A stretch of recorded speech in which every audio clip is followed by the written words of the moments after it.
Respecters! Welcome to today's stream! How's it going today? Bienvenidos Respecters al stream de hoy! Yo-hooo! I hope today you've had a great day, as always. Yeah, same as always. Espero que hayáis tenido hoy un buen día. Yo-hooo Kamo, Yo-hooo Live, Yo-hooo Joshua, Yo-hooo Witch, Yo-hooo Sinyo, welcome!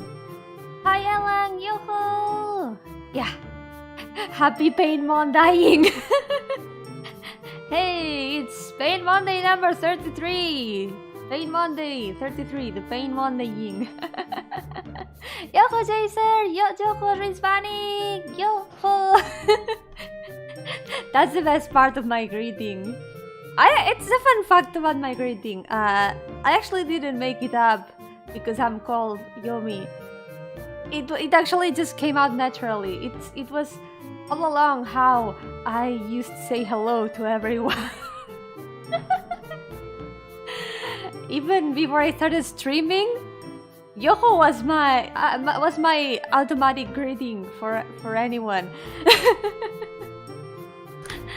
Well, mostly between friends and stuff. You know, you wouldn't go to somewhere formal and just say hello, saying Yo-ho, I guess. Hi Kai, Yo-ho, welcome!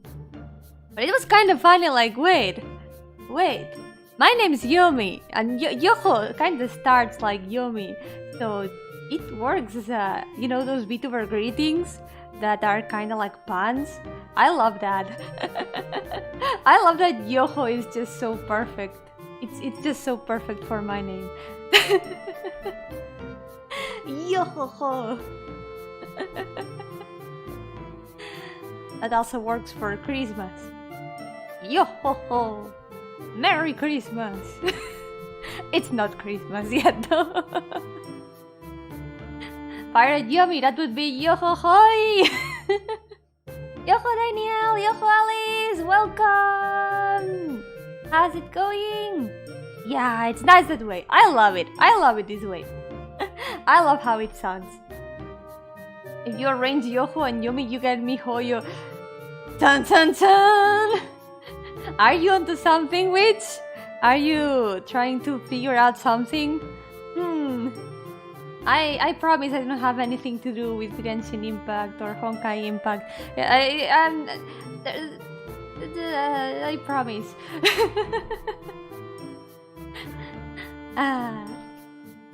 Please believe me, even if I cannot think about any clever denials. Anyways, today's Monday, so you know what it's time for. Time for pain, yeah. So, let's move on. The drawing screen. Tan tan tan. Here we are.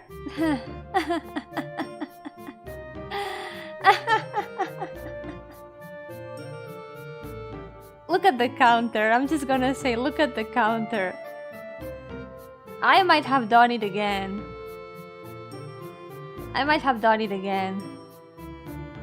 Maybe, just maybe, I might have created another new character. Yeah.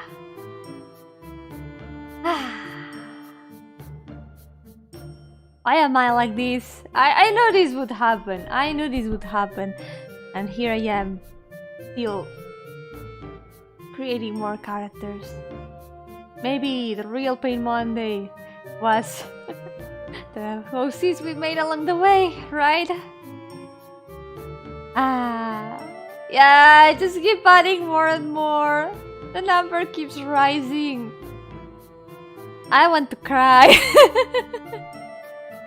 But listen to me. Who could resist Gothmaid? Gothmaid? That's also a cute potato. Who could resist that idea? Who could resist that? Gothmaid. Just listen to those two words.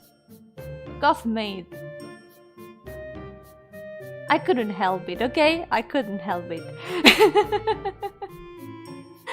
Anyways. So, today, gonna be continuing these people. Ta-tan. We're only gonna finish the middle row. And probably gonna give the bottom row some base colors. Yeah. No, hold on, Lime, give me time, give me time. I need, give me a little bit of time, I can explain, okay? I can explain. I can explain why the goth made OC, okay? Thank you for not blaming me. I'm glad you understand me. You may have a question. Is white spoon the big spoon or the small spoon in the relationship? She's the greater spoon. She's the greatest spoon. No spoon is better than her. That's why she's the greatest spoon, I guess. Also, I don't have a drawing of the goth maid. Actually, hold on. I can show you the goth maid. Let me try to find her. Where are you, goth maid? Gonna expose my crimes. Let's see. I only have one small doodle of her, but she's there. She's really cute. Better than the infamous pork. Isn't that what you do in Caramel Fantasy when you've got 300 rolls? Yo-hooo, Camu! Welcome! I'm doing great, but yeah, look at this. Look at my crimes. Goth maid. Where are you, goth maid? Is what we ask every day. There she is, goth maid. She's really cute. I actually like her hair a lot. I like her hair a lot. I have only painted hair and eyes, but the rest is like all black and white. And she's really pretty. I like her a lot. I like her a lot. I need to maybe improve her design a little bit, but there she is. Now OC number 438. Can help. I'm going to cry. But I'm glad you like her. Most of all. She's great. Love her ears. Yay! She's a potato. She's another potato. I had to create another potato. There she is. She's a goth maid. So yeah, I'm sure you wanna know why there's a goth maid between among my OCs now. There's an explanation, okay? Oh look at that, my recipe still there. The recipe is still there. So thing is, let's start from the beginning, okay? I've been out for. Oh yeah, hold on. Okay, pause before the explanation. I also have these sketches for the next characters. If I have time, I might start the line arts. That's all. Yeah. So, meanwhile, I'm gonna be giving some colors, giving some shading. The middle row. Let's go. So, I'm sure you wanna know why there's a goth maid among my OCs now. Let's start from the beginning, as I was saying. So, this last weekend, I've been kind of busy. Since the last weekend. Thing is, I met up with Lime, with Aleph, and some other friends, and we celebrated my birthday and another friend's birthday. And yeah, we were on Saturday. You know how there's always D&D and all that? And we thought, yeah, we are too tired. When we get home, we're gonna be really tired for D&D. Way too tired for D&D. So we were like, yeah, there's probably not gonna be D&D today.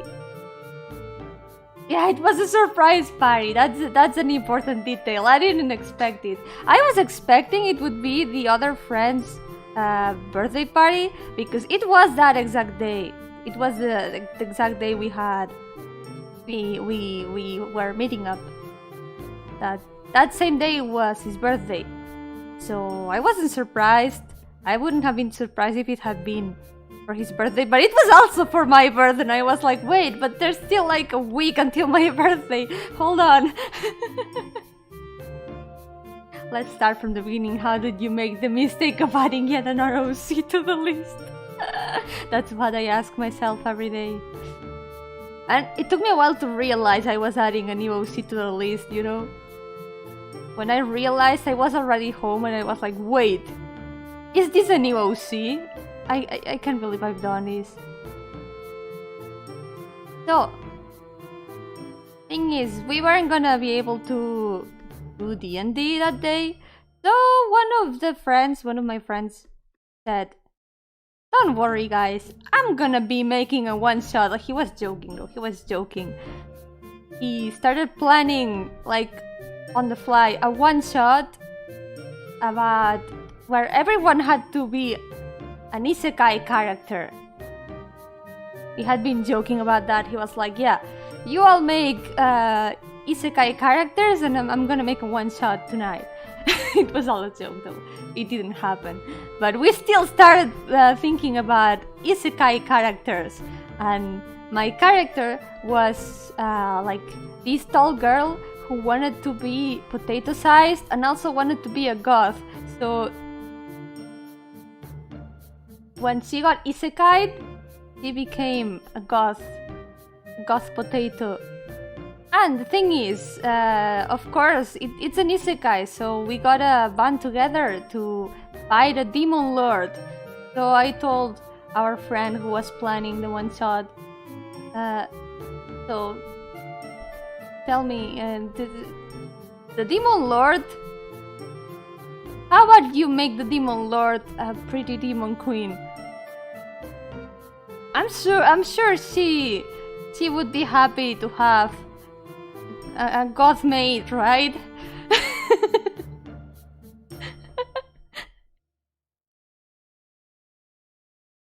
To be fair, it wasn't my fault that the demon lord was gonna end up being a demon queen, because he said his answer was there was no other option. Of course the demon lord was gonna be a demon queen.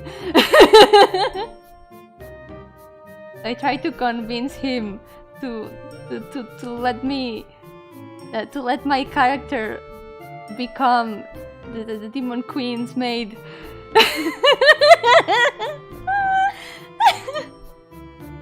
So not only did you make a new character, you didn't even get to play D&D with her. Yeah, it was all a joke. I got a new character all because of a joke. It's not fair. Demon Queen, let me serve her, please, please.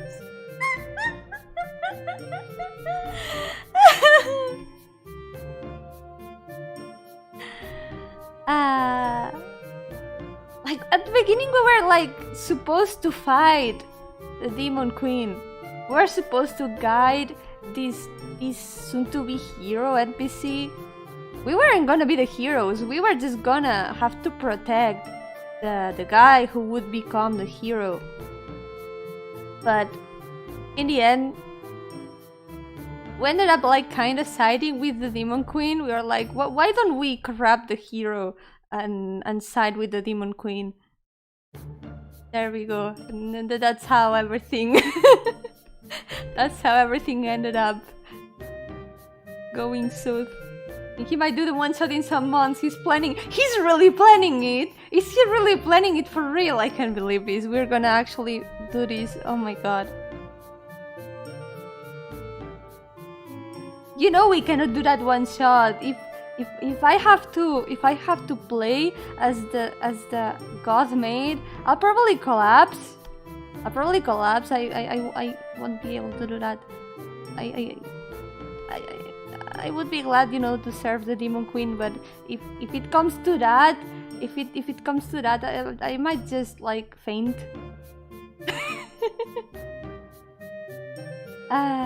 Being a hero is underrated anyway. Yeah, who wants to be a hero when you can serve a Demon Queen? Demon Queen, cool. He's cool. Wait.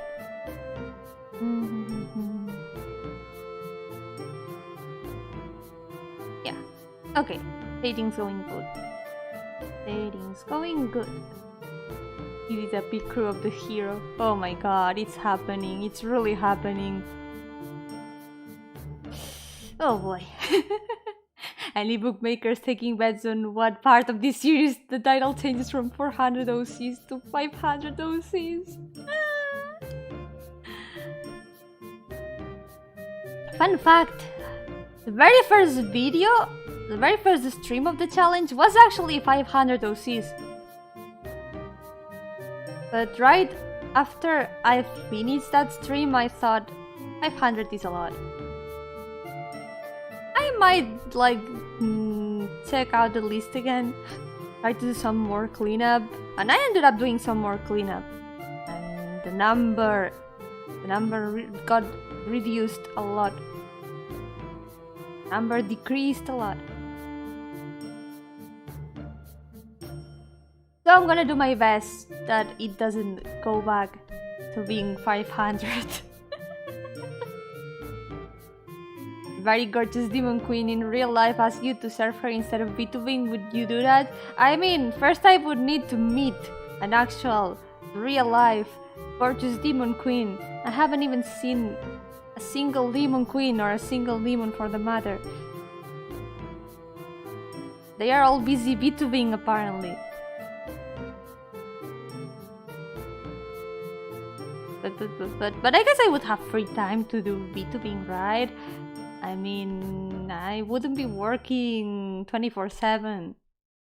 I would still have free time, right? The demon queen hired me. I mean, I really wouldn't be against that. Like, having another job, working for a demon queen? Hell yeah!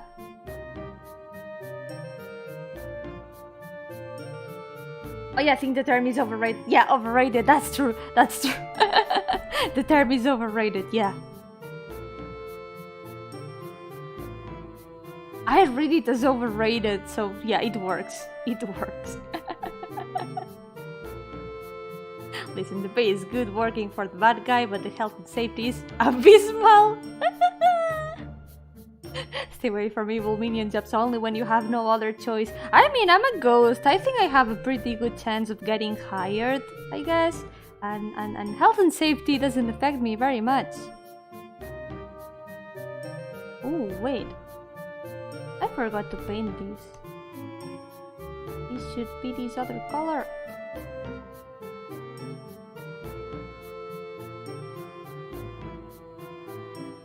Real life capitalism has taught me not to sell my life for free, so I would like to read the small part of that deal. Yeah, you gotta make sure you read the entirety of the contract, you know?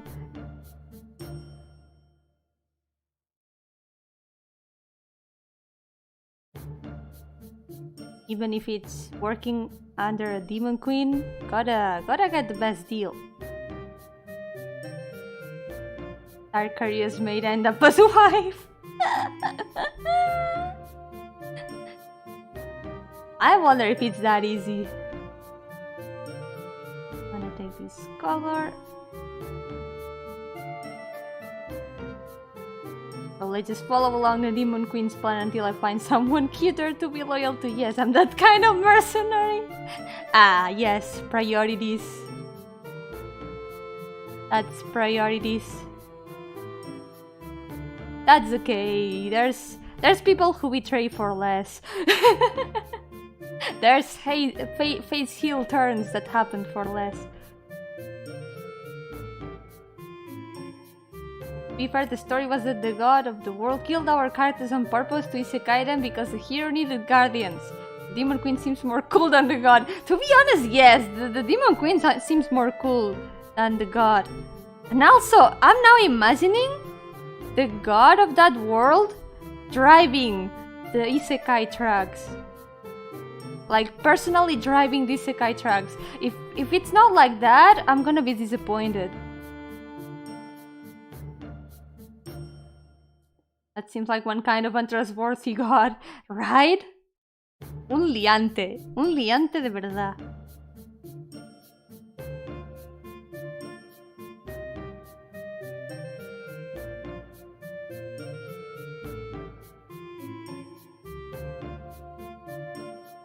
Let's... Yeah, they had the one driving them. They better be.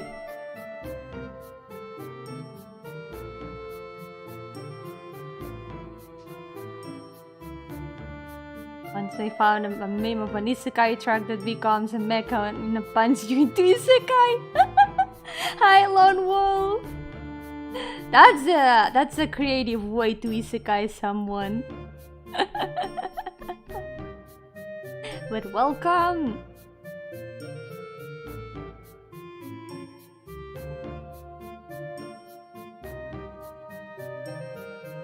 I don't know when it became the standard that isekais need to have the protagonist die in their world and then be reborn in another.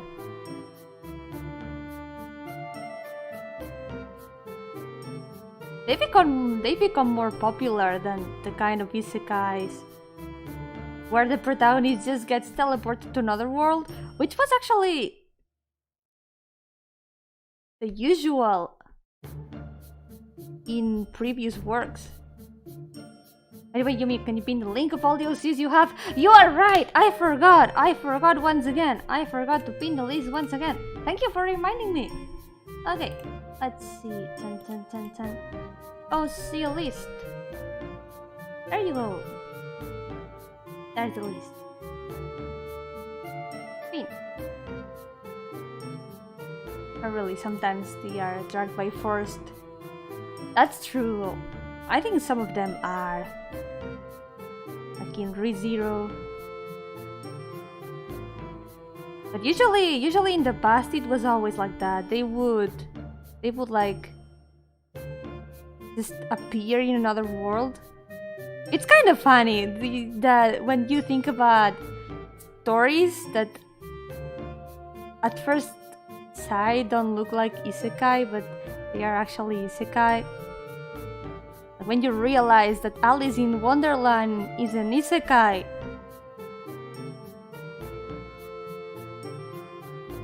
Speaking of isekais, do you know what is also an isekai? Deltarune is an isekai. Deltarune is an isekai. Have you guys already played Deltarune? I still haven't finished it, but boy, it's great so far. Second chapter, it's 10 out of 10 so far.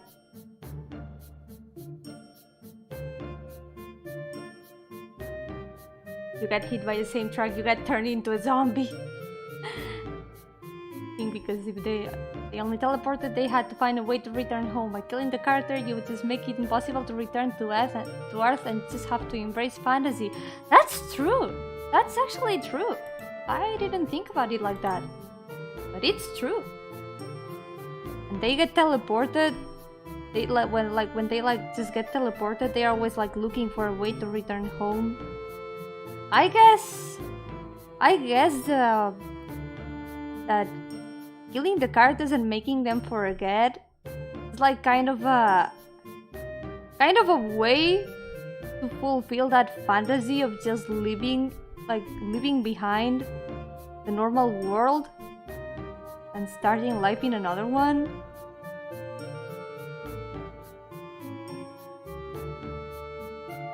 Like different ways of putting it. Interesting to think about. What if the truck is hit by another truck and sent into an isekai?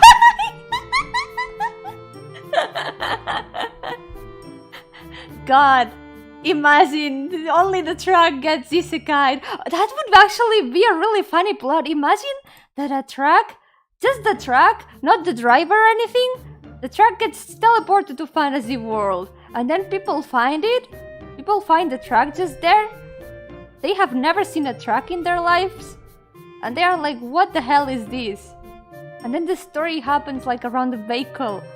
It's that could be at least for a short story, that could be interesting.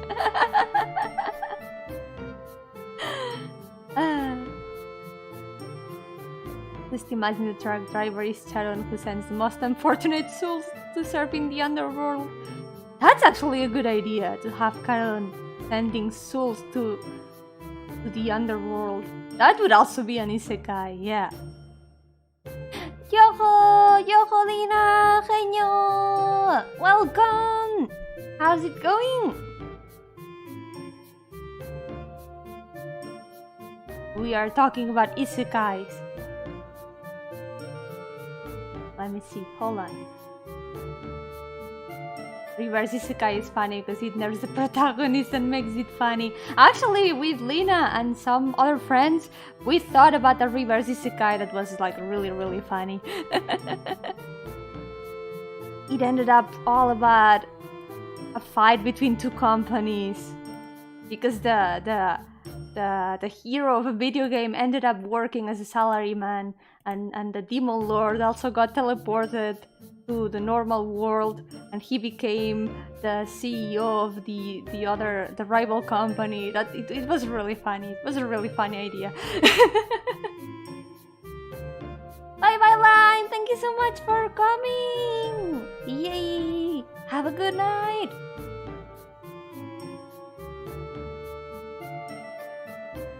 Finish chapter 1 on release, not chapter 2. I hope you can play chapter 2 whenever if you want, whenever you can. I really recommend it. It's been great so far. I think I enjoyed chapter 2 more than chapter 1. At least so far.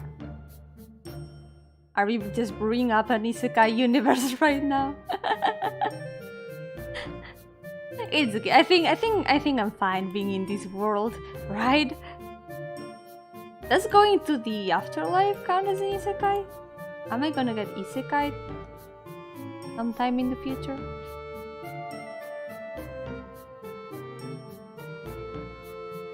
Well, no point thinking about that right now, right?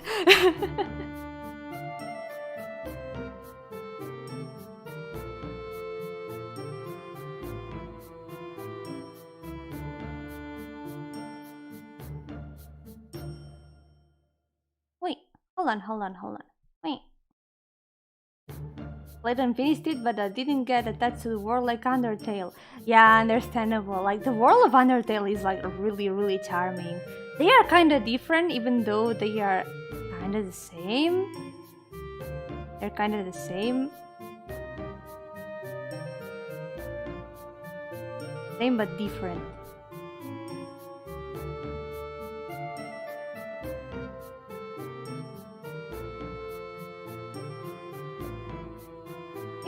They are both. They both have very charming points, gotta say. It's like some sort of weird alternate universe. I recall correctly, there's an isekai about a dude who reincarnated into a vending machine. What? Why? But a vending machine in a fantasy world? Or a vending machine in a normal world? Hi Wilson, Yo-hooo, bienvenido. Yeah, muchas gracias por suscribirte. Never gonna give you up.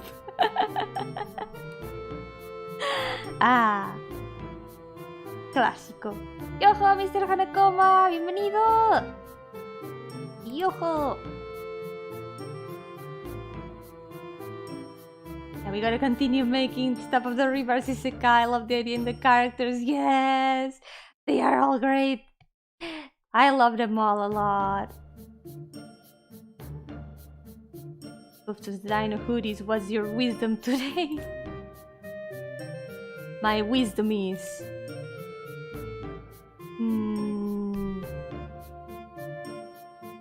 if you think about it hard enough, anything can be an isekai. That's my wisdom today. Potassium! Well, I'm a little busy, but since I wanted something in the background, I chose you. You chose me, Lina. I'm really honored to hear that.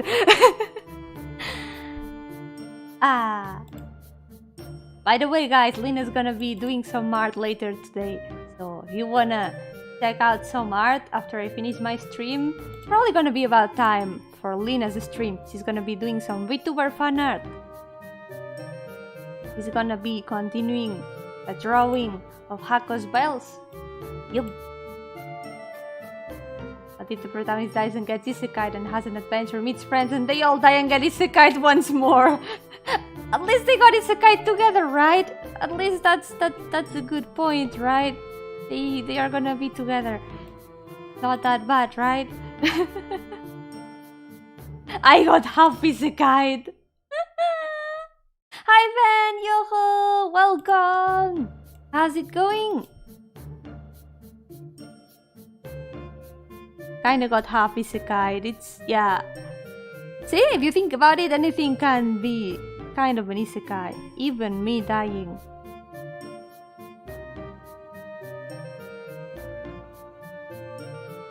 Guy where the dude is just a normal guy and ends up being a merchant or something and never saved the world. There's some isekais like that. Like, where people just end up like opening a shop or something. I think there's one about a cafe. There was one about a cafe that I was interested in checking that one out. Or without looking any further, there's also Konosuba, where the protagonists never save the world, but instead are just clowns. They are just clowns.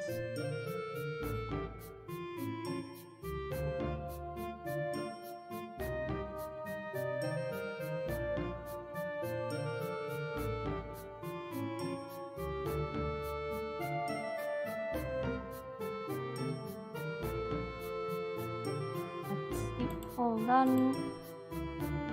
What am I missing here? I don't think I need many colors for him. Oh yeah, gotta paint the hair list. And the eyes. The rest are gonna have to be...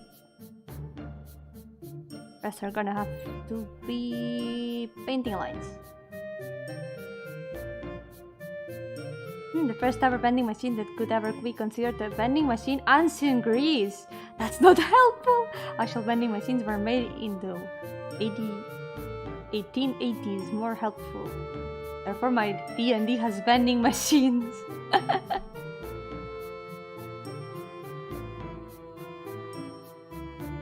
Some things like that feel so modern that it's kinda hard to imagine them in other times. But they are like... stuff like that's gotta start somewhere. First vending machine.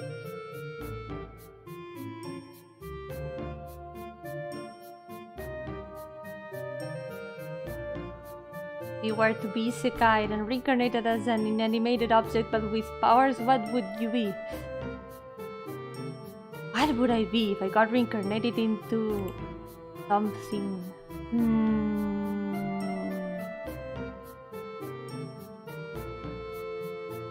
I mean...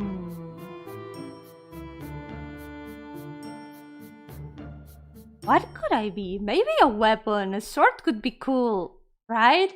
A sword would be really cool. Being a living sword. I'm gonna hunt the sword. Swords are cool.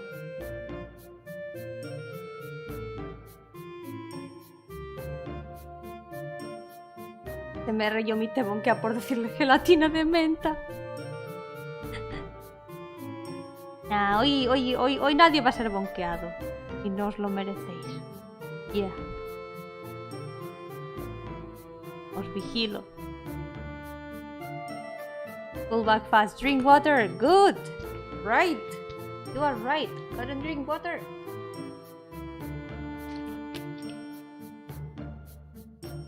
I mean, you're like at 1/8 of your OCs. That's actually a lot. Yeah, it sounds like more than it actually is. I'm actually really impressed. 1/8. That's like more than 10% when you think about it.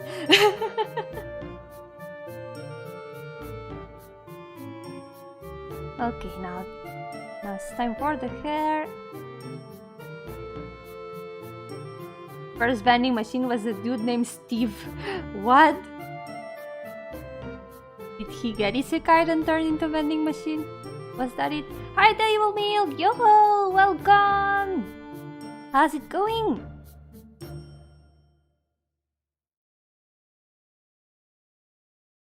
look into this way too much, but old vending machines look quite old. Personally, it'd be a magic stuff or magic book. Ah, magic stuff would also be cool. And it would probably be easier to do things than being a sword.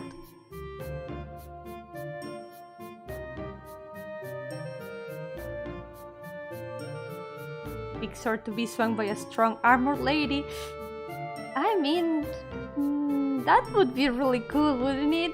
That's a good reason to be a sword. That's a good reason to be a sword. Oh, just got back from school. I hope it went well at school. Good work.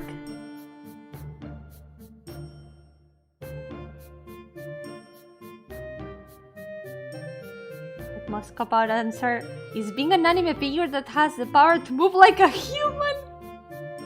That's actually a very big brain answer.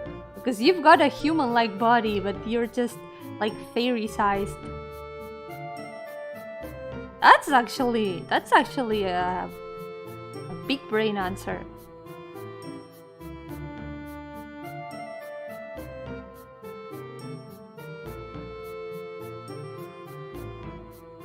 Just to be a sword instead of a normal person, just to be held by a big woman. I mean, if I'm a powerful sword, maybe later I'll be able to turn into a human form, right? Right? That can be a thing.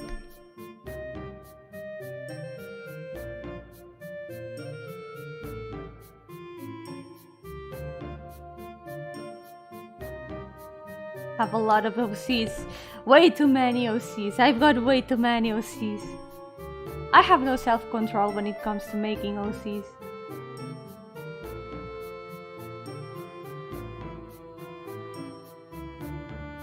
And they even increased. They increased by 1. They weren't 438 last week. They were 437.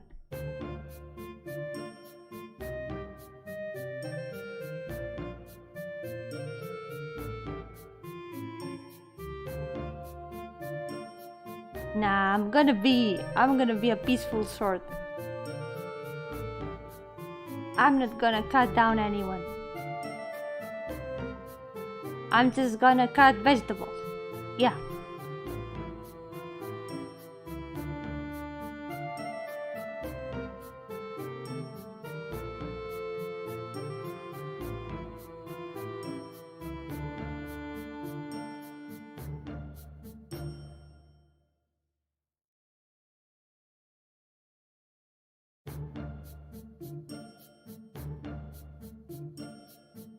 In a relationship with a woman by being her sword and turning into a human. I've been doing this dating thing all wrong. I mean, maybe being a sword works. If it works, I'll tell you guys. If it works, I'll let you know.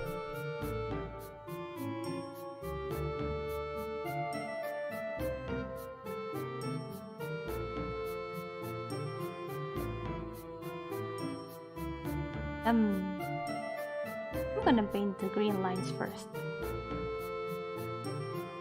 We'll be a sword that can just cut bread and slimes.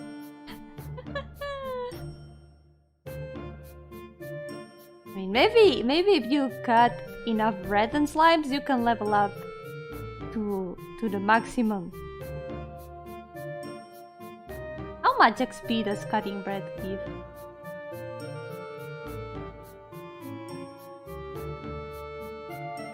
If that idea can be a good light novel concept. That's actually true. That would be a nice light novel concept.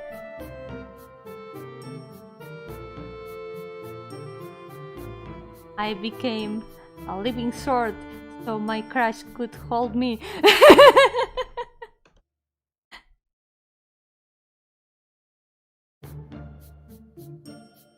Being a sword is a sign of your hidden edgy personality. You're going to be a god-style sword. I mean, god-style sword. God-style sword sounds good.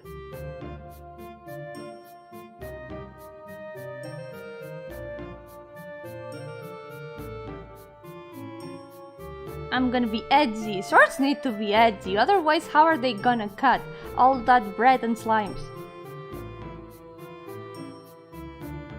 They need to have a little bit of edge. They can have a little bit of edge as a treat.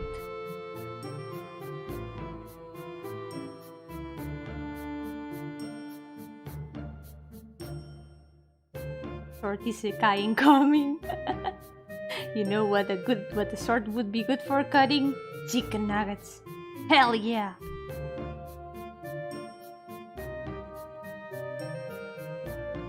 Yomi. That's gonna be another Pokemon for my team. Let's go. One day I need to complete my Pokemon team. There's an isekai that actually goes like that. The girl who farms slimes until she breaks the level limit. I think that one sounds familiar. Yeah, I think I might have seen it around.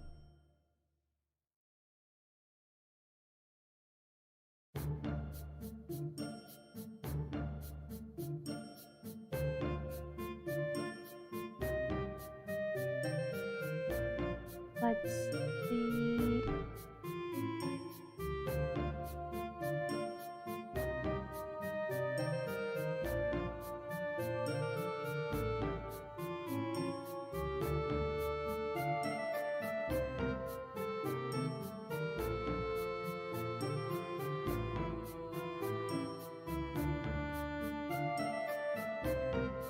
Parts behind your chicken and slices it in half. Huh. Nothing personal, chick.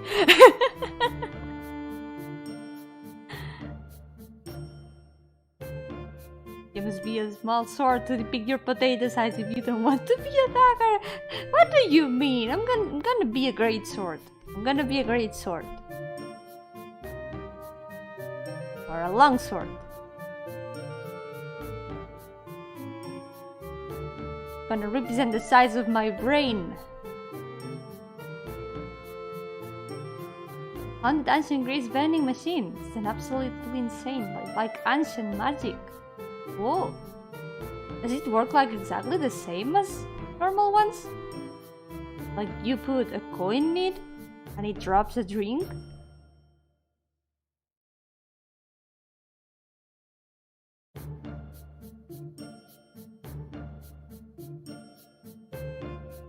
Anytime Yomi's sword hits a chicken, it becomes chicken nuggets. Ah yes, my secret ability. That would be my secret ability.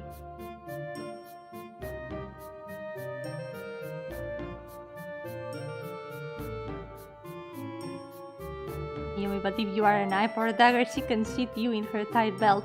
Oof, which you don't say these kind of things here. No. No.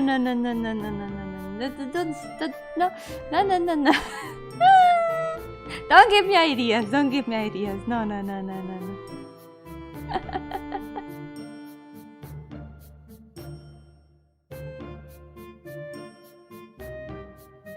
I mean, you can also be a sword.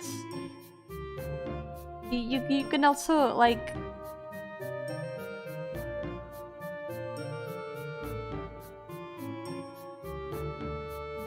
I have no counter for the dagger thing. I actually...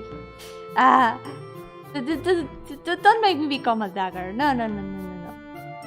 I need to be a sword. Like my brain. Giant sword. Represent the sharpness of my intellect.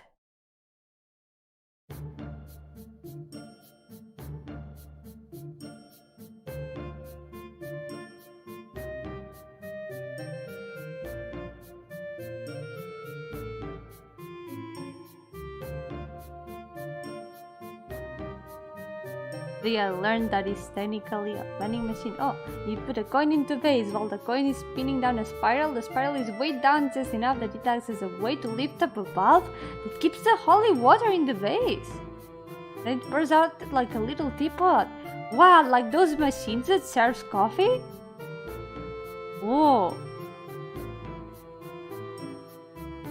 That's actually really clever, man. Things...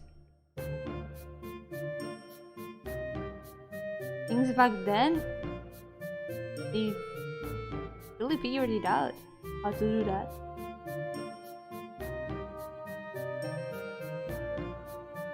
That's really cool.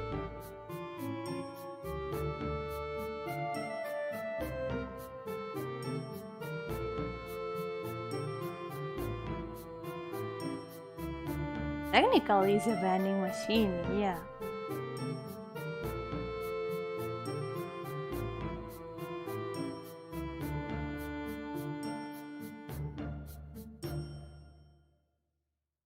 Yeah, gonna give a little light to the eye.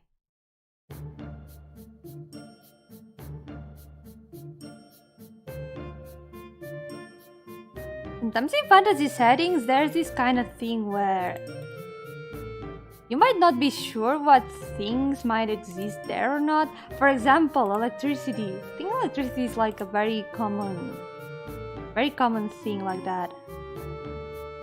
Like the vending machines. For example, a world like Grand Blue Fantasy.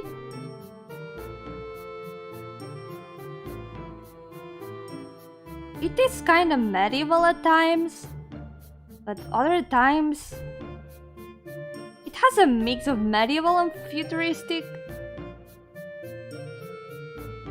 There's places where there's no electricity, and there's at the same time there's places that have giant robots. It's that kind of anachronic mix. Anachronic? I don't know what the word is. Anyways, timeless. There's like no specific time that it's based on. It's just a mix of a lot of things.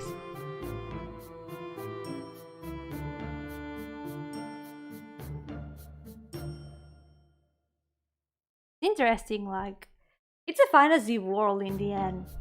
So how do you decide which things can exist there and which cannot? You could even think about like making a vending machine with magic. You could explain anything with magic when you think about it. Yeah, it just means that technology went a different direction in their world. Yeah, who cares about making the commoners' lives easy when you can make giant robots, right? Who needs to give people electricity for, you know, for them to have light in their houses when you can have a giant robot?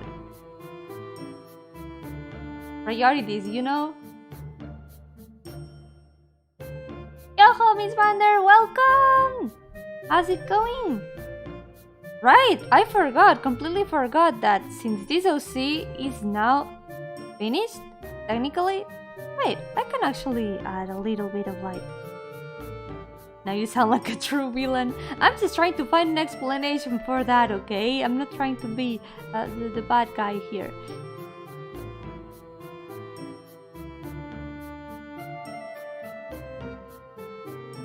Yeah, magic is a good stand-in for electricity. Why invent light bulb when you can just cast light? That is true. Interesting to do world building around that. Trying to figure out how different some things could be if people could use magic.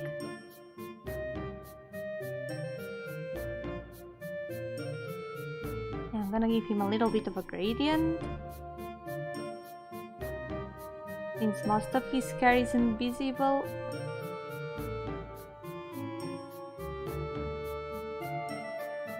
And I give this bit of light to the hoodie. Now, since he's finished, we can now increase the counter. Let's go! OC count.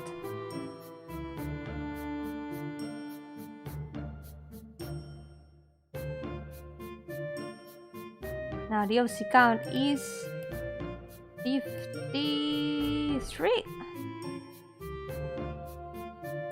Next one.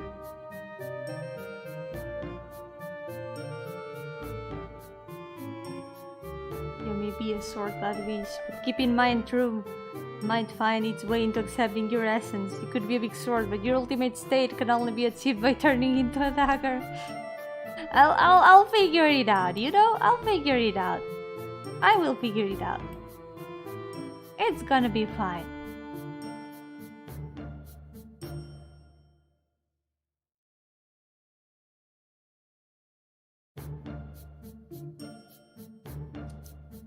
Wait, I'm actually gonna take the colors from here.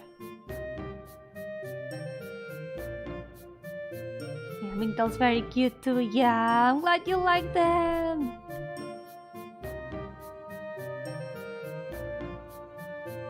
You like Kate's design. Yay, thank you. She used to have like very plain hair, like it was still half and half, but it didn't have wings. The wings, I actually recently added the wings during this challenge. I thought they would complete her design very well. It felt like just plain hair, like all straight, would have been a bit better, you know?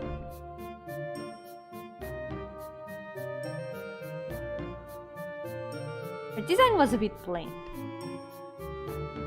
Now it feels complete. And also her wings. Wings that are like... that are hair at the same time. I like that concept a lot. I'm gonna fix these ones though.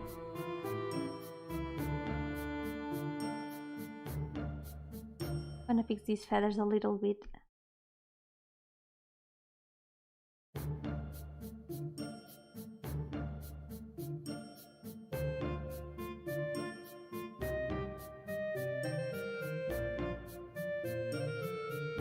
Yeah, monochrome characters are really cool.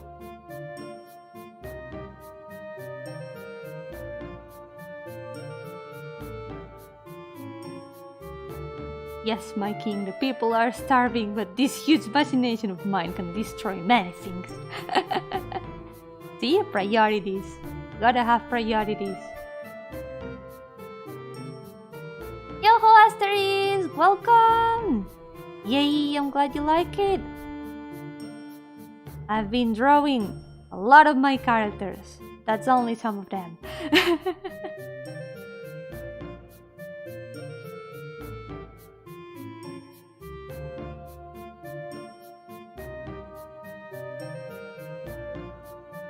There's way too many.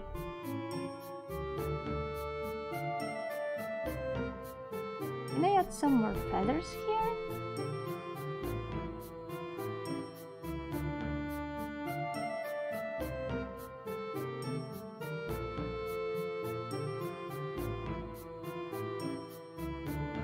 Yeah. Let's continue.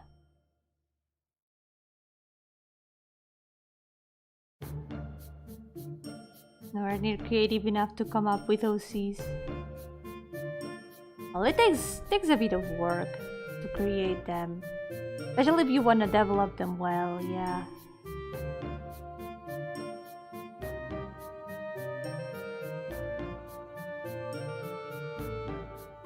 You can also create a lot of other things, even if they aren't characters.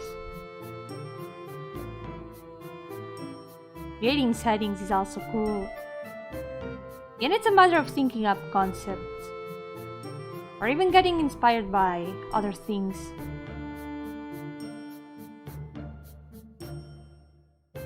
I gotta know what's the backstory in the chairman. How did he become a chair? He has always been a chair.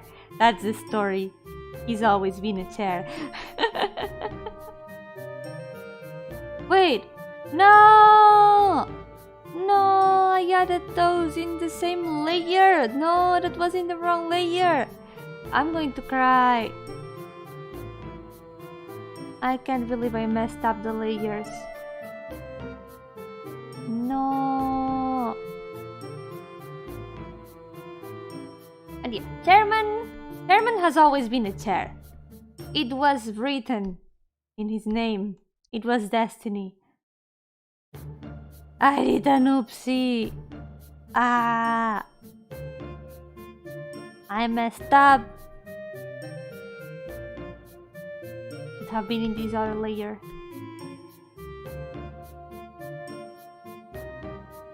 Yeah, that's true. Even if you find it difficult to like put the designs of the characters in paper, I really recommend using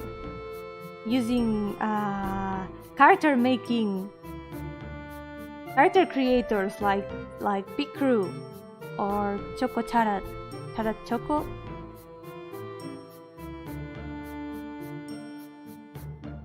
Charat in general. Charat is a good web page for many different character creators.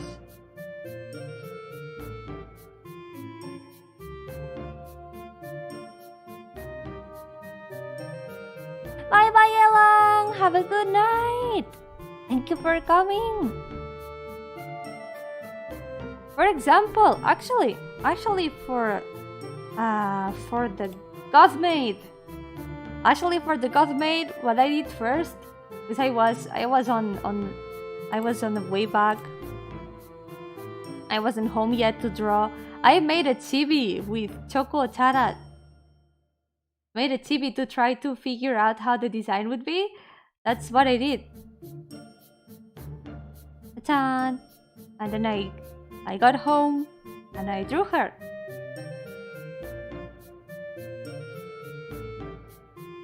It's a very nice way to visualize designs without having to draw them from scratch. When you have, for example, an idea, when you have a clear idea in your head but you don't know where to start, it's like making your own reference.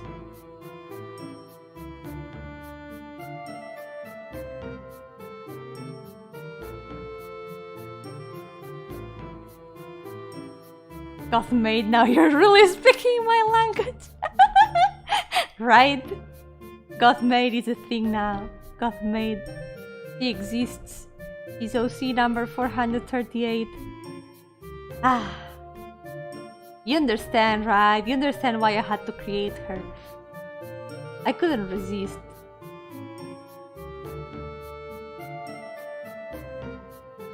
When I was learning Adobe Illustrator, I would always just take a screen cap from a show I like and vector over.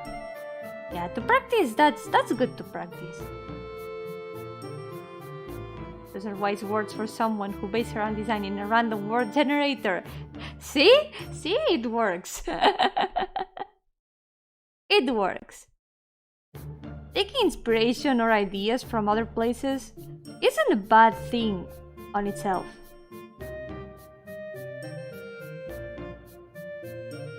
It really isn't a bad thing for it on itself. What matters in the end is how you execute the idea. That's what I think. I totally understand. I'm glad. I'm really glad. Wait. Ah. There's still lines that shouldn't be there. Yomi got her artistic skills when she became a ghost. But I actually have drawings from when I was still alive.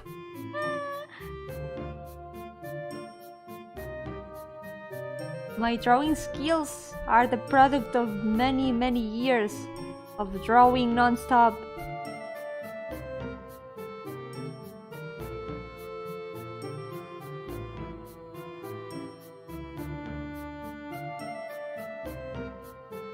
The thought of being a knight for a demon queen was too enticing. I couldn't help it.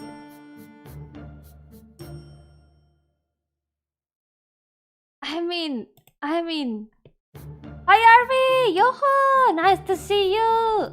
Hi Tetera! Yo-hooo! Welcome! Yay! Good Pain Monday! The both of you!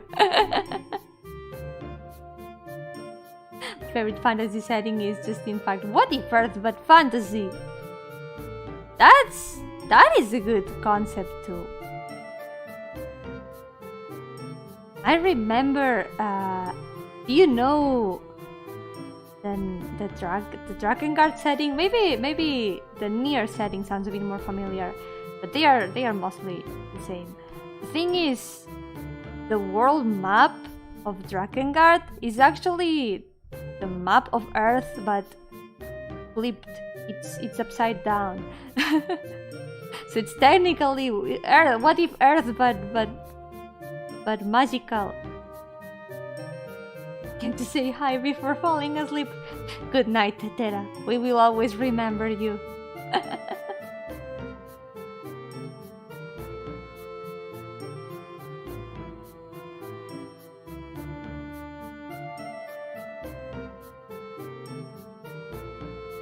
It's a pain Monday. You can allow yourself some rest. Rest is important.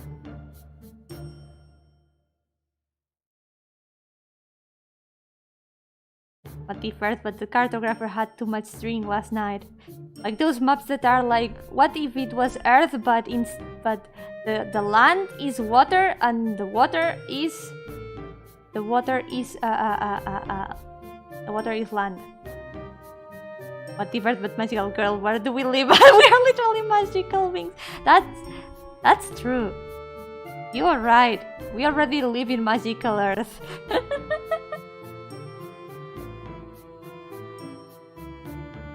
But it's very low-key. Magical beings are kind of low-key. Otherwise, people would freak out.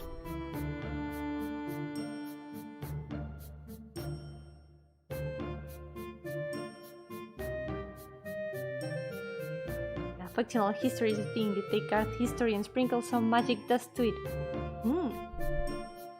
That's true.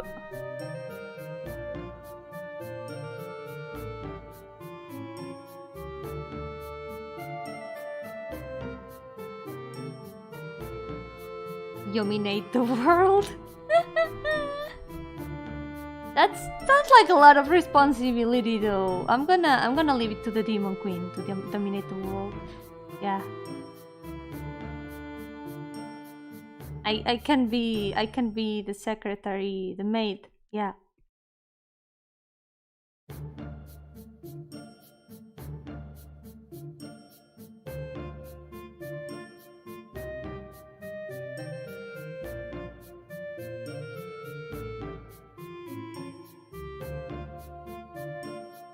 World domination, let's go! Everyone's forced to eat fruit salads.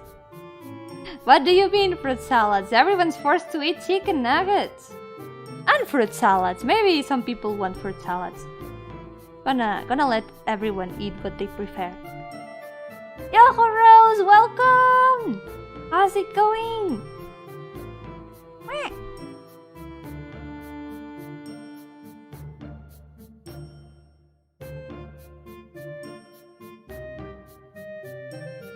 Talking about world domination.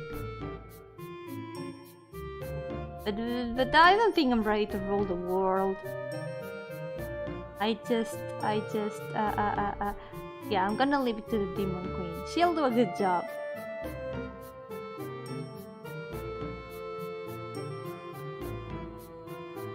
Gonna be there doing her paperwork and cleaning her room and stuff like that.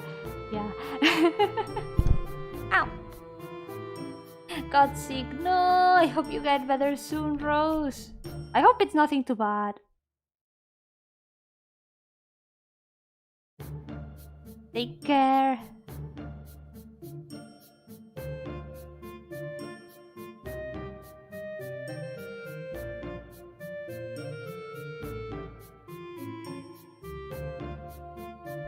Never understood characters that wanted to dominate the world. Like, what's their next plan? I'm sure they'll get bored of it. Yeah, that's true. But it's not worse than people who want to destroy the world. Like, why do you even want to destroy the world?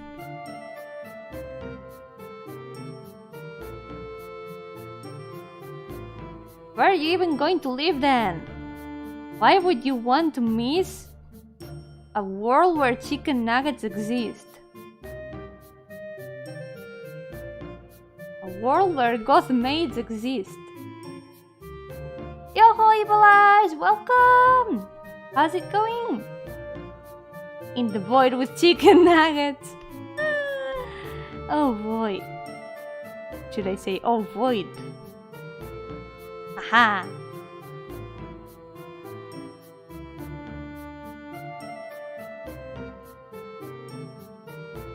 I've been sick for a week. Oh god, for a week already. Be strong. I hope it goes away soon. If it's been already for a week, it can't last much more.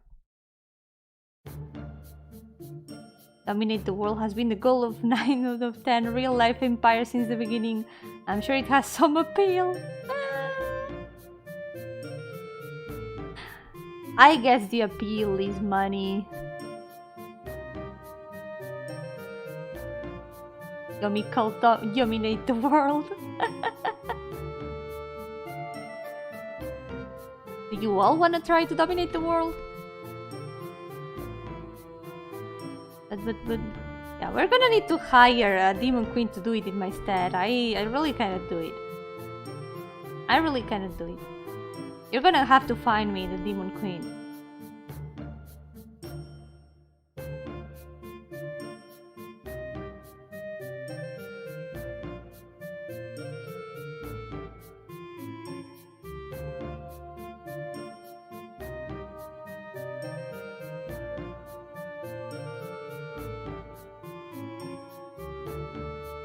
Mostly allergies and asthma. No.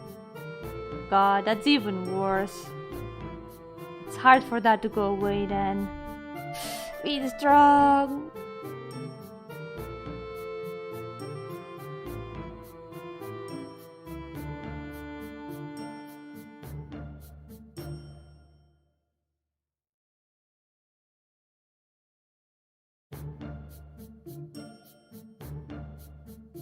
Which you are not hired. We don't want chaos.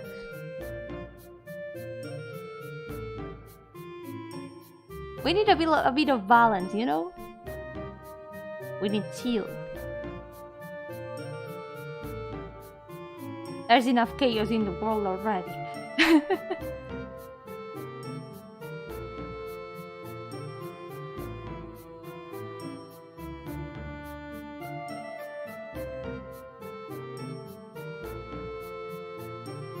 That's why we're gonna have to find a demon queen.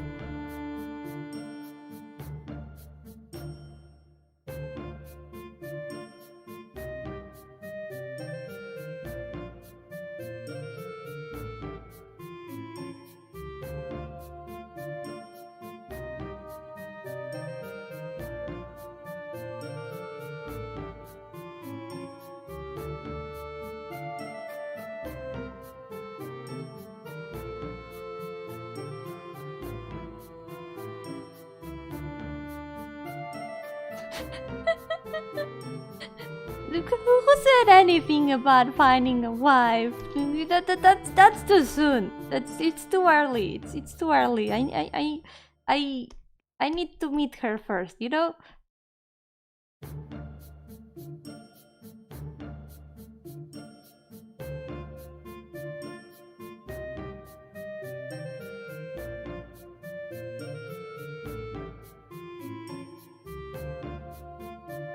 Never too soon for a wife.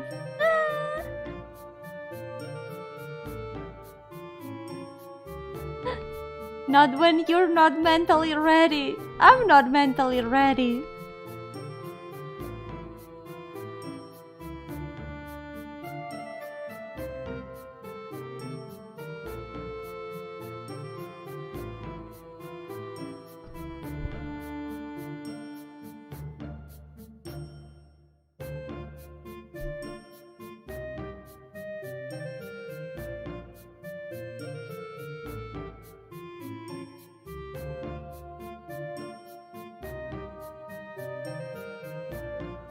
Yo-hooo, welcome! How's it going?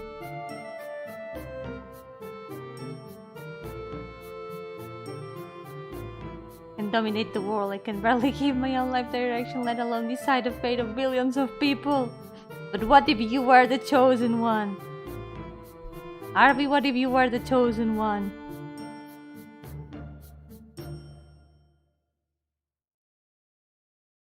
What if the gods of Isekai told you you were the only hope for a world to survive?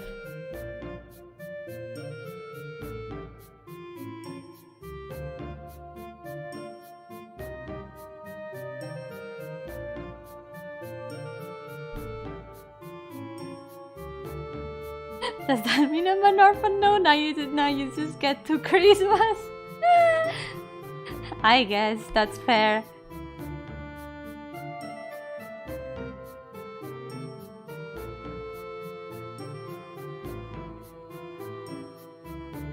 Wait, I'm not very convinced about this color. Maybe this one? No, this is the same one. So technically you're an orphan, Yomi's dead. That's true. That's actually true.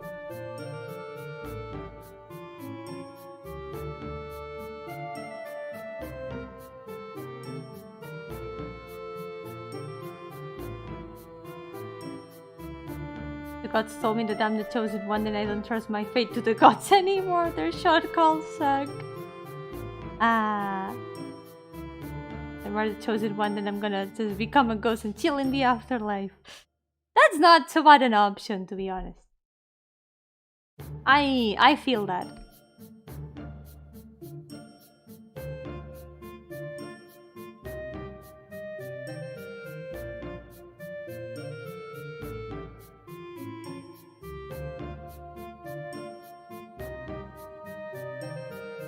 Okay, let's go.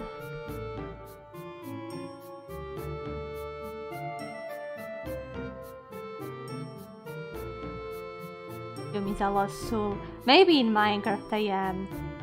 Good thing that yesterday I did the Minecraft stream. Good thing that I wasn't exploring.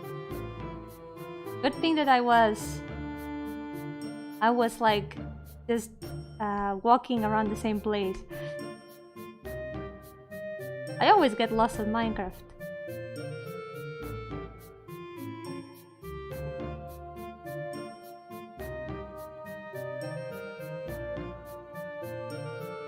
That brings up a good point. Yomi, is our world heaven or hell? I think it's neither. I don't think it's either heaven or hell. It's just the world.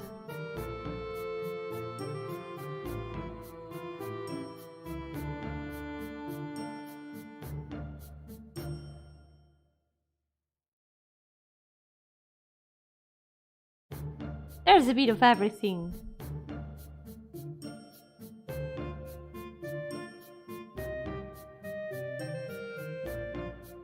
Surprised you're not adopted. You were grown in a lab.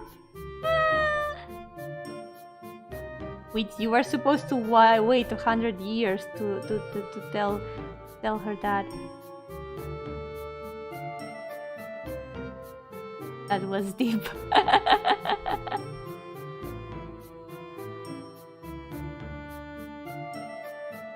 Yomi here, revealing the truths of the world.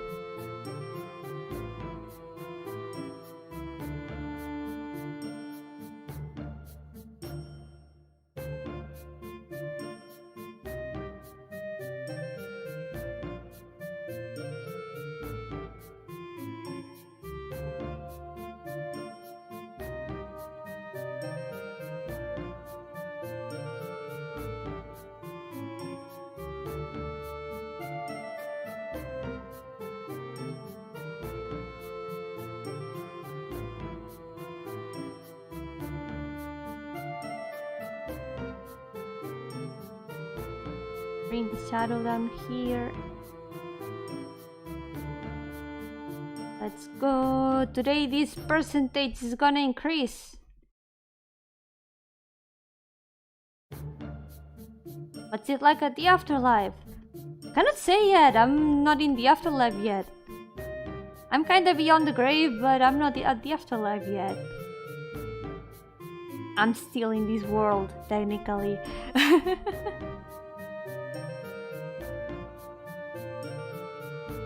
I knew it, Yomi's an SCP. Why? I'm not an SCP. I'm just your normal ghost. Your normal chicken nugget eating ghost who draws and chills.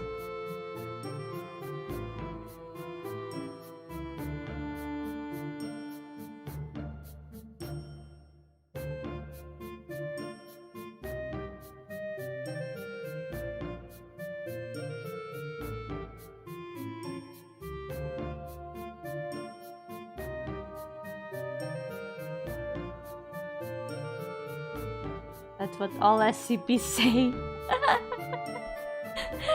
Do they say that? I live in purgatory and it's pretty boring. At least they've got internet. That's a good thing, right? Yo-hooo, no name, welcome! How's it going? Nugget eating, cookie making, OC factory ghost. Indeed. That's me. I'm the Yomi. That sounds awfully SCP-like.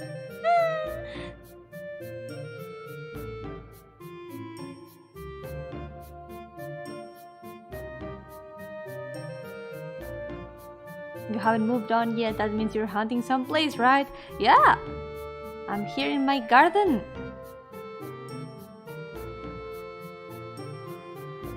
I've got my little house in my garden. That's where I hunt, where I exist, where I've got my streaming equipment. Is her hair her wing or something? Yeah, she's got hair wings. I thought it was a nice concept. She used to have like normal straight hair, but I thought wings would be really cool. After all, she had sort of a bird theme. I thought it would be nice.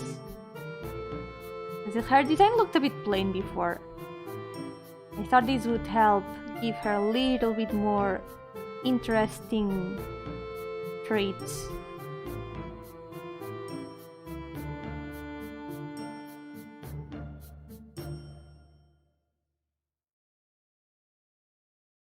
Yomi knows there are no chicken nuggets in heaven and hell. She's just waiting till they invent it there. But maybe. That's maybe. But nah, I'm actually fine in this world. There's a lot of things I still want to do here. That's why I'm still here.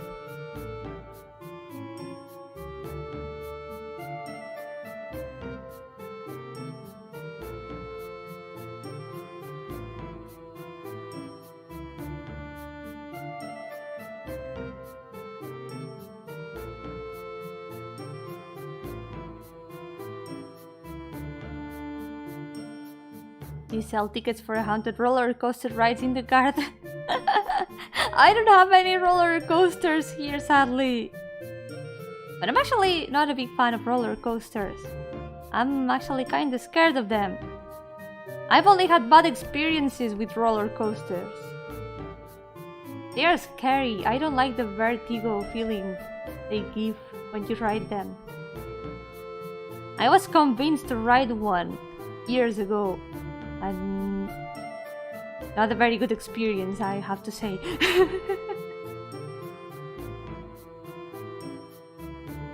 Ghosts in 2021 don't just hunt places, they become VTubers. Yeah, you would be surprised with the amount of ghost VTubers there are. I'm glad to see so many fellow ghosts dedicate their time to VTubing. It's really cool to see.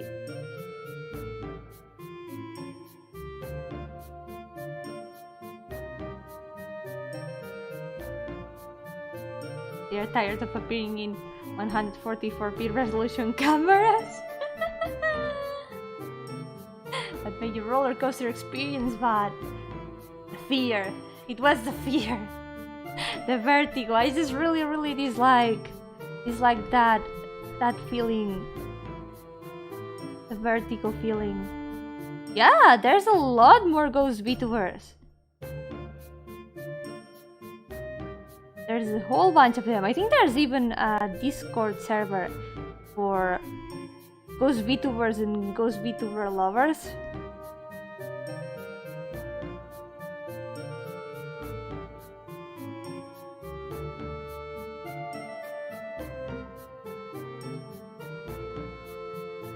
I'm not there because I don't usually join Discord servers, but I know there's a ton of other ghost VTubers.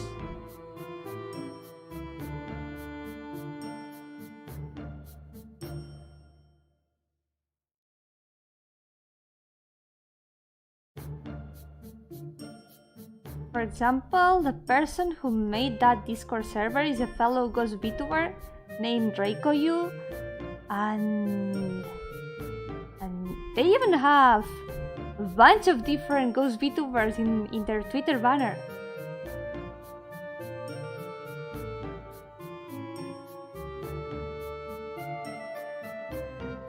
So you were gonna say there's even a Discord VTuber? I wouldn't put it past them. Like, imagine an official Discord VTuber showing up.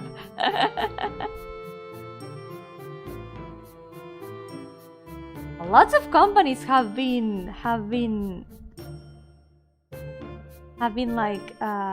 VTubers lately.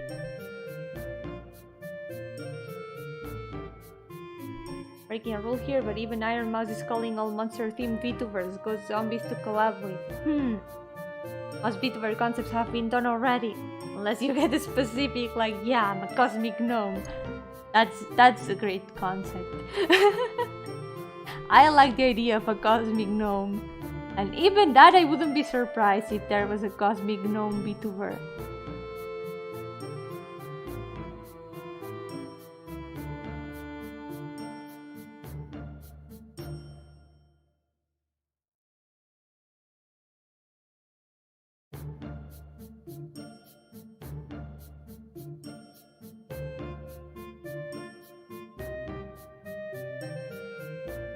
Best part is that they already have the avatar, the symbol as a floating mask. Like the company logo. Yeah, when I started VTubing, I was actually really surprised when I started seeing so many VTubers. Like, at first I thought there was like mostly the ones that were on the VTuber wiki. But when I started streaming and all that, and looking a bit further into it, I realized just how many VTubers there are. There are so many.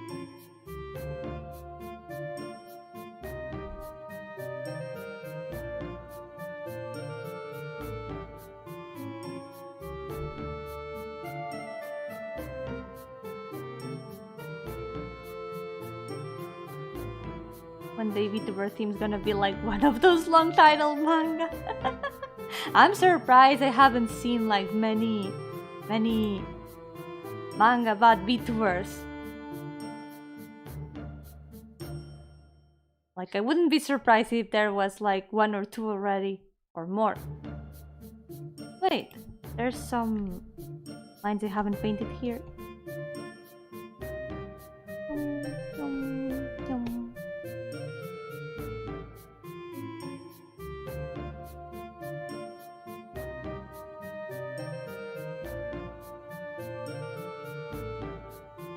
Far, my favorite VTubers are a ghost and a zombie. I think paranormal VTubers are the way of the future.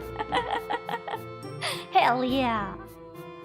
We are gonna dominate the world.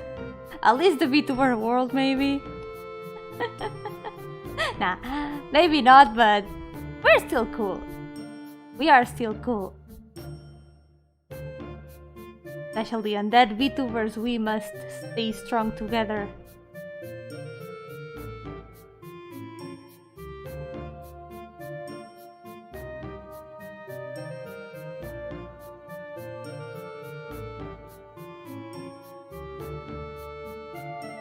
Being undead in a world made for the living is hard.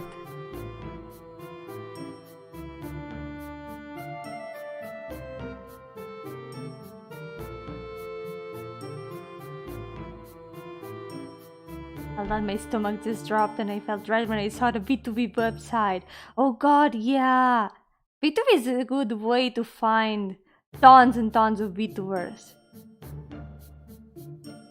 Looking at that page made me... It's one of the things that made me realize just how many there were, like god. There's tons and tons of VTubers.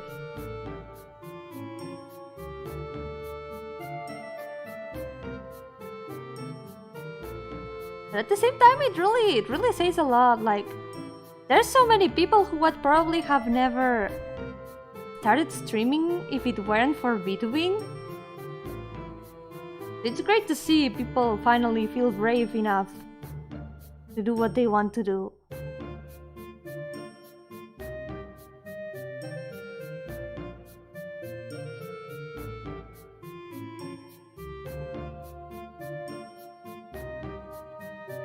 Of all the little clicks of VTubers based in telling what kind of VTuber they are. Ghosty creatures.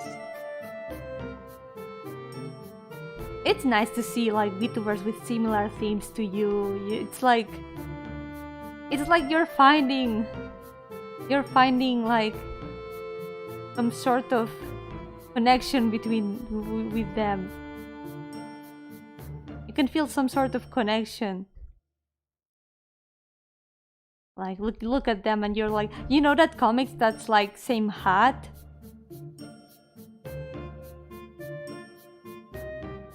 It's that kind of feeling.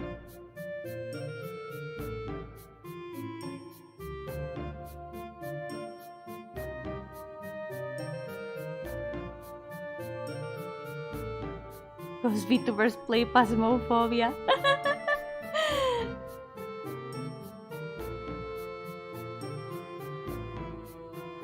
Playing Phasmophobia was interesting, I have to say.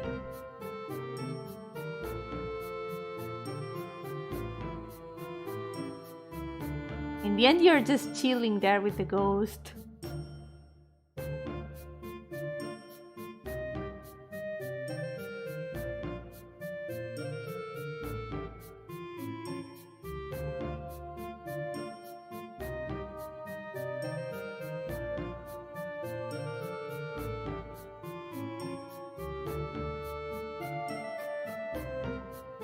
Definitely wouldn't be streaming without an avatar, but I'm in the process of figuring out how to precisely because of VTubers. Yeah, go for it! Go for it! You can do it!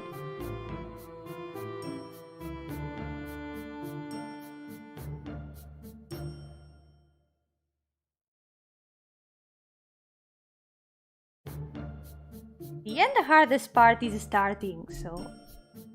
Once you got that figured out,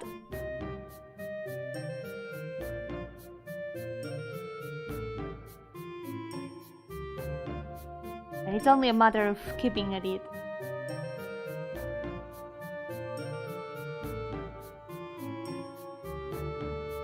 October is around the corner, but Yomi will do something scary during that month. I was planning on playing some a bit slightly scarier games. I do have some games that I wanna play. I'm gonna have to start planning when to start. I think I need to play some games before one of the games I want to play on Halloween.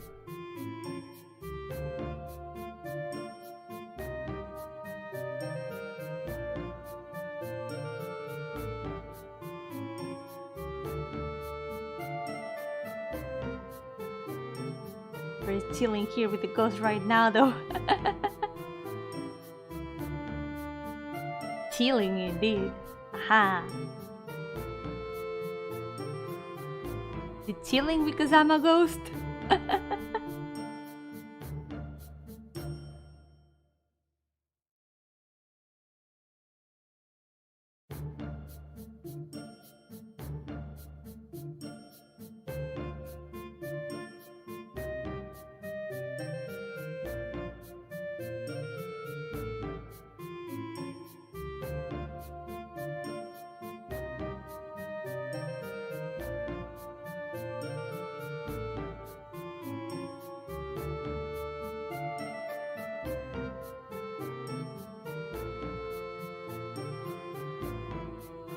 It would be a funny concept to bonk the viewer.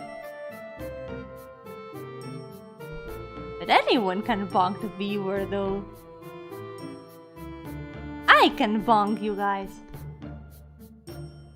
Don't make me bonk you. I don't wanna bonk anyone today. Don't make me bonk you.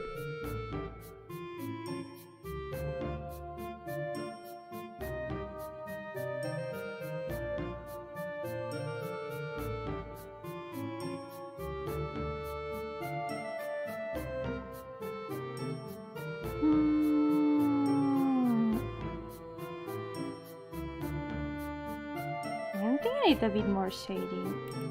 Just a little bit more shading. This one maybe?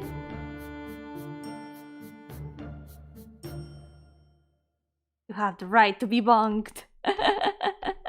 In this world it's bonk or be bonked.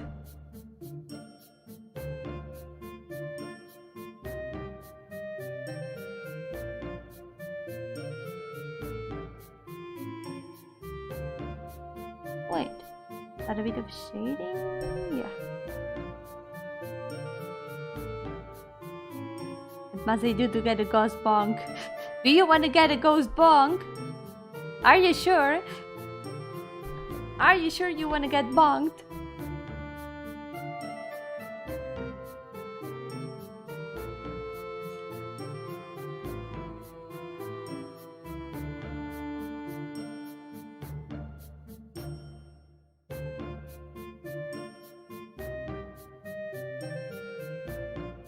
Kill the night. That's a sure way to get ghost bonked. That is indeed a good way to get ghost bonked. And I'm watching you. And I'm also watching the Nagis.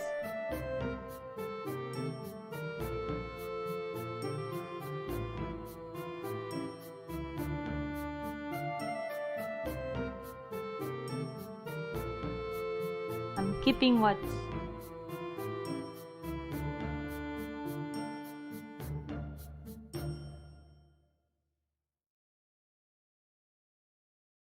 The nugget sounds like a good way to get haunted.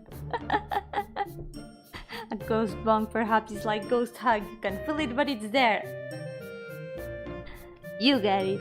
Yeah, you get how it works.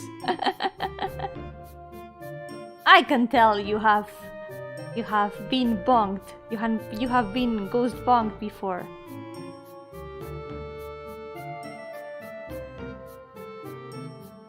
You cannot feel it, but it's there.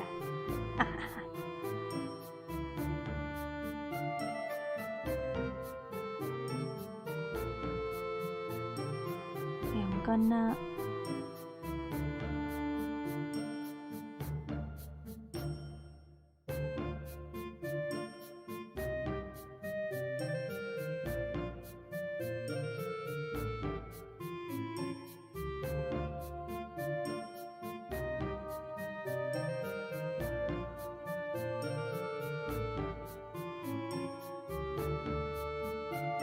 Yo-hooo, Marcos! Welcome!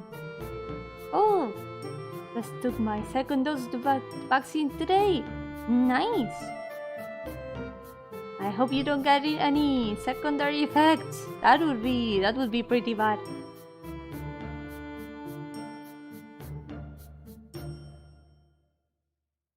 I'm gonna go to bed now. It's really late. Bye bye, Anon! Have a good night! Yay! I'm gonna do my best to finish as many of these as I can today. I promise. I'm gonna finish as many as I can. Let's go.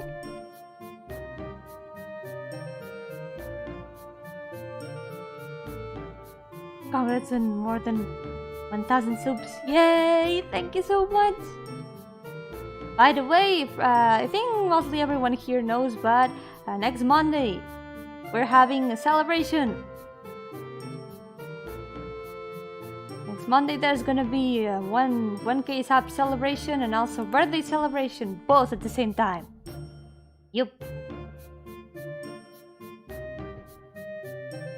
And of course I'm gonna be wearing my new outfit. I'm really excited.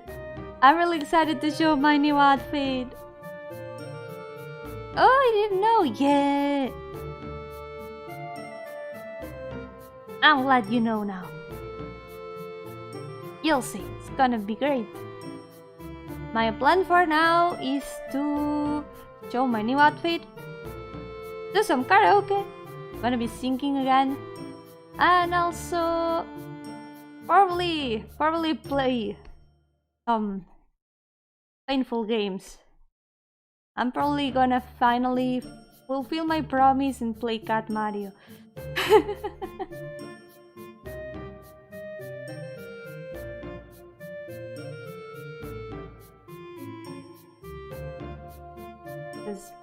Fun fact, it's gonna be on Pain Monday, so I'm gonna have to move Pain Monday to another day.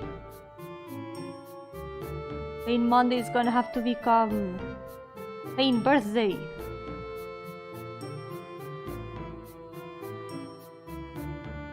But I'm glad we can celebrate everything at once.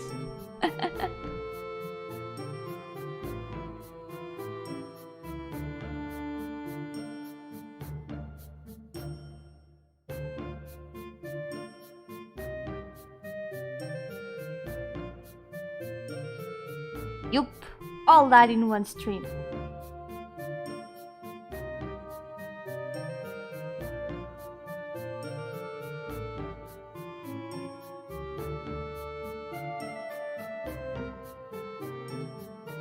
And I'm really excited about the new outfit. That's the outfit I'm gonna be using from now on. Probably gonna fix this one a little bit so I can reuse it sometime in the future, but it's gonna be a big change. It's gonna be a really big change.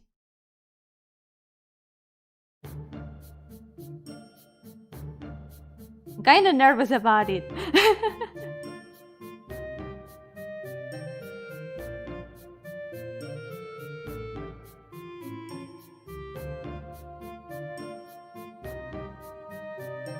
And I also need to keep practicing some new songs.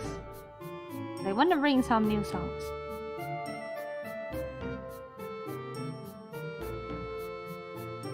We live in Spain without the S.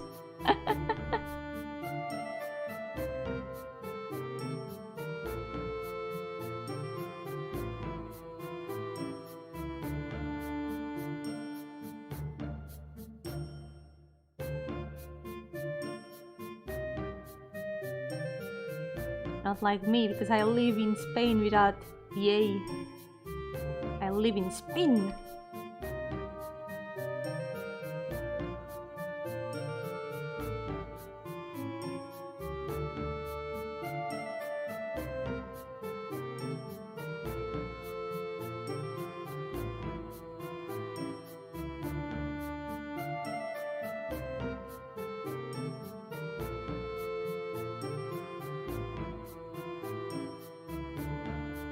Let's go, her lines are almost done.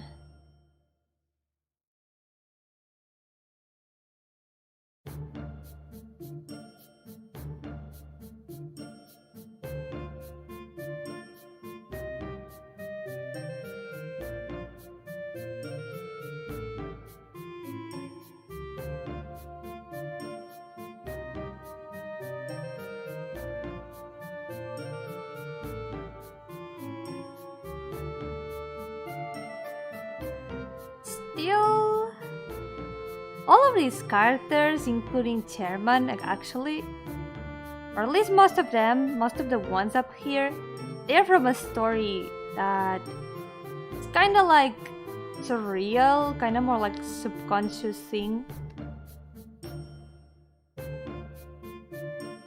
So technically, most of them aren't real. And someone was asking about why Chairman is a chairman. That's just probably someone's subconscious representation. That's kind of what most of them are. I gotta work on that story one day. What kind of games do you like to play, Yomi? I really like RPGs. I like RPGs a lot. And adventure games. Yup.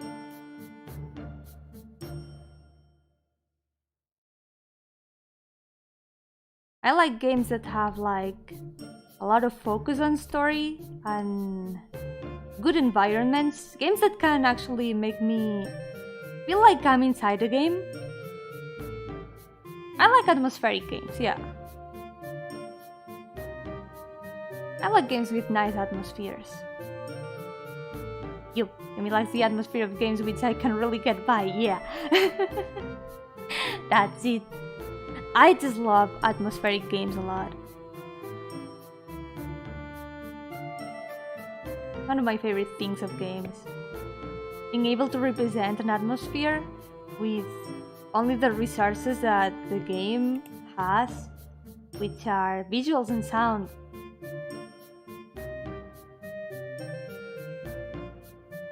I just like that a lot. But I also like games that are focused on characters.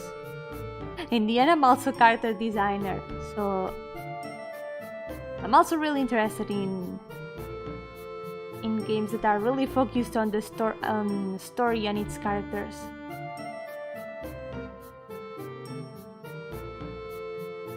And also good world building. So yeah, mostly RPGs and adventure games. That's usually the ones that have this kind of focus.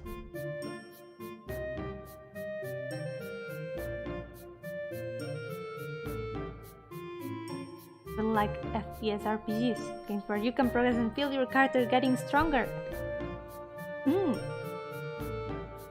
That's nice.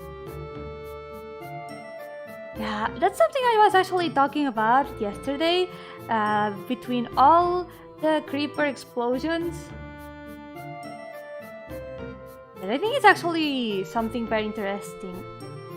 The way that there's like various different types of player motivations. I think maybe today I'm gonna be able to explain it more properly.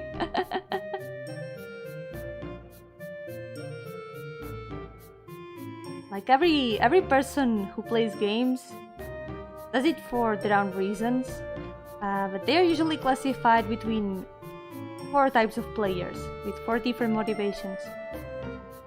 You've got... What do you mean, shut up, Yomi? Whose fault was it? All those creeper explosions. It wasn't my fault.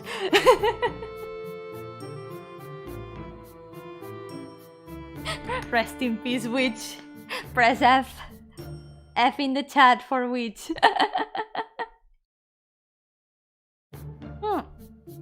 Game with a good atmosphere is the Resident Evil remake. The mansion is so compact with detail, which you wouldn't expect from a Resident Evil game.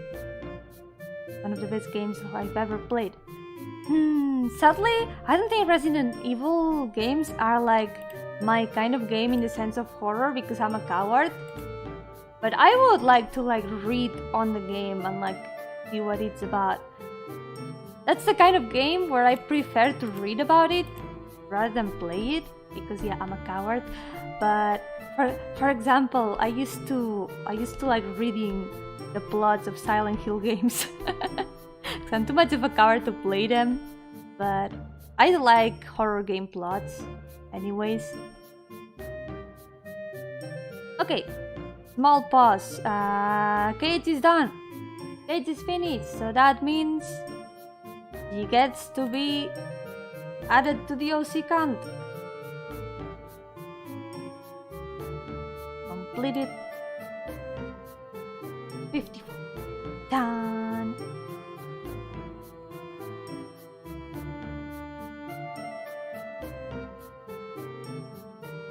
Silent Hill is insanely atmospheric, especially the first 2. Yeah, I love listening to the Silent Hill music. There's a lot of really chill music and I really like the atmosphere it has, even if I'm too much of a coward to play them.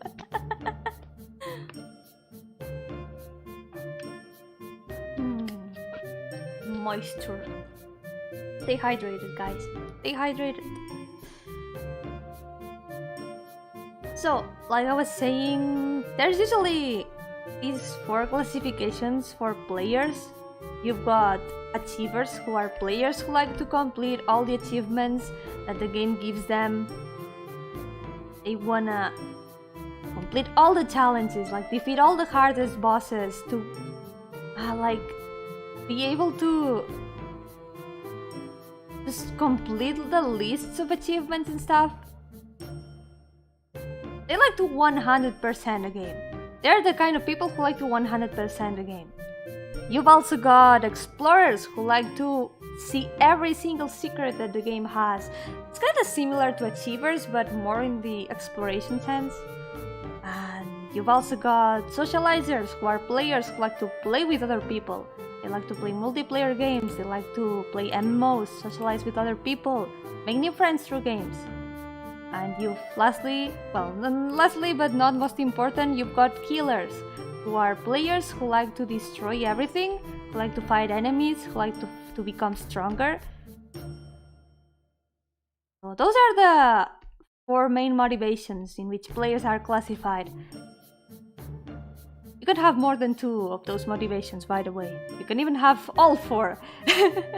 You can even have all 4. So, what I was saying yesterday about Minecraft is that Minecraft is a good game in the sense that it has things for all those 4 kinds of players. Which is kind of interesting. How about rhythm game players? I would say that's kind of an achiever thing. Because rhythm games are all about completion, like getting the best results, doing perfects in the games, being able to finish the songs flawlessly. Yeah, collectors are kind of a mix between achievers and explorers. Think about it, Minecraft is a horror in a way. It is kind of a horror game for me. Whenever I'm playing Minecraft alone, sometimes it feels like I'm playing a horror game.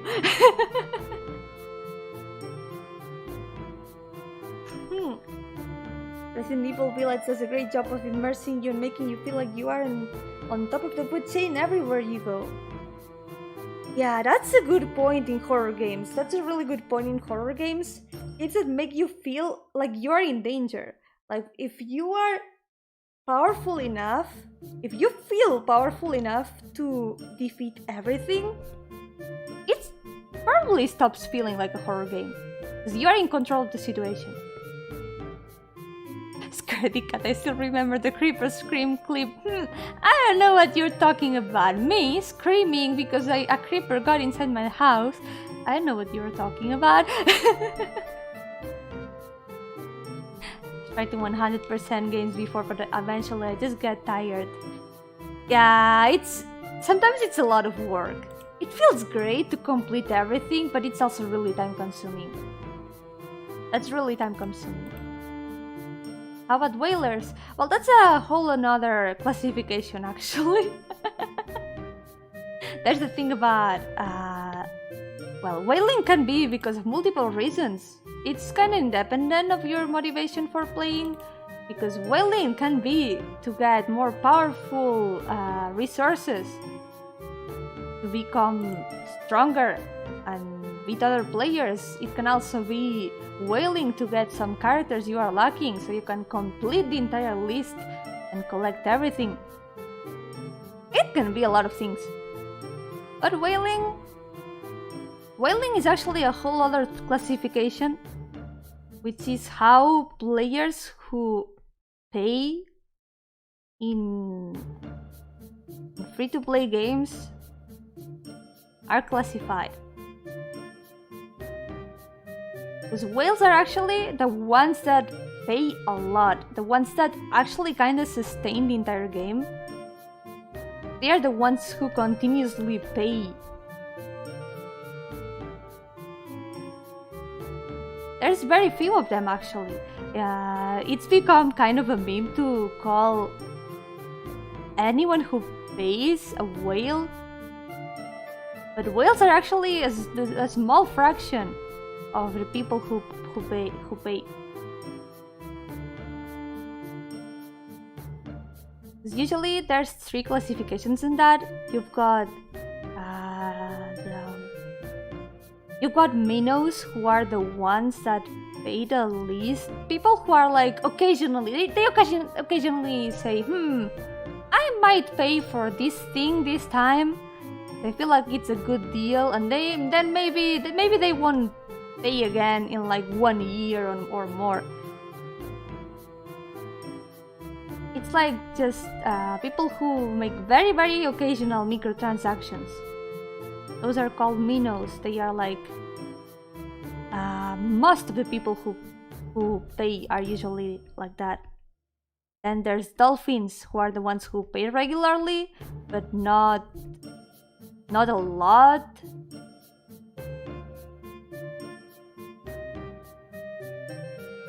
And then there's whales, who are the ones that pay lots of money. They pay to max all their characters. They spend tons on a game. And they're the ones who mostly sustain the game, like I said.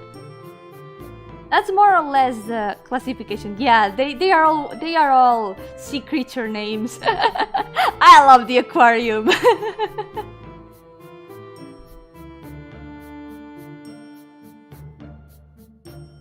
My reasoning for completing games is if I really like the game and I want to stay more in the world. Yeah, that's a good way. That's a good way to put it. If a game makes you really enjoy its world, makes sense that you're gonna wanna stay there for a little longer and try to see everything you can see from it. See everything there is to see. Pay to winners. That's more of a problem with monetization in games. Because when a game is supposed to be free to play, but a lot of things are locked behind paywalls, or like people who pay have it way easier to become stronger, that's when a game becomes pay to win.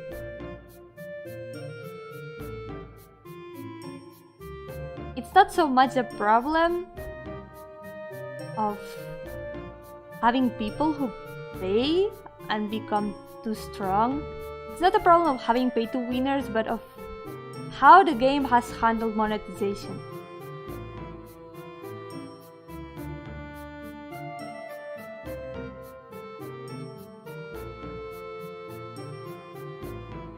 I don't know if I'm explaining myself properly. Let's see.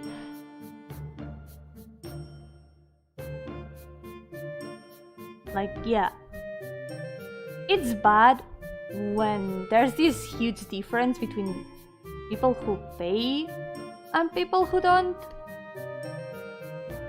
It can feel unfair, because not everyone can afford to pay. And in games that become pay to win, that's where it feels more unfair.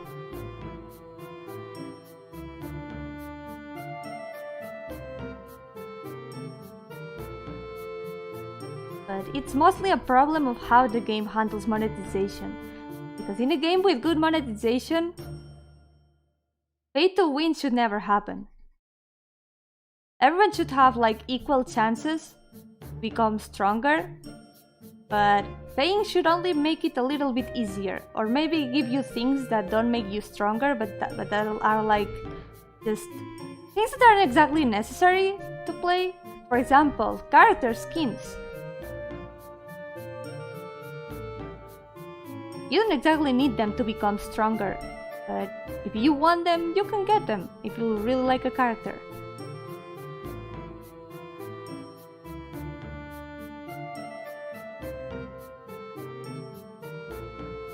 Microtransactions have ruined some of my favorite games for me. Yeah, that's a shame. That's a shame. It's been becoming like more and more popular to have microtransactions and DLCs and stuff like that. And I know there's a lot of people who are not very happy with that.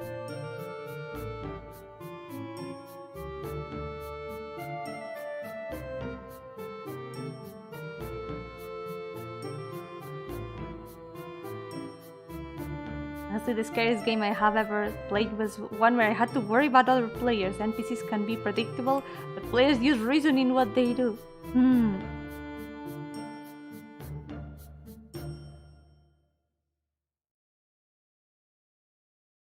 In a game like that, it's fair if paying only helps you get better quicker. There has to be a path for the free-to-play to get to the same level as the pay-to-win eventually. Yup.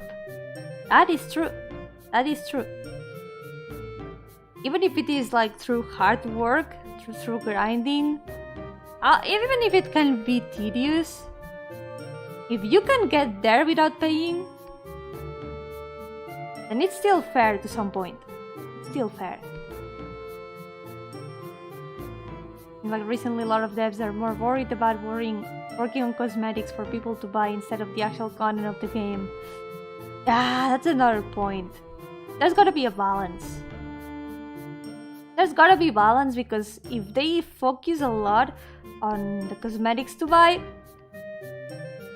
people who aren't interested in them aren't gonna have anything to be interested in. They're gonna run out of interesting things for them in the game.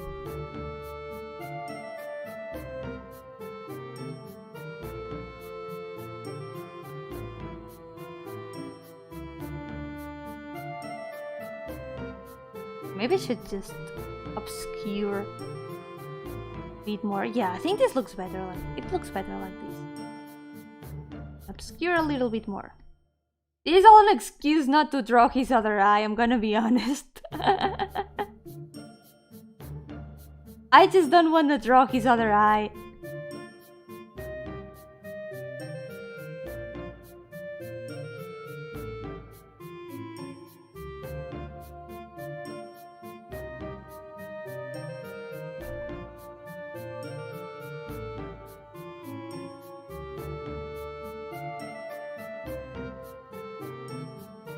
Look less weird if I just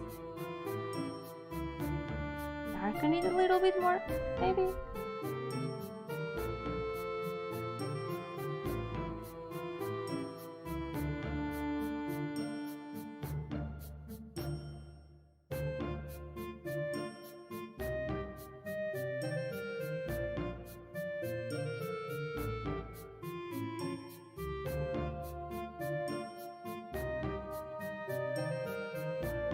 It's really hard to, like,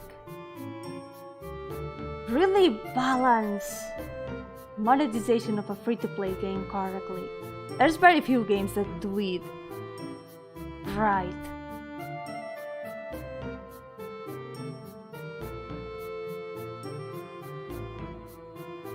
And it's also how popular mobile games have become lately, and all the gacha trend, of course.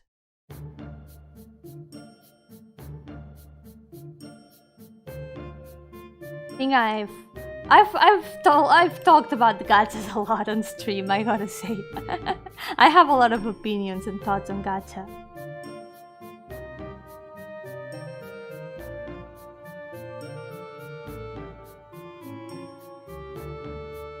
Especially when it comes, well, obviously I've got some thoughts on gacha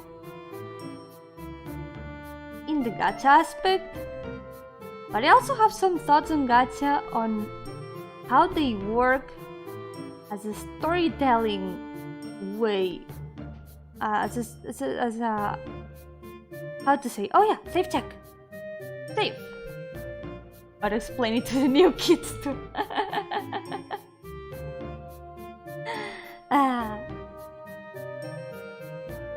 Just give them the cutest and hottest PNGs. That's how things have ended up, I guess. Like COD Modern Warfare when it came out, until they added microtransactions and started shoving ads in my face when I launched the game. Yeah, they must have been like trying to search for new places to get monetization from, and it's kind of a pain. Sounds like kind of a pain.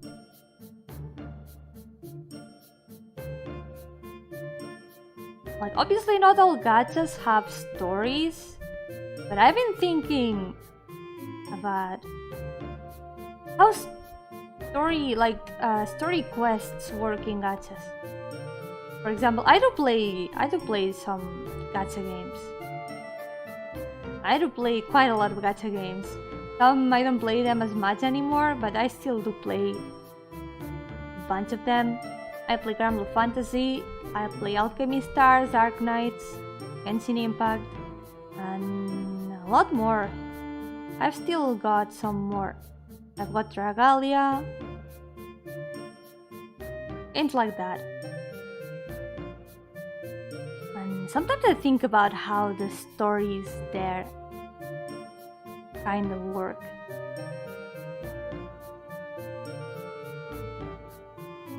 The thing is, I need to order the words in my head. Thing is, usually in a complete game, you buy it and you get the entirety of the story. Not counting DLCs, because there's a lot of DLCs also lately, but mobile games are much more rampant here in the world entirety of Asia. Console gaming is very low profile here. That's true. I also remember hearing that, for example, in China, mobile gaming is really popular because consoles used to be banned there. And since they couldn't play consoles, the gaming industry really focused a lot on mobile.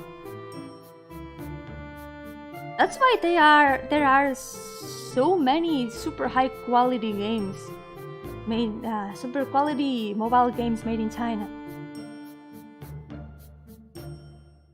Just look at Ark Knights and look at Genshin Impact. Also Azur Lane, that's true. I also used to play Azur Lane, but it's not like there was much main story there, you know?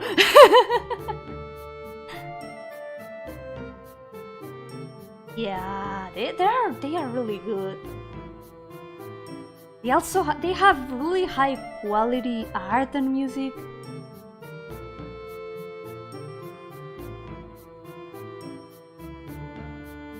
And really good aesthetics as well. I tried playing Girls from Online some time back, but I just couldn't get hooked to playing games on my phone. Yeah, understandable. It's much more comfortable to play on computer and console. Bigger screens and easier controls. I did play Girls from Online a lot too. I still want to continue because the story was really interesting, but I haven't had time and the stages get more and more difficult. The difficulty level is kinda harsh in Girls from Online.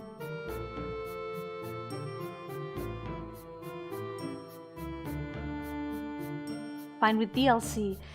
Yeah, especially DLC are okay when it's like content that could be an entire new game. Or some cheap extra add-ons, that can also be nice.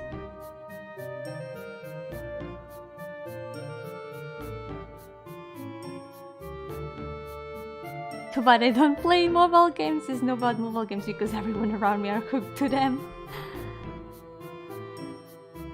Yeah, they become so popular.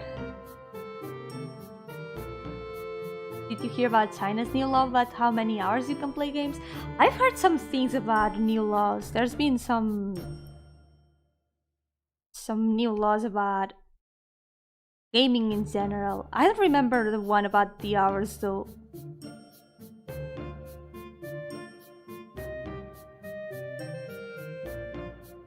The point I was trying to explain is when you buy a completed game, you pay once for it, you can enjoy the entirety of the story.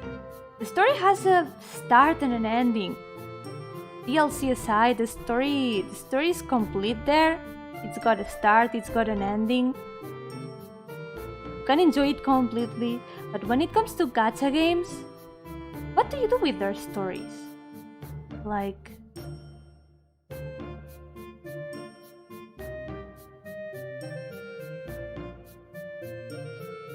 Alright, you start and they give you motivation to start the adventure.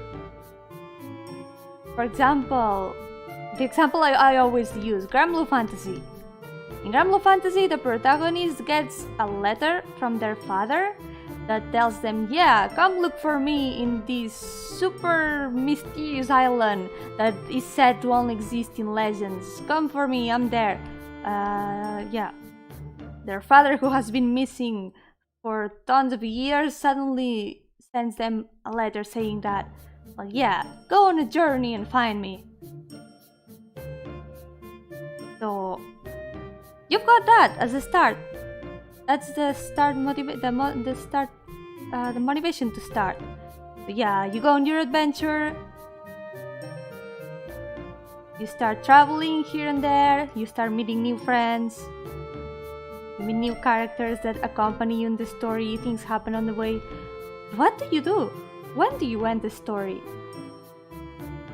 How are you supposed to end a story that is supposed to go on for as long as the game lives? Lives?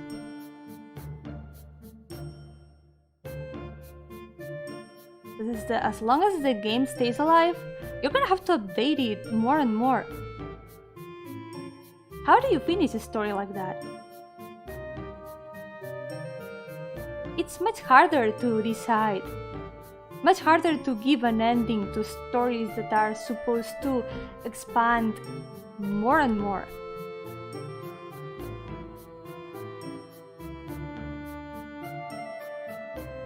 Something that I think about often, because someday we never know when a mobile game is gonna shut down. There are stories that depend on the game staying alive. Pretty sure that when the story is finished, that means there's gonna be new release. That's also a possibility, yeah. That's also a possibility. But the question is, how long do you stretch that story? How long do you make the players wait for that final goal that was promised in the beginning?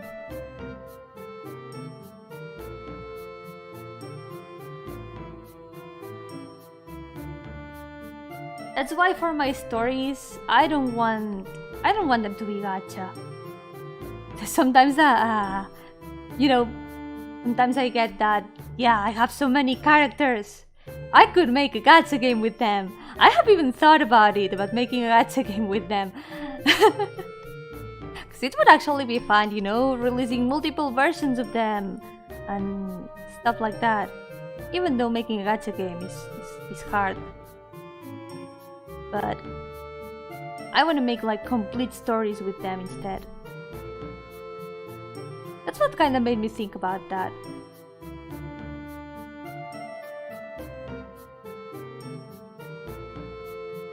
I just hope that if any of these gacha games, whenever they end service, they're gonna do something with the stories, so they aren't lost forever. You can make gacha from your OCs. I can certainly make gacha from my OCs. I didn't think about making a gacha game with my Ars Goetia demons. I've got the entirety of the Ars Goetia as OCs. That's how bad my self-control is. Like, haha, 72 demons! What could possibly go wrong if I turn all of them into characters?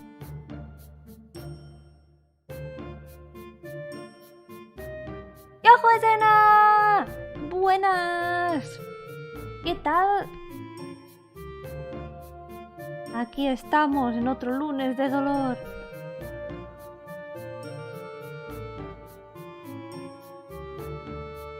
Never got hooked on a gacha bug, but all my friends did, so I feel a little left out sometimes.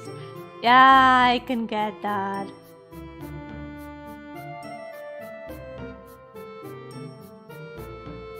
Know some people who feel the same. It's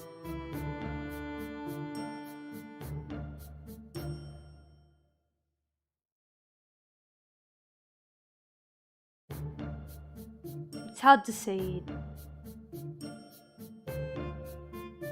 Feels kinda like you have to get into mobile games too, even though you don't really want to. The pressure, the peer pressure.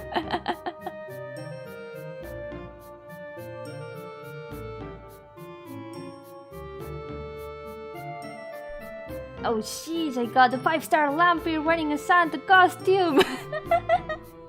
Hell yeah! I'm not sure if they would dress up as a Santa costume.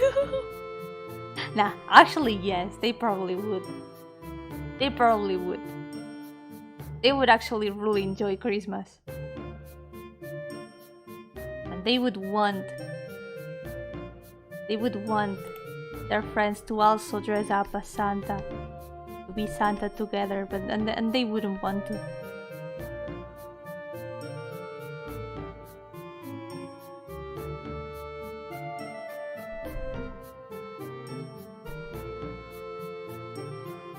Hey, look at this new mobile game. Cool, what's the story about? What story? What story? I only see cool PNGs of waifus.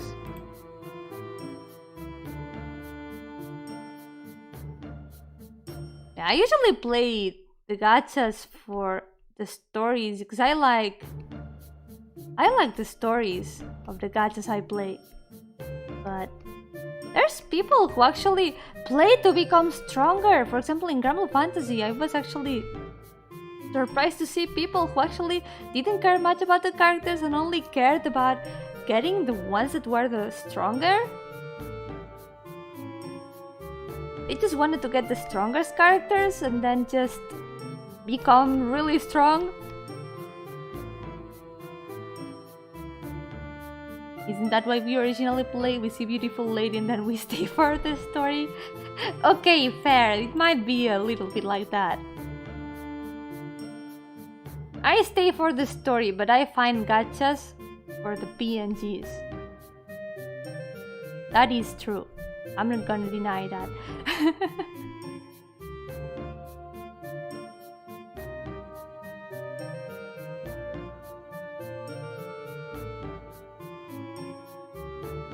Understand why people like it. Just like gambling, except instead of getting money back, you get waifus.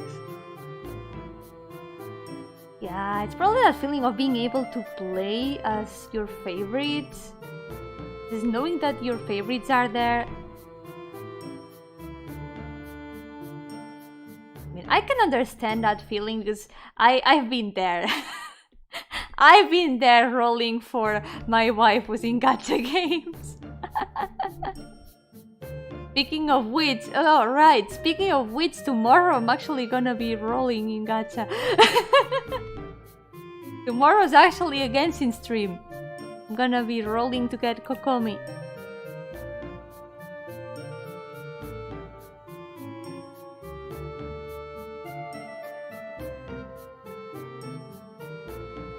But this time it's not because waifu. This time it's not because waifu. This time it's because I just like her design, and I need water characters.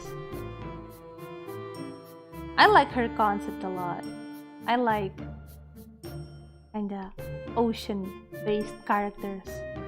She's got great aesthetics and she's got jellyfish. Jellyfish are my favorite animals. Yeah, wow, it's Kokomi a waifu? No, she has jellies. She's got jellyfish! I want her mostly for the jellyfish.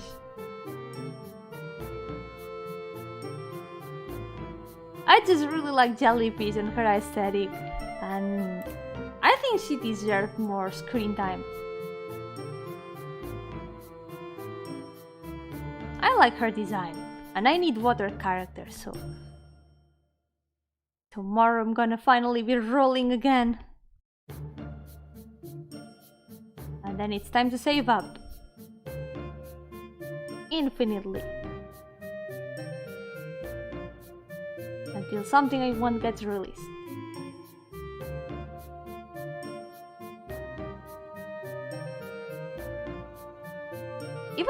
Even though I wonder about that aspect of the story of gachas, at the same time, I think they also have some positive things.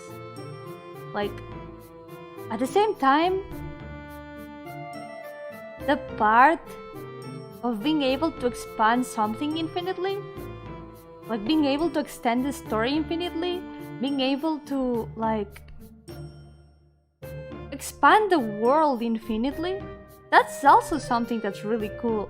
You can keep adding more and more world building. That's something that it's difficult to do with many other games. But gacha games are made to be able to be expanded more most of the time.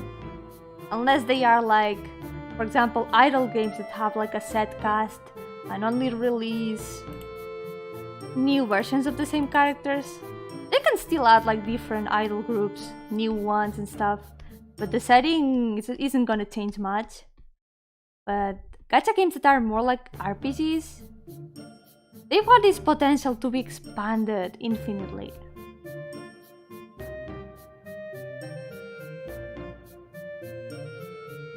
Like playing Genshin, but I finished it too quickly. Yeah, it's waiting for the updates. The new content just ends really quickly.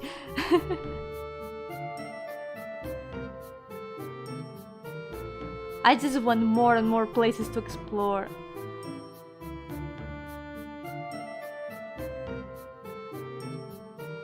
No, gonna leave that.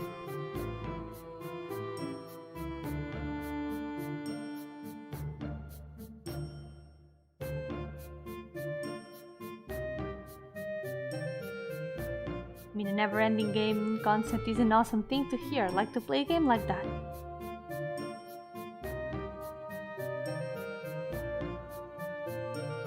Yeah, maybe through procedural means you can actually get that. You can actually find something like that. Get something like that. Yeah. Skyrim was supposed to be a never-ending game, and the way they did it was just having NPCs send you to the same places over and over. Wasn't it because it keeps getting ported everywhere? You can now play Skyrim on your fridge.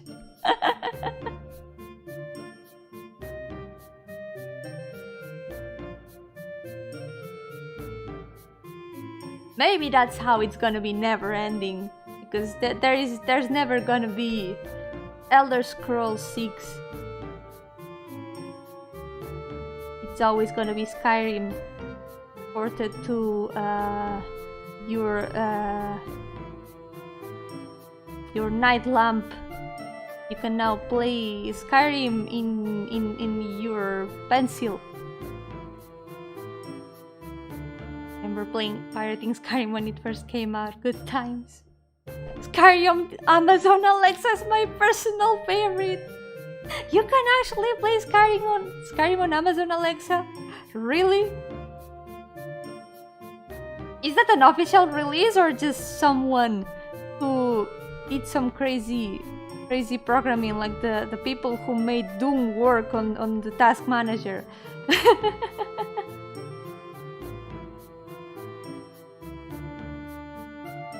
Can you speedrun Skyrim using your smart fridge? Not clickbait.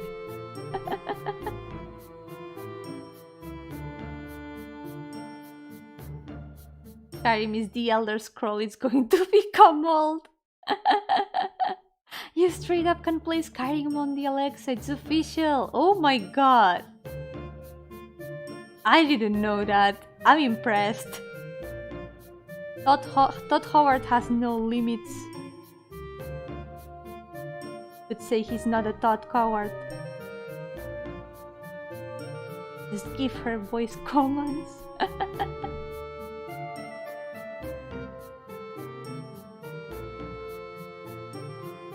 How many times has Skyrim released now? Not enough. Not enough times, apparently. This is so sad, Alexa plays Skyrim.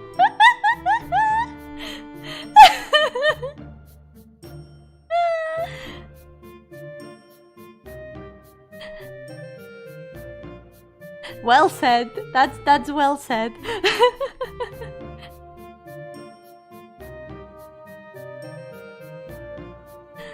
Oh boy.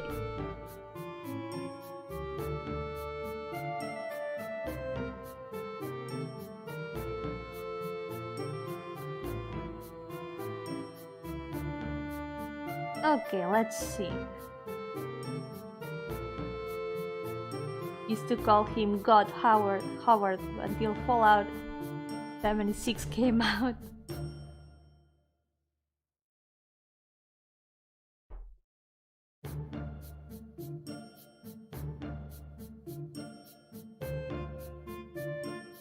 He has a very punny name. You can make a lot of puns with it.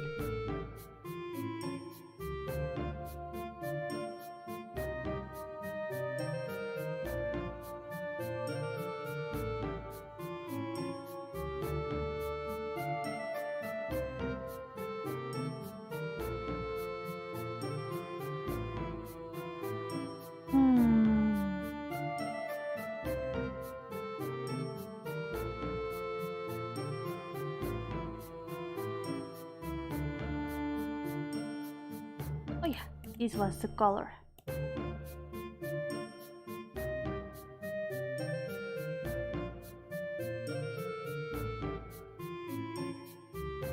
Taking me a while to finish coloring them. Let's go. I can do this.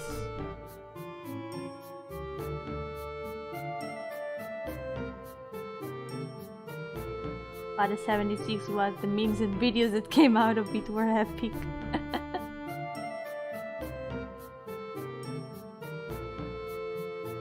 How about horror games that lets you fight back and kill the spooky stuff? Do those games still scare you? It kind of depends. The thing is, I'm not very good with like graphic violence, and some of those games have graphic violence. I can deal with like pixelated games like RPG Maker style. They are all pixelated. No matter what happens there, I can probably handle it. But if it's like really realistic 3D graphics, it's a bit harder for me. I have to... Whenever I'm watching like people play those kind of games, I can only watch like part of the screen. I remember I was watching Lina play Resident Evil 7. And I ended up watching like only 1/3 of the screen. It got a bit heavy for me.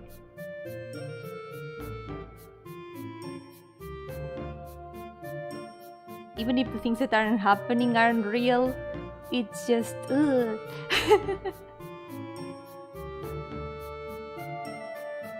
It's a bit too much.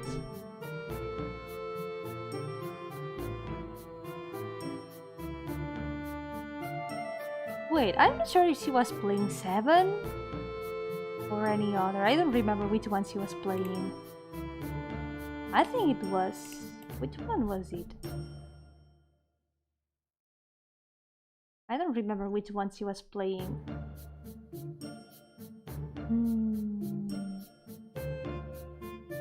Maybe it wasn't 7. It was...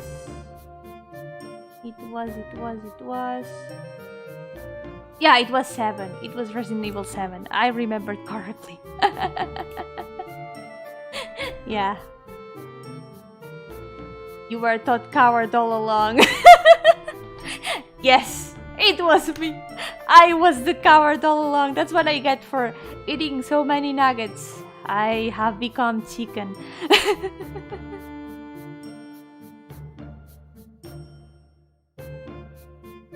Resident Evil games really like to mess the character up. In Village you get half your hand beaten up like 10 minutes into the game. What a welcome. That's a great welcome, yeah. That's a great welcome. Yeah, remember all that's in the Resident Evil franchise. Yeah, maybe it's a good thing you just read about Resident Evil. Yeah.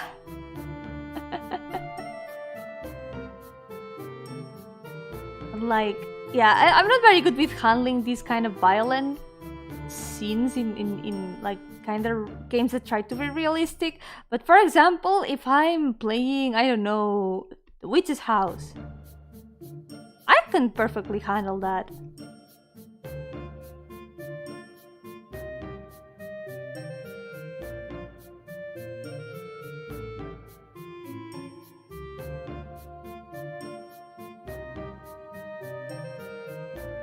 Resident Evil 7 is the one where you get your arm cut off with the chainsaw at the beginning. Yeah, I remember that. I just ended up like scrolling down and just watching a little part of the screen.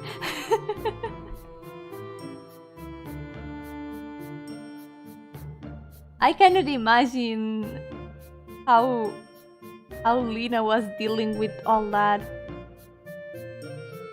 She hasn't been continuing. She hasn't continued the game yet. She said it was way too scary, but she still wants to continue it. But I can see why she's kind of avoiding it. Wait, that wasn't eraser.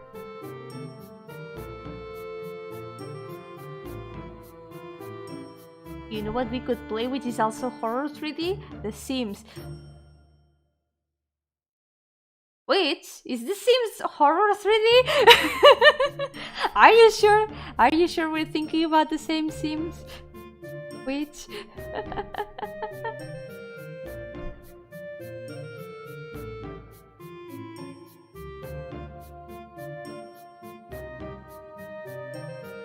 Yomi was seeing her Pokemon shred, burn, drown her opponent's Pokemon.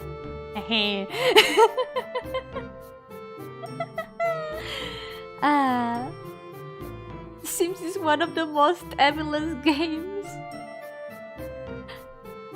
Remember what happened when I played? Do you remember? Yeah, I remember the glitches. I remember that guy, that NPC. There was one NPC that just kept appearing. That NPC glitched the entire game.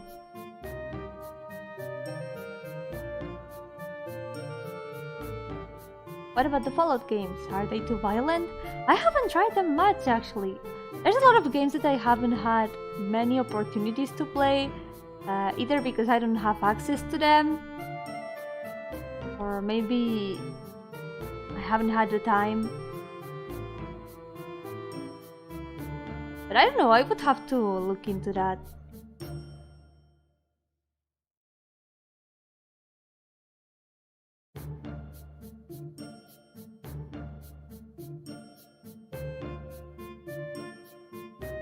It's a horror game depending on whose perspective. I would not want to live in a Sims house controlled by Yomi. I would be force-fed nothing but chicken nuggets in a Yomi house. You think so? You really think so? I wouldn't force-fed you nuggets. I would let you eat whatever you want. You could eat nuggets with chocolate only if you want. You could eat nuggets with ketchup. You could also eat nuggets with orange jam. Maybe nuggets with sweet and sour sauce. You can choose. There's a lot of options. Yeah, that kid was the slappiest kid made us in the game. He glitched everything. There will be mandatory nuggets and ice cream every supper. That reminds me, I've still got some cookies here. I forgot I had a bag of cookies open here.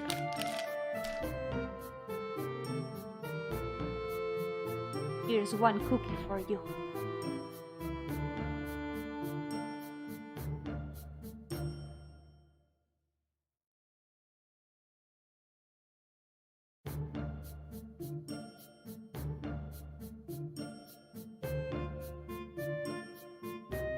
What kind of cookies? They are chocolate chip cookies, but they are really, really tiny. They are those really tiny round chocolate chip cookies. Cookies, cookie clicker, you house the grandmas. I actually forgot to open the game today. Since I've been kind of busy for the last days, I've been forgetting about cookie clicker. But the friend I went to visit, she had cookie clicker open and she had like 16 something. What was it? 6 cookies? I don't remember exactly what the word was, but it was like a lot of cookies. A lot of them.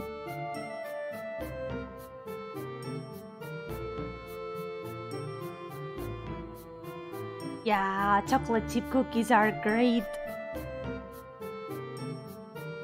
I love them. I remember when I first played Cookie Clicker, I started buying a lot of those cookies just for the jokes, for the Cookie Clicker jokes. Haha, I'm eating grandma cookies. Even my dad nowadays calls them grandma cookies. Sexdecillion, I think that's it, yeah. Yeah, that's the number. That's the number. Like 16 like somethings. That it was a lot of cookies. She had like 700 grandmas. Yeah, she had like 700 grandmas and cursors and tons of things. It was like, Jesus Christ.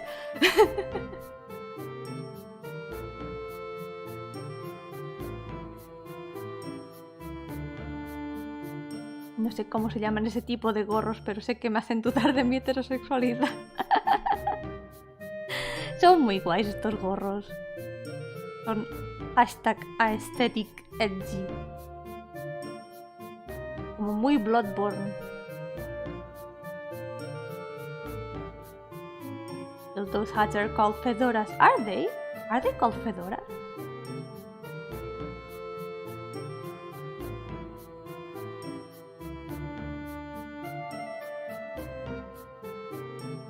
I remember them being a little bit different.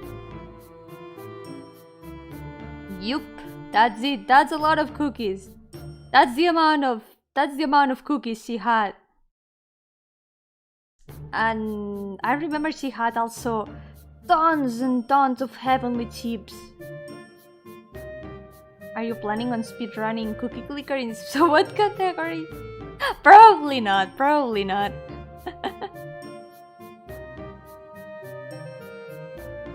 Unless you do a bunch of ascensions. Kinda hard to speedrun Cookie Clicker.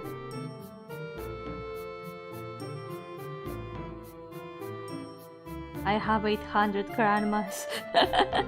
How many cookies do you have?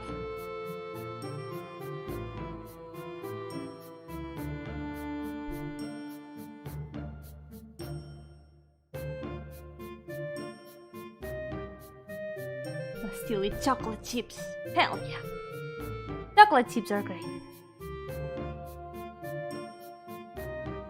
Oh yeah, I need to paint the eye. Talking about cookies, how about playing Cookie Kingdom one day?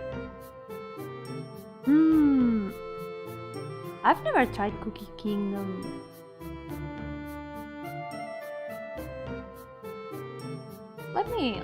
Let me look it up just in case to see if it's the one I'm thinking about. Oh yeah, Cookie Run. Yeah, I've never played it, but some friends of mine do play it. There's some cool designs, but that's also gacha game, right? Cookie Run is also gacha game. I cannot get into more gacha games. I have a cookie land, but my homeland is pasta land. It can be both, right? Cookies and pasta, they are distant cousins, right?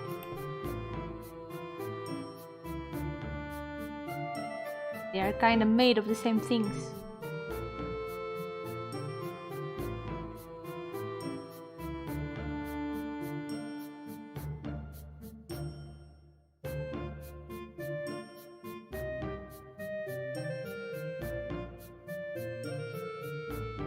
What a clickless percent category. Users rely on a golden cookie drop to get your first buildings. Whoa. I remember getting a golden cookie right at the beginning. Which is something that actually had never happened to me in my previous playthroughs. That's when I understood how people did clickless percent runs. How about pasta with cookie crumbs?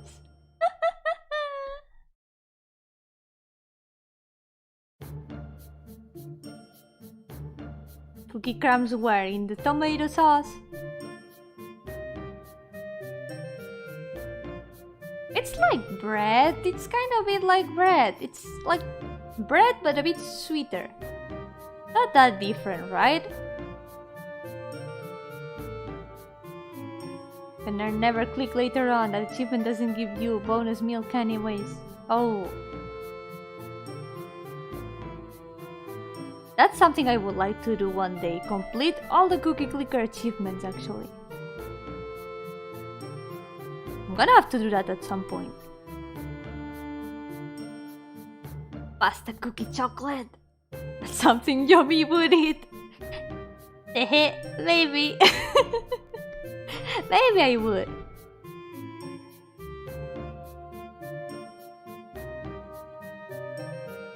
Instead of cheese grating, it's cookie grating. Like, think about it like this. It's like bread. It's just different kind of bread. Cookies and bread are cousins. Just like pasta. It's not that different. Right?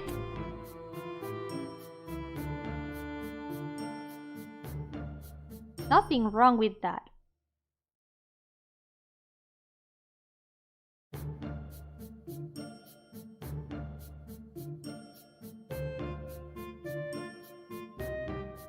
You just say cheese and bread are cousins? No, not cheese. Cookies and bread. Cookies and bread are cousins.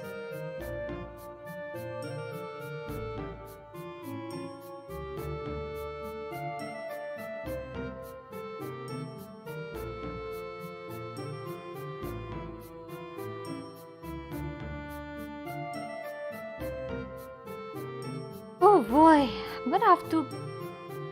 am I really gonna have to paint the chain? I don't wanna do that. I don't wanna paint the chain. No. Don't do this to me. No.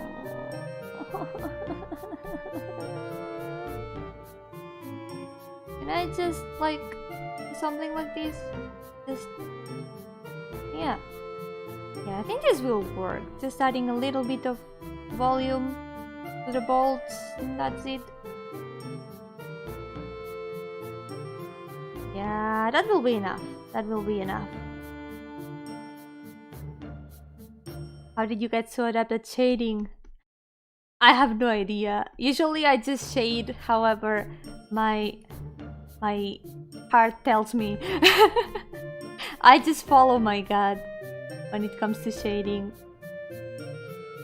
Usually, I think I should maybe follow light sources a bit more.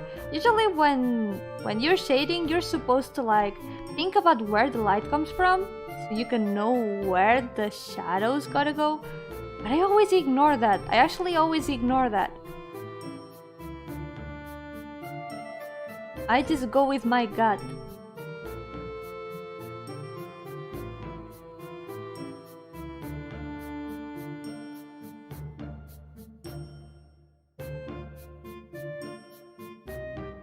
The good thing here is that the shading in these TVs is really simple and there isn't much point in like keeping a solid solid light source. Shouldn't you be ignoring that? I think I shouldn't be ignoring that. Usually you shouldn't ignore where the light's supposed to come from. But I do anyways. I try to kinda keep it a bit consistent, but at the same time, I still shade some things probably in the wrong way. I try to combine the shading with the volume. I like to combine the shading with the volume.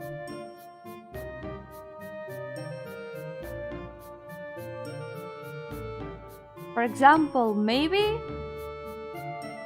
this is if the light was coming from here.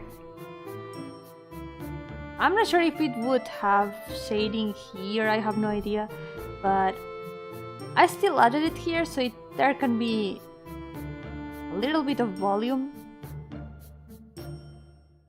I think I care more about volume than actual lighting, which is something I should probably improve.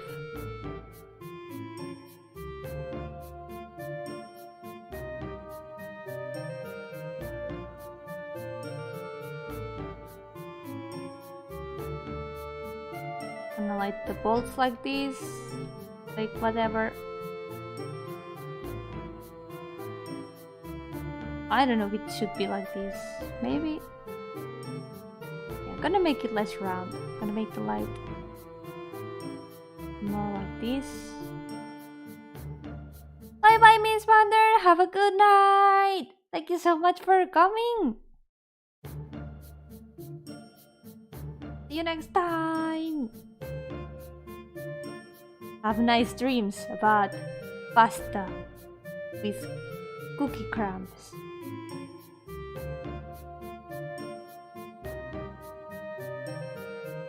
Another good thing about these TVs and it's that they've got flat shading. I don't have to worry much about doing detailed shading.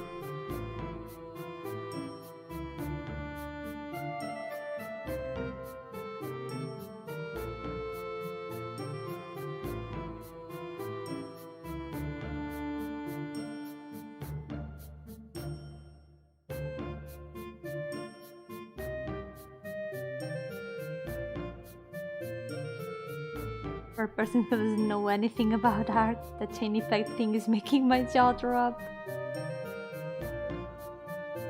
I'm glad. To be honest, what I think most of the time is that as long as it works, it's good enough. In the end, if I tried to draw everything perfectly from the very beginning, I would probably never finish anything.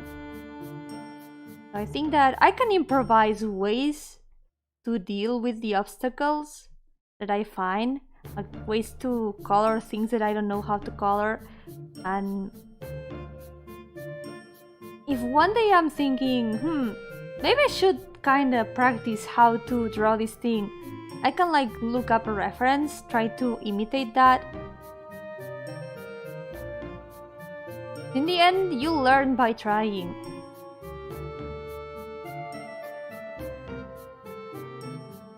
Important thing is to do something even if you aren't sure if it's gonna turn out perfectly.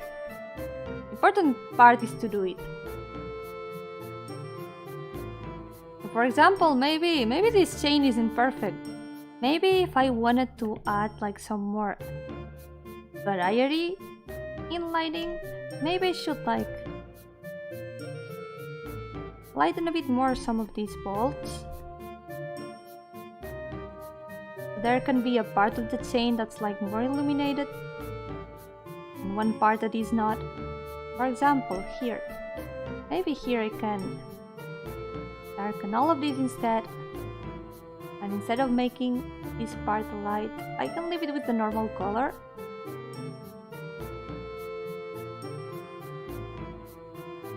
This kinda gives it a bit more difference.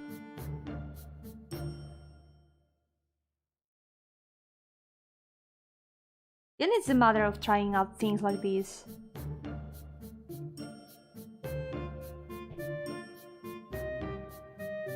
And if for another drawing that's like way more detailed, where I have to draw like a super detailed chain, I can always look up a reference and try to imitate how a chain would look in real life.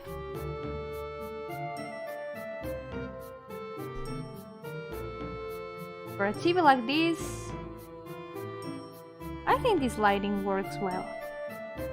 Yo-hooo, welcome back! I was just exposing myself in that I have no idea what I'm doing. That's my secret. I have no idea what I'm doing.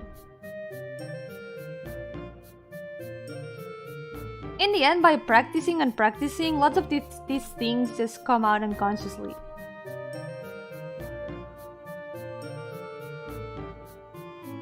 Yomi, would you eat pasta with cookie crumbs?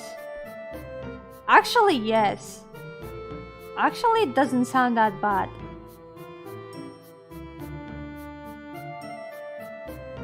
I mean, it would be kind of like sweet pasta, right? It's like, for example, if it's chocolate chip cookie crumbs, it would be like pasta with chocolate.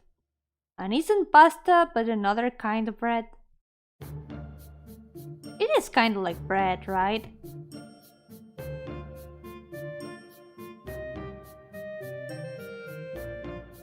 Oh yeah, it was an affirmation. Yomi would eat pasta with cookie crumbs. Yes, it was indeed.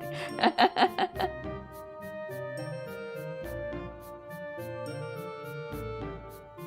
have no idea what I'm doing since I was a kid. I mean, aren't we all? Don't we all have no idea what we're doing? That's why we're always learning.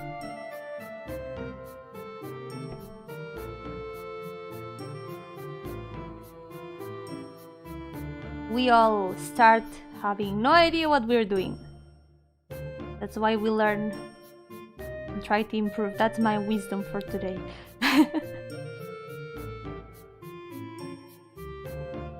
Yeah, kids never stop learning. Follow your dreams. Never stop learning. Don't let anything stop you from trying out that pasta with cookie crumbs.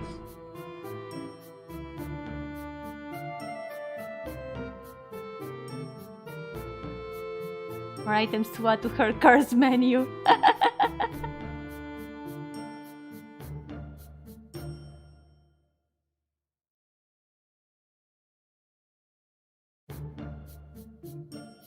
Yomi of the lake, what is your wisdom? My wisdom is, the most delicious recipes are hidden in the most unexpected places. One day, if I do a cooking stream, I'm gonna make an entire menu. You guys can order in the waiting screen.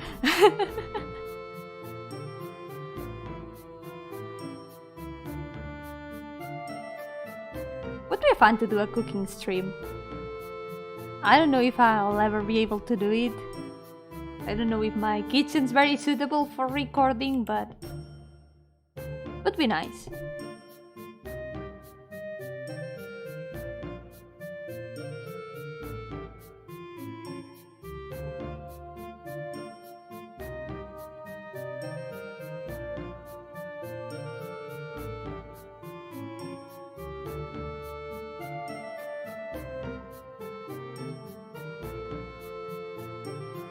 Yo-hooo Jack, welcome!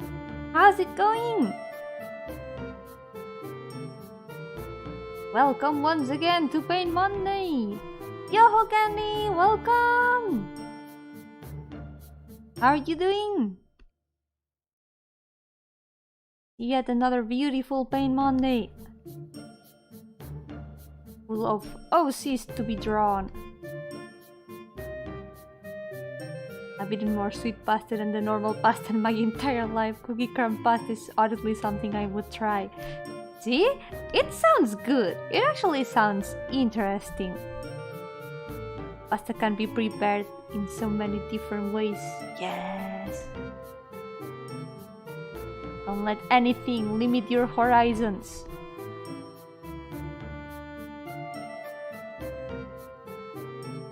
Cold, hard and cold, demon queen, strong and warm.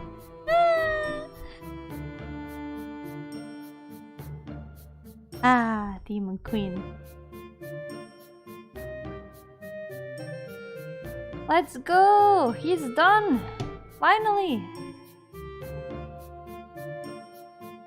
I think so. Yeah. Yeah, and maybe I'm gonna have to darken these lines a little bit more. Yeah. The lines need to be a little bit darker. A little bit. Little bit. Good.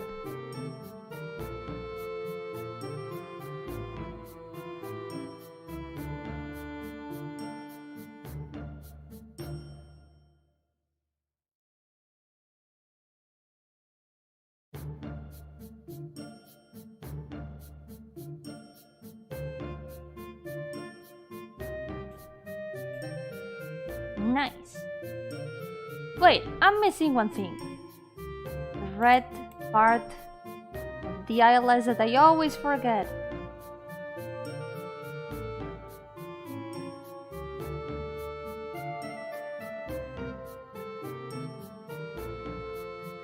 Let's go. I'm sure the next Monday, well no, not next Monday. Tuesday. Next Paint Monday is gonna be Paint Tuesday. I'm probably gonna be able to finish the last 4. Yeah.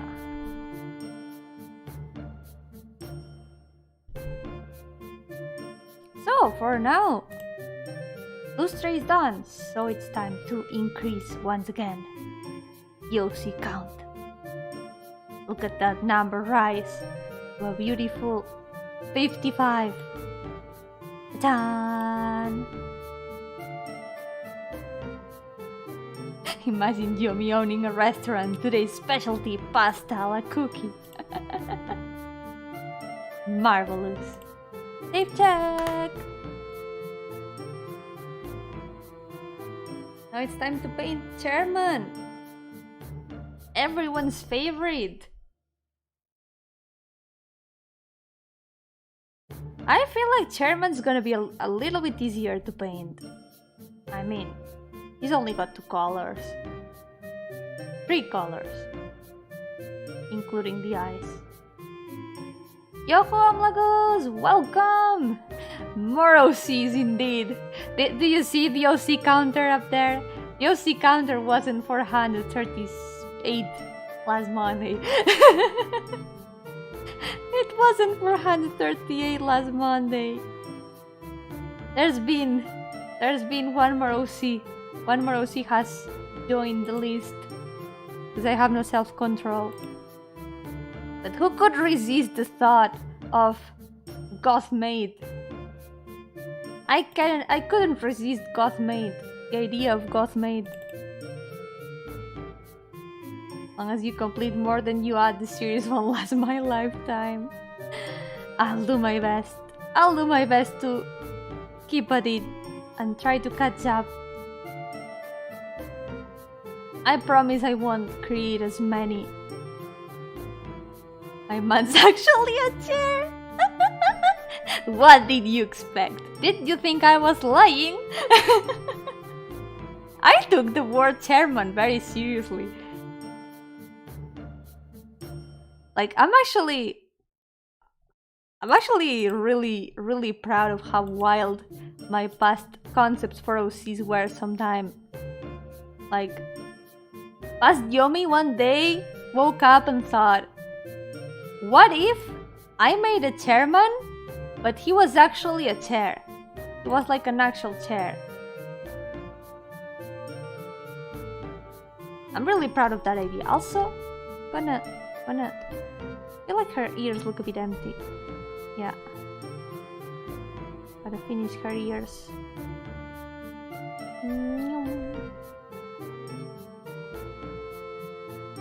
There we go. What if men, but chair?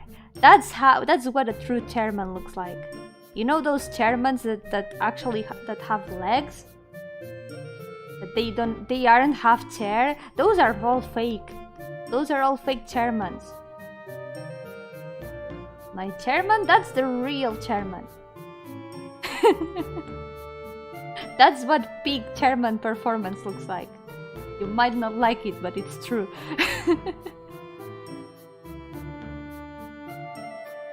Didn't see Needle before, she's cute. Yes, there she is. I love how her design looks like now. I like her a lot. Oh, wait. Okay, fix that. I've also got my Cyclops. Done. Yomi's OC ideas ranges from deep tragic backstories to man, chair. Yeah, checks out. Random question, but is the Elder Pact upgrading cookie clicker good? Can find anyone who knows. Ah, the Elder Pact. It's the one that also gives you a warning, right? I think I usually don't take that one. Hold on. Let me check it out. Actually, I'm not sure if it's the one I always skip.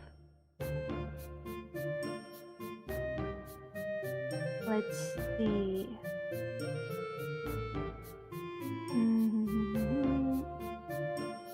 Okay, I think Elder Pact is the one I always skip because I think it replaces all the golden cookies with wrath cookies, and it doesn't feel like that worthy. Yeah, doesn't feel that worthy. It makes everything like way more creepy. Yeah. The final grandma stage can I find anything on it that's not 10 years old? Yeah, I personally wouldn't recommend it. I feel like it's not quite necessary to have it. So you don't feel like losing all your golden cookies. So you can skip that one. You've heard of dragon riders, now hear about the knight that rides a living chair into battle. Hell yeah. Yeah, don't worry about it. What the hell? I had the same dub, so I ended up just like ignoring that upgrade a lot.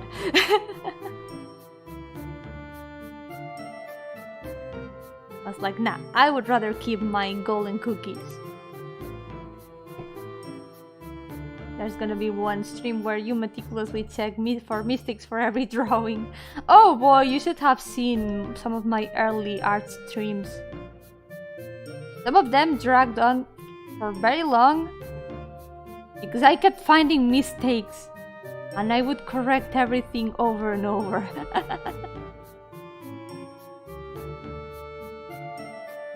Sprinkles are good, but I don't know about all red cookies.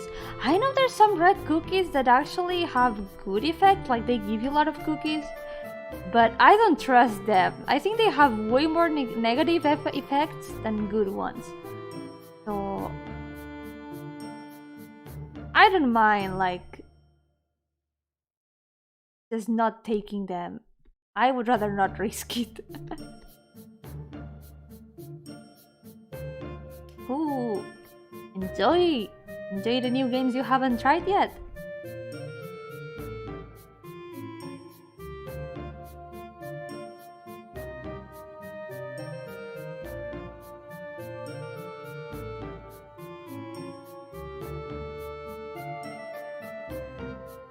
Also, right, there might be some of you who haven't seen all the other previous OCs, right?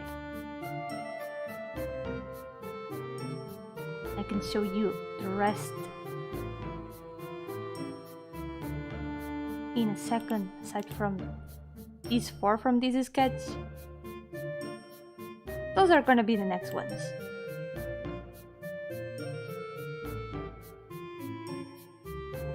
And there's also these 12. Those are the previous 12 to the ones I'm working on now. You heard this and dissatisfactions. Yeah.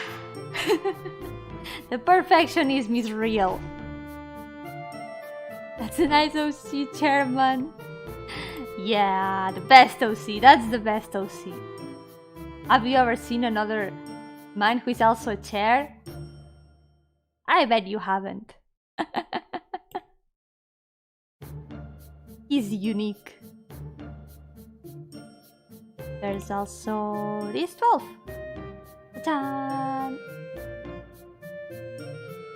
That's the one in the thumbnail today.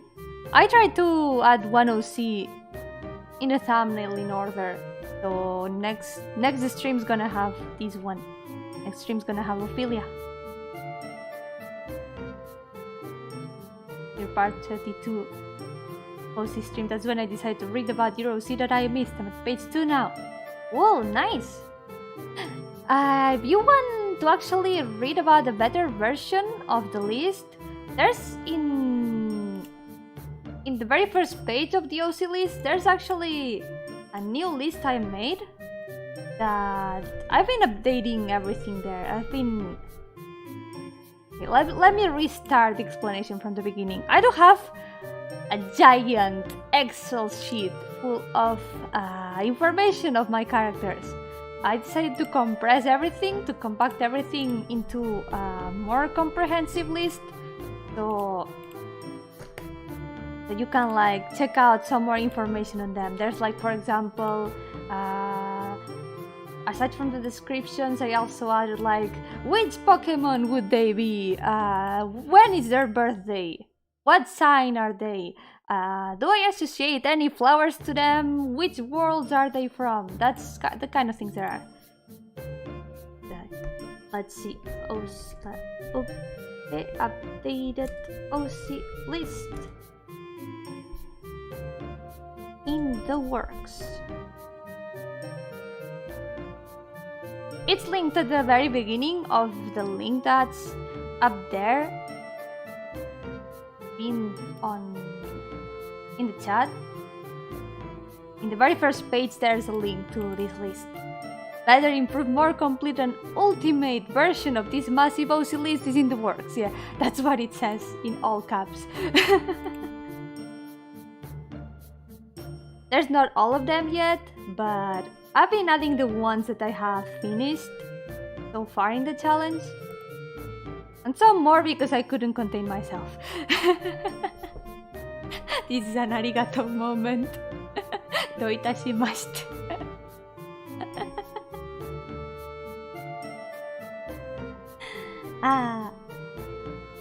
There's only the arts from Paint Monday here, but I think it's a better, more summarized version of everything. The full OC list I have, the full Excel sheet that I have, has even more things. Have lots of more useless information, like what's their favorite color, what's their favorite animal, or what animal I associate to them, what Love Live School Idol Festival attribute they would be, what fate class would they be, stuff like that. There's a lot of useless information in that list. I kinda just summarized the most relevant bits of information. So yeah, there's even their titles, which voice I imagine for them. Also, song inspirations. Yeah, that's true. They've got song inspirations in this new shit. A lot of my characters are kinda inspired by songs. There we go. Those are the... This is the second batch of 12 that I did. Yo-hooo Jojo, welcome! Thank you so much! I'm really glad. Yay! These are all the ones that are finished so far. Yup. There's these guys over here. And lastly, there's the very first OCs that I drew for this challenge. Some of my oldest OCs. There they are.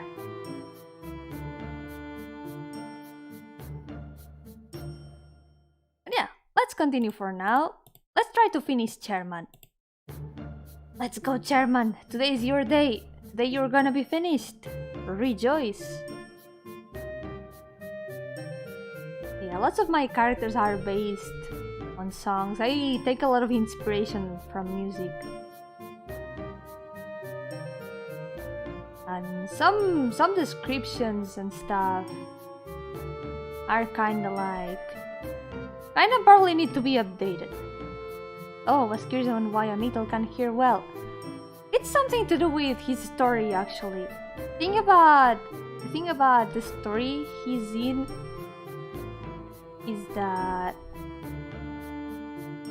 So, gotta explain a bit about that story first. So, the story where Amygdala is in, this guy's the protagonist.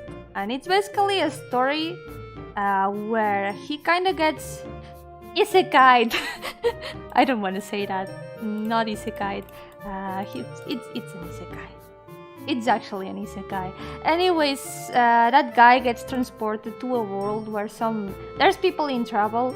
It's kind of like the subconscious of multiple people manifests, and he kind of gets to talk with them and tries to fix his own problems by interacting with other people and understanding them.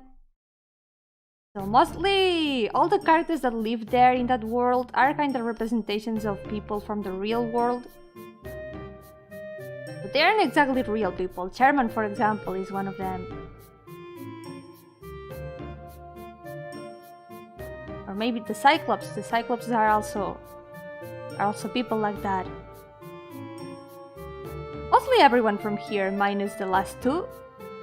Minus White Spoon and Annabelle. The rest are all from that world.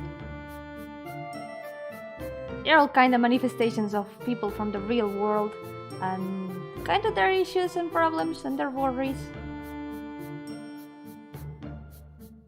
So the reason why he kind of listens very well is because he subconsciously doesn't want to. Something like that.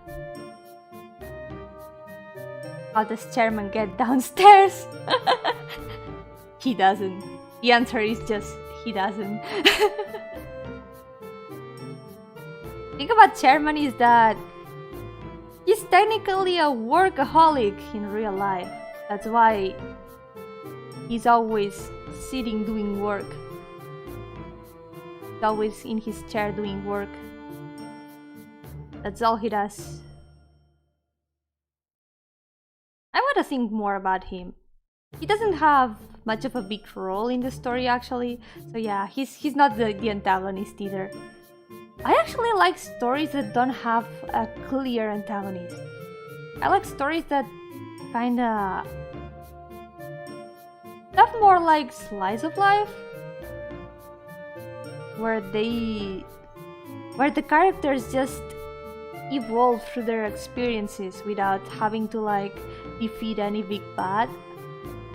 It's like this might sound a bit I don't know, too deep for me.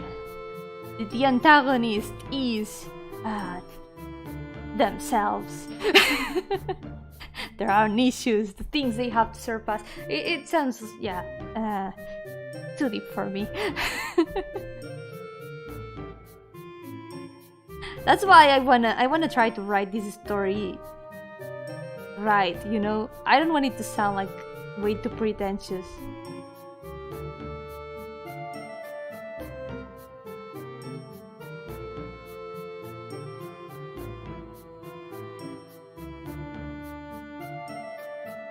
All I think about is that his fault.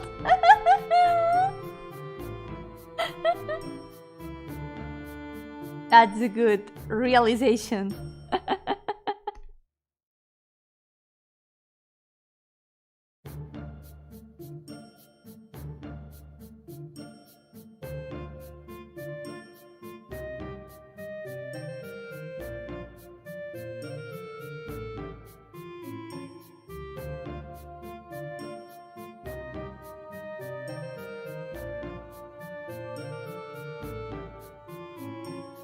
I've had a lot of dubs with that story. Final del día, tu mayor enemigo eras tú mismo. Exacto. Qué profundo. Maybe being bald is one of his problems. It's okay, Chairman. There's nothing wrong with being bald, you know?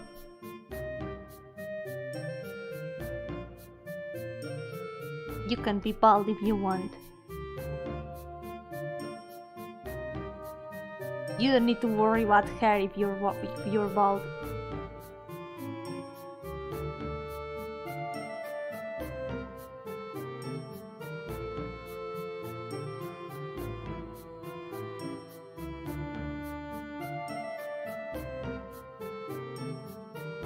Cherpeda calvo, no! Kai!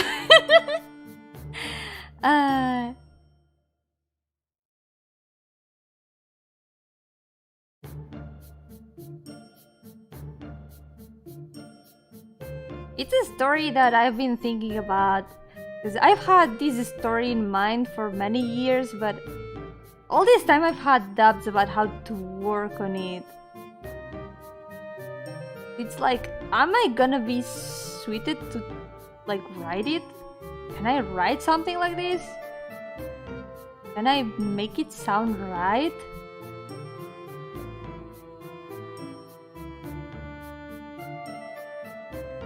Can I like be able to how to say this?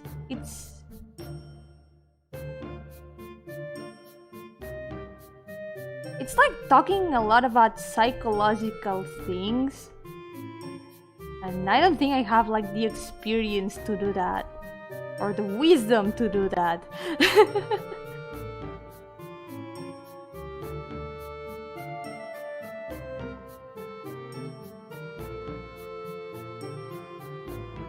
But again, it's okay. A story doesn't have to be perfect.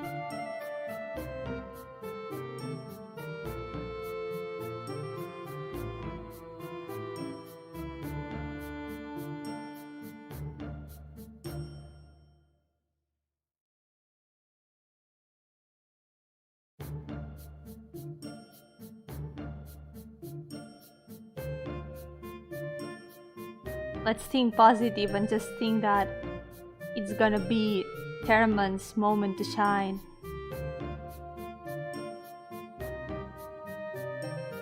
Wasn't gonna ask, but I just gotta know how the chair people reproduce. The answer is they probably don't. He's one of a kind.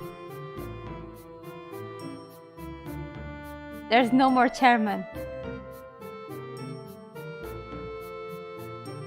He's the only one.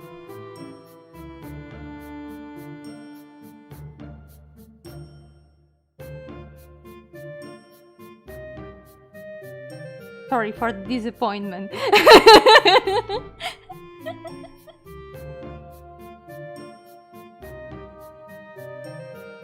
Sometimes that's how things are.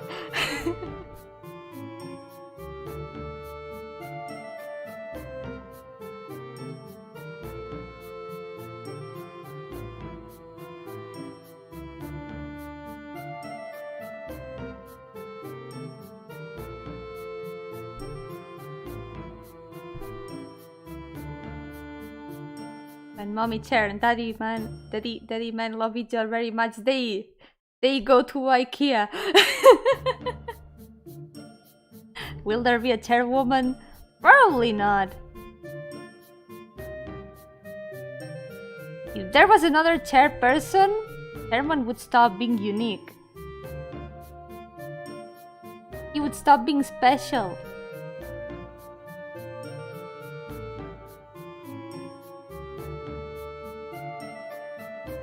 Herman scares me a little. Nah, he's a great guy.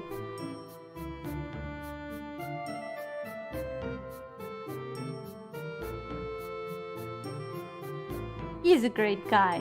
He's just chilling there. He's just rolling around at the speed of chair.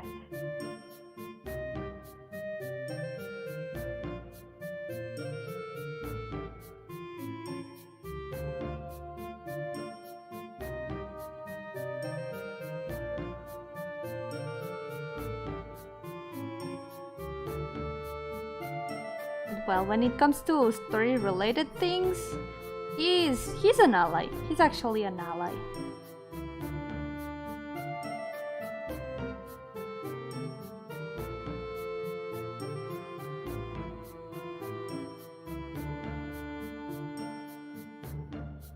I gotta think a lot about how to make that story properly. I wanna do them justice. I like these characters a lot. They've been with me for a very long time.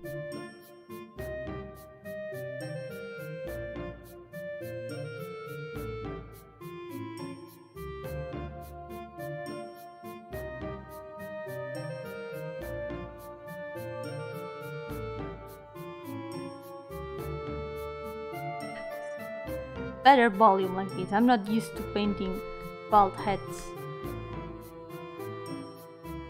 Can Chairman like control his wheels, or does he need someone to roll him around? He can mostly roll by himself. He used to have an assistant actually. He used to have another character as an assistant, but I'm actually gonna turn that assistant into a tiny robot. Tiny robot that can help him, because I like tiny robots. They are cute. And I think it would be more interesting than having yet another character to add to the list.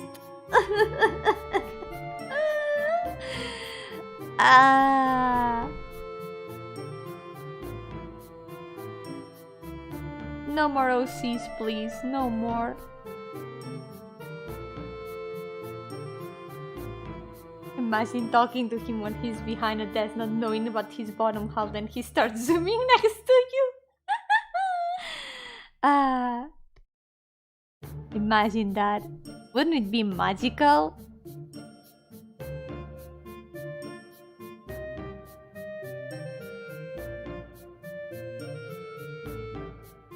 I'm just trying to imagine a story with literally hundreds of characters. You're talking fate numbers here. Fortunately, they are all from the same story. Wait, actually, this can be a bit more purple. Yeah.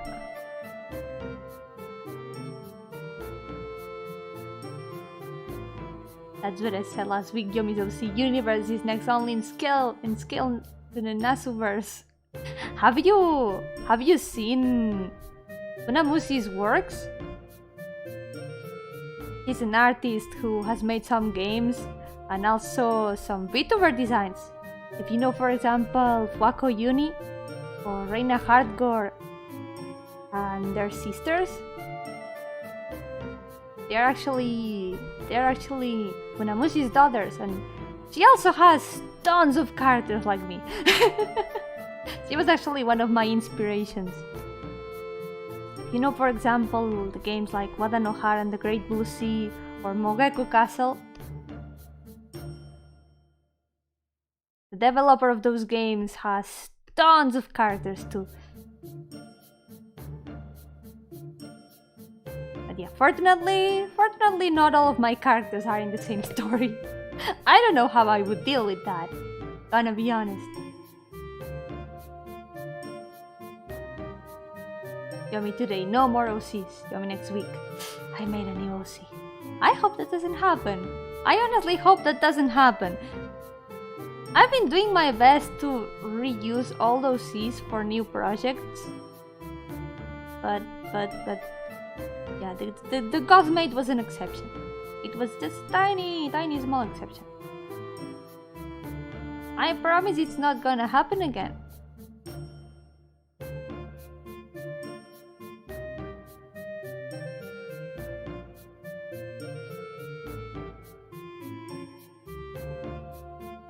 Yomi Ventures Endgame. For the ultimate crossover, everyone's gonna be there. Like in Smash Ultimate.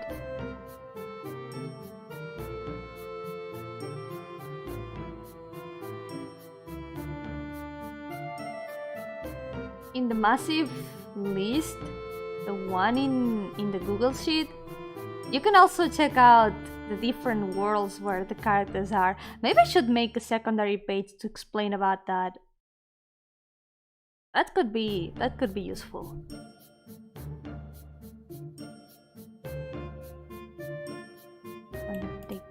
color.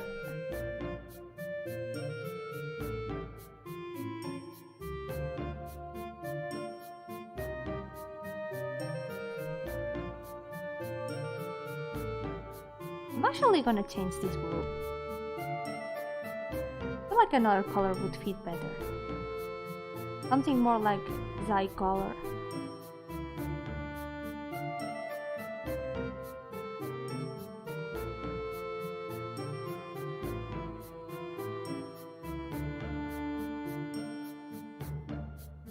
I'm the wheel of my chair. Plastic is my body and metal is my blood.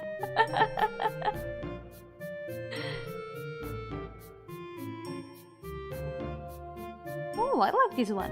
Nice.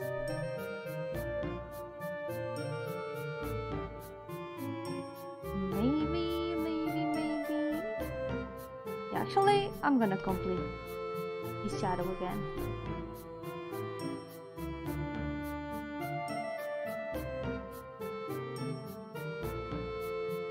There he is! Chairman is done! Hell yeah! Wait, no! No! He's not done! He's still missing some things! You're still missing something, Chairman! Missing some colors! Chairman's biggest weakness is carpet! No carpets allowed in his study. And the bone of my OC is ink is my body and blood is my blood. I have created over 1,000 characters, unknown to rest, nor known by self-control. I do have my Pain Monday chant, actually. I just haven't been chanting it for a lot of Pain Mondays. I used to chant it at the beginning of the challenge, but I stopped.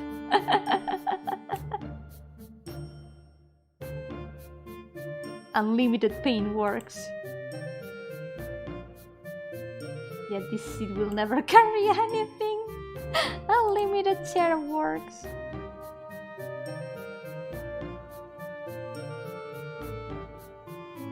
Okay, so now he's done. Now he's completely done. Yet those hands will never give them a game. No, don't call me out like that. Don't call me out like that! No! No! I promise one day they will have a game. Save check.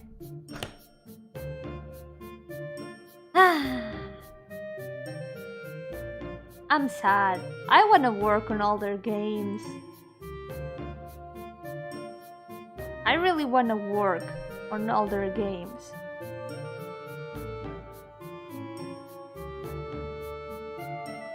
In the list there's also which stories they belong to. In your dreams everything is possible. But I don't want to give them stories in my dreams. I want to work on them. I want to give them actual stories. They need their stories to be made.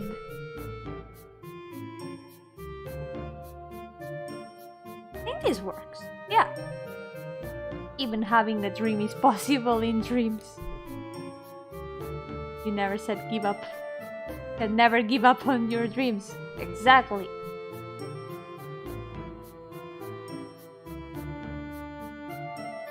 So, since we still got a bit of time, I'm gonna try to give the last OC some base colors.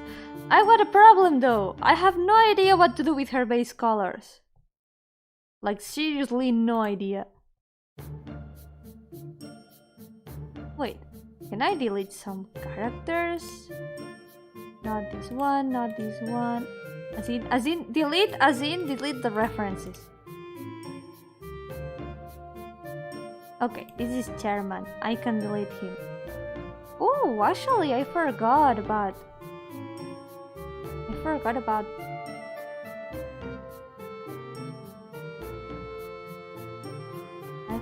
he's got these.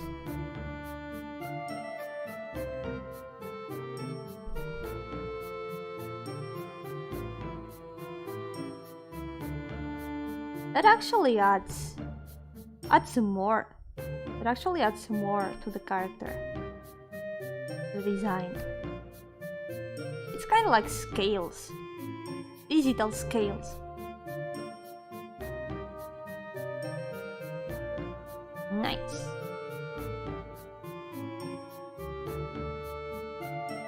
Dream Cafe, yeah, Dream Cafe. Gotta work on that story too. I always wanted to try my hand RPG Maker.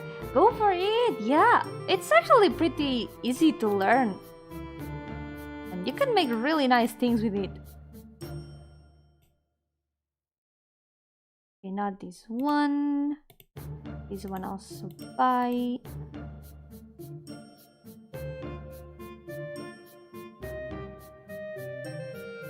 Have you ever played Princess Remedy? You can date literally any character. Maybe that's the kind of game we make for the Yomiverse. Well, I don't think all of my characters are dateable, but I don't know if I would be good at writing a dating game.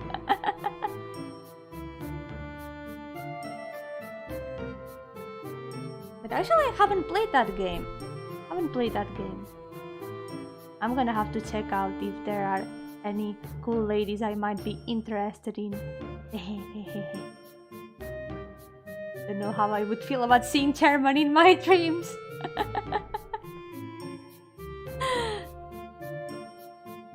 Would you feel chaired? Would you really feel chaired?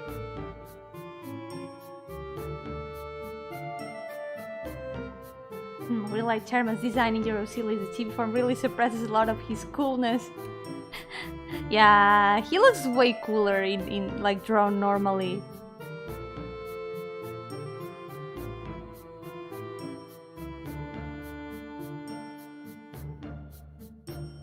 But it's much easier to draw everyone as chibis. I wish I could draw everyone like full body, but that's a lot of work. That's way too many. That would be too many Pain Mondays. Okay, let's go. Let's try to add some base colors. Unfortunately, she has no base colors here, and I don't think I have like any other good references. I've got another one. I know I've got another one. There it is. Problem with her base colors is that her entire outfit is made of patchwork. It's like different kinds of fabric. And I have no idea. What to do. Let's just start with the colors that we already have clear. Like the hair. And then I'll figure it out. Do you have lore for all your Cs? Not for all of them, sadly. That's the thing about having too many characters, like I always say. It's really hard to pay them all attention. So a lot of my characters still need a lot of development and a lot of lore. Some of them are literally ideas with names. Well, cool designs with names. And I had a lot of characters like that before. I had to discard a lot of them. Because lots of them were just designs with names.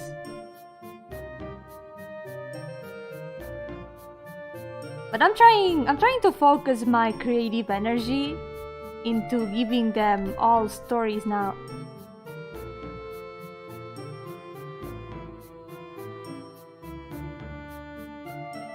I want to give them the attention they deserve. Some characters have deep lore, some are just made because Yomi had a thought. Yes. like the Gothmate.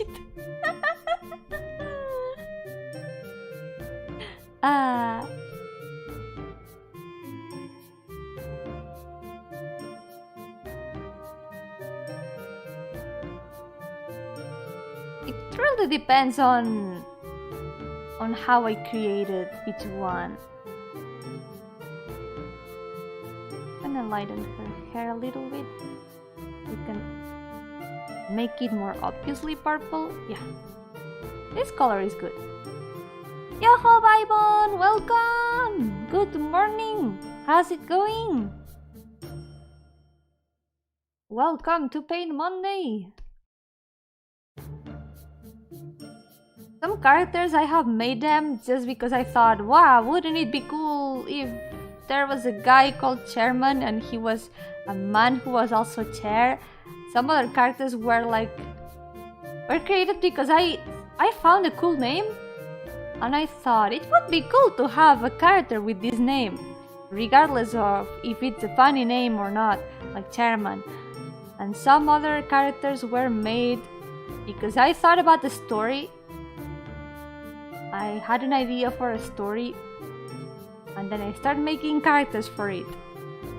Like, I'm gonna need a character to fill this role, and then I'm gonna need another character to fill this other role. And then I end up with a ton of characters that are kind of undeveloped because sometime later I just stopped thinking about that story and I leave it in the back burner because I probably found some plot holes and things I cannot solve. That's my way of working, that's my way of creating characters, that's my pain and my burden. Oh, wait. There we go. I'm gonna need the blue background. I don't miss anything. Yo, Halni, welcome! How's it going?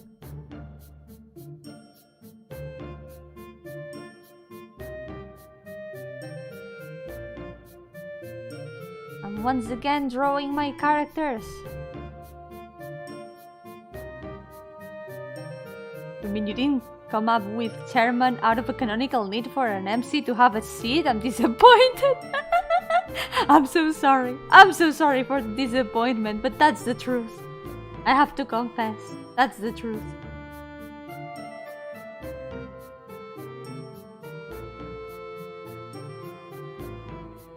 It's okay. He's an ally to the protagonist, so yeah, he's gonna have people to support him, like Chairman.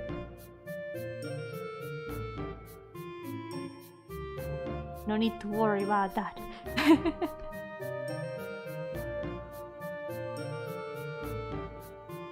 I love Kama with mature vibes. He has a huge comfy aura. She's actually, I wouldn't call her mature actually. She's actually a mute child.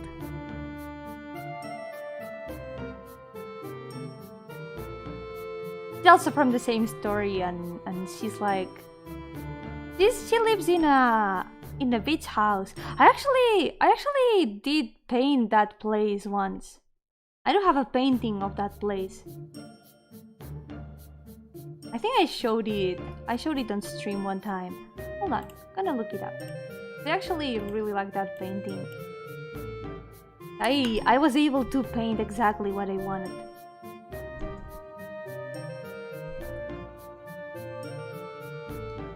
He lives at the shore of the sea.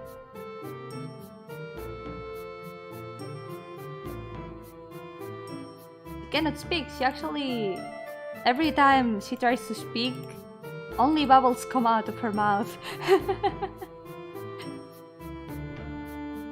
I found it! Ta-da! This is her house. She lives in this beach shack. This place.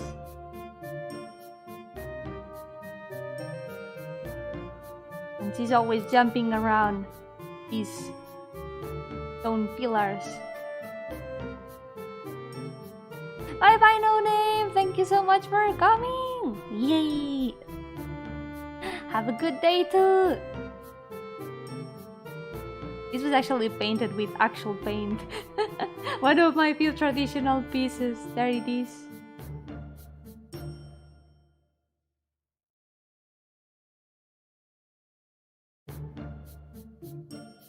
And I'm glad that it turned out exactly how I envisioned it. Yeah.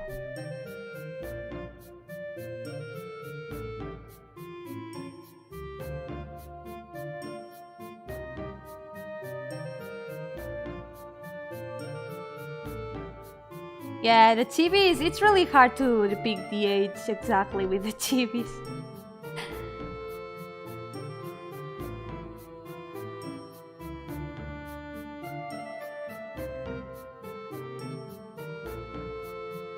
Wait, no, not invert, but an increment.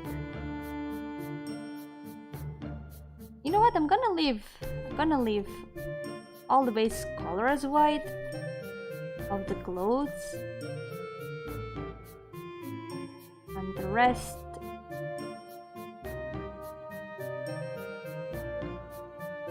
I'll figure it out when I get to paint.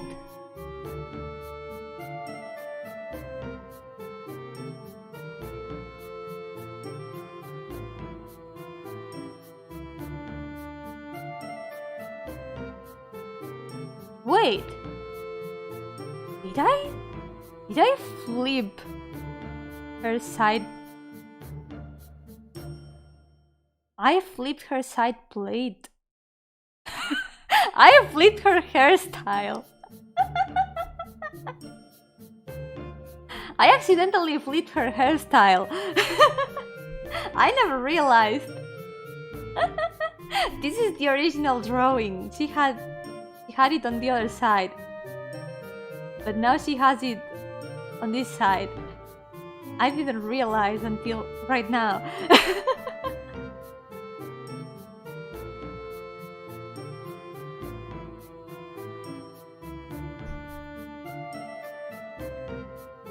Good work, Yomi. Good work.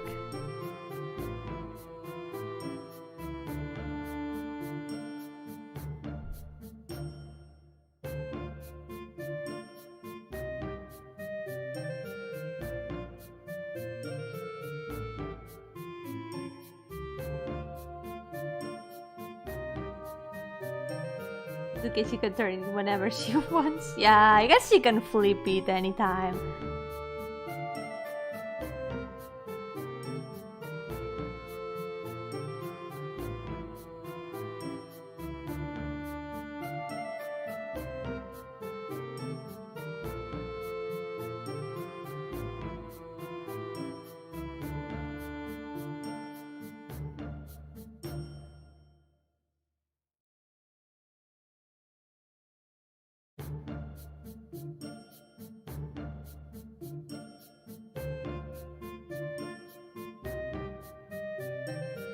Her design's an actual mess. Her design's it's really messy.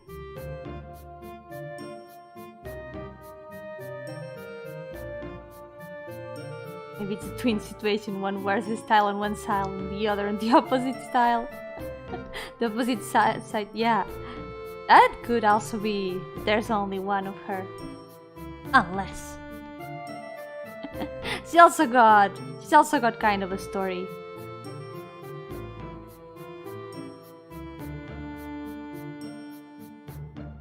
I'm actually gonna use the same colors here.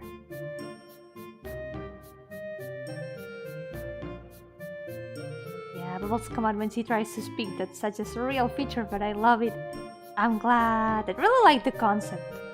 I really like the concept.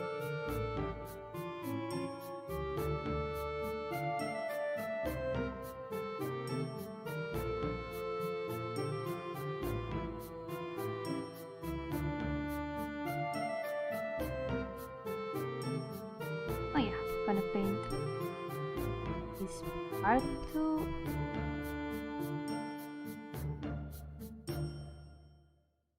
Future Yomi will figure out what to do with all this fabric.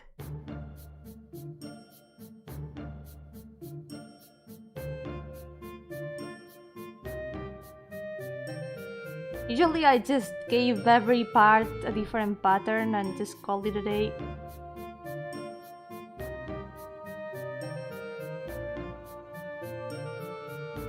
But it's time to improve her design a little bit.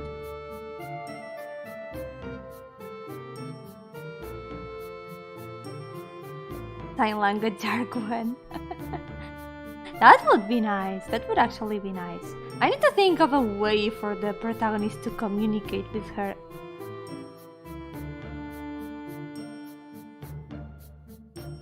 Her look and lore makes her feel like a mid-boss Toho character. I cannot run from the Toho influences. I just really love Toho.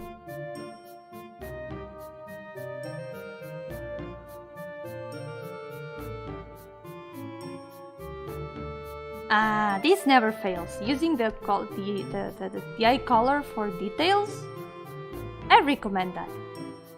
Ta-tan!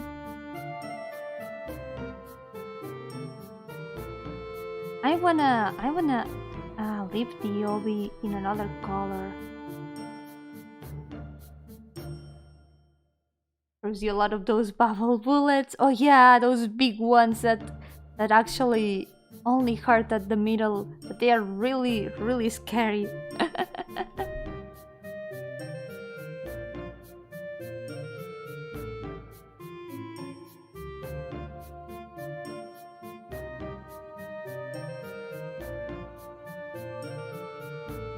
think maybe a dark purple here could something like this. A bit darker than the eye color. Yeah, I like this one.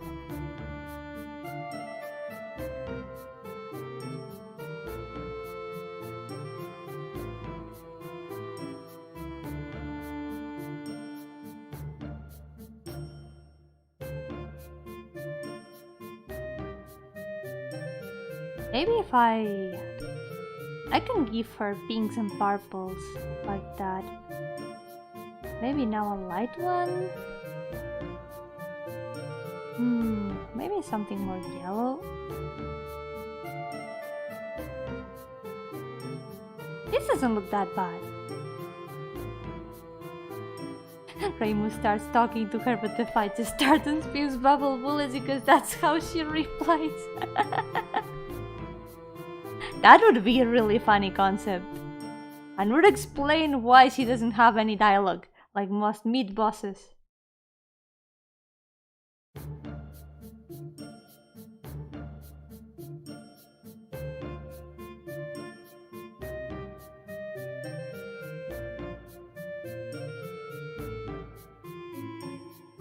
But I don't think I'm gonna leave her colors like this. And I will figure out the rest. I will figure out the rest.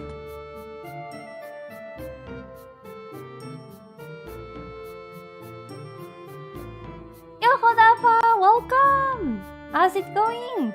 Yeah, thank you so much! Yay!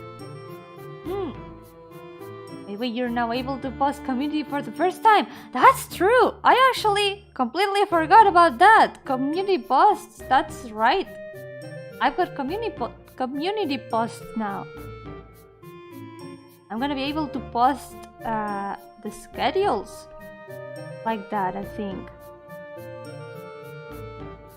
Thank you so much for the reminder, hey!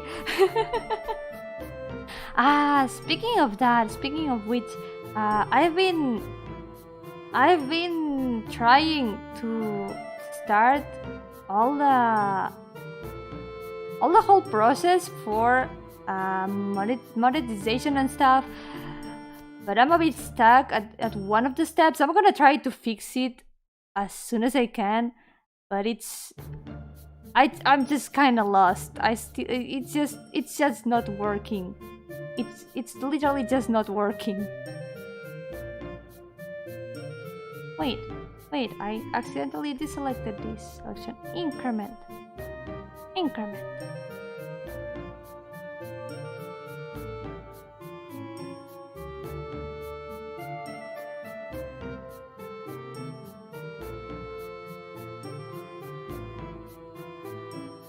gonna have to figure it out somehow. I just really don't know what to do with that.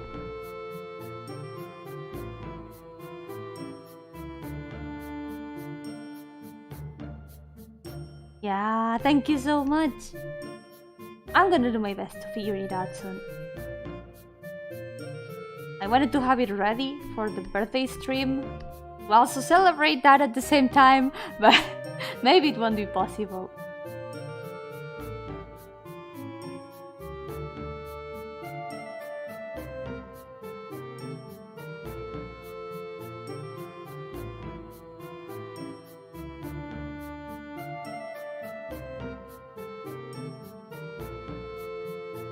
Slowly we're figuring out the colors here. Actually, wait. What if this was instead this color? This part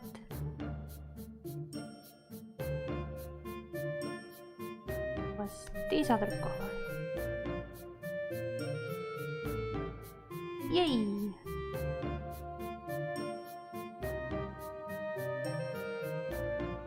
I'm gonna leave her base colors like this for now, and let's move on. Let's move on to the jellyfish lady. Looking at her gives me absolute pain. Where are you? I know I've got some references of you. Not here, not here. Oh yeah, that's the tiny references of all these guys here. One's also out.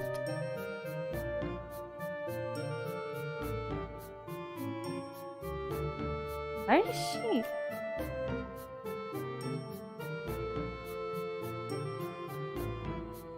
There she is, there she is, there she is. Ta-da! Yo-hooo, Aleph! Pain indeed. Indeed pain, look at that. This is my pain. Jellyfish pain. Send help. But it's going well, I finished 4 more. Finished 4 more characters. There they are. Now I'm giving base colors to the bottom row.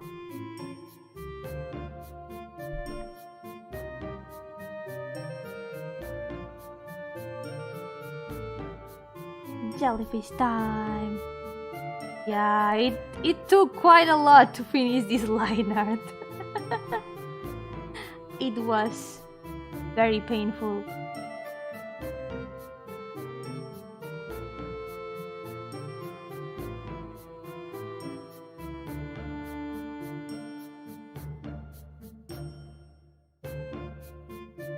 I want to try to improve her colors too. Her design has actually undergone a big revamp. I feel like I can give her quite a big improvement.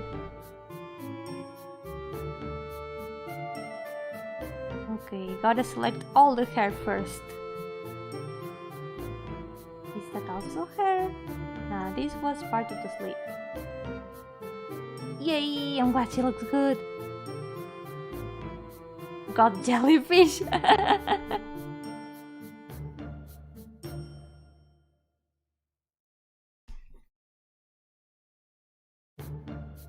Is it jellyfish? What's with the octopus tentacles? That's actually jellyfish. She's actually based on a very specific jellyfish. Hold on, let me look up a picture, and you will see what I mean. They're actually jellyfish that have tentacles like that.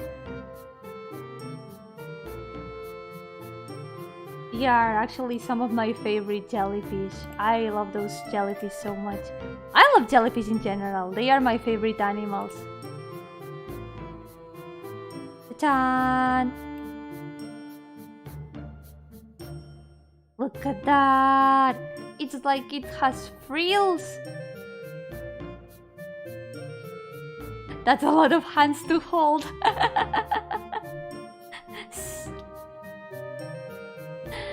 Well, they are kinda dangerous hands. They kinda sting.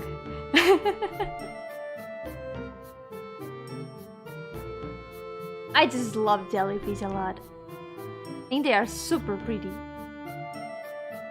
And God, they are so pretty. Like it's like look like they are wearing dresses and they've got frills and they are so cool.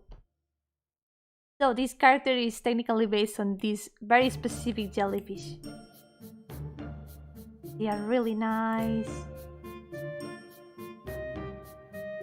If I can find more cool pictures. Oh, this picture is so good.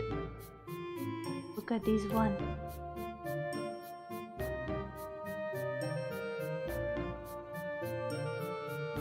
Yeah, check out. That's the name of the webpage. Look at that! Look at that! So cool! It's really, really cool.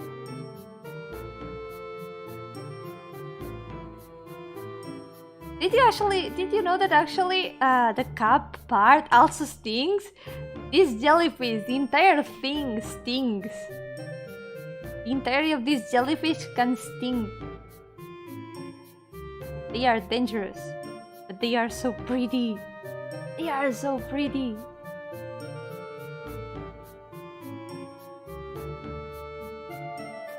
Do they hang out in shallow water? I think they don't really have much control over which waters they go to. It really depends on the currents. In the end, jellyfish, they don't have that much swimming power. They just whoop, they just try to they try to swim, but they depend a lot on where the currents bring them.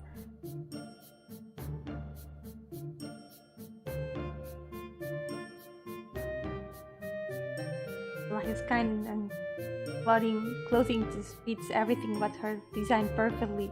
We encapsulated the whole jellyfish vibe. Yeah, thank you. I just wanted to give my favorite animal justice.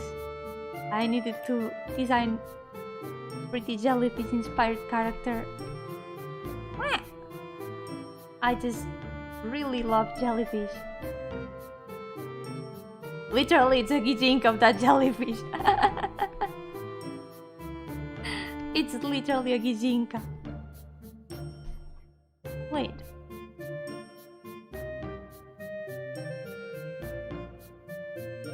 There we go.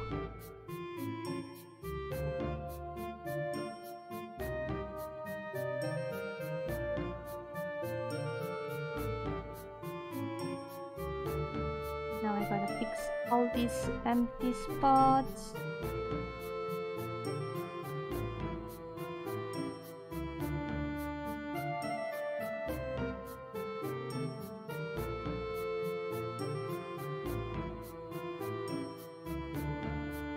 Used to have a much simpler design, and actually she used to have feet as well. She had normal legs instead of jellyfish tentacles. But I thought it would be much better if she had like way more frills. Like, I don't know if you have seen this manga slash anime called Hoseki no Kuni or Land of the Lusters. There's some characters there that are kinda sea animal inspired. They kinda look like sea slugs and stuff. And I really like the aesthetic they have. I thought something like that would fit her a lot. I tried to go for that similar vibe.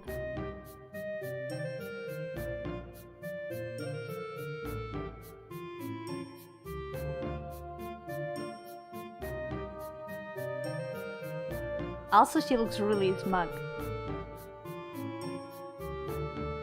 You look super smug. Why do you look so smug?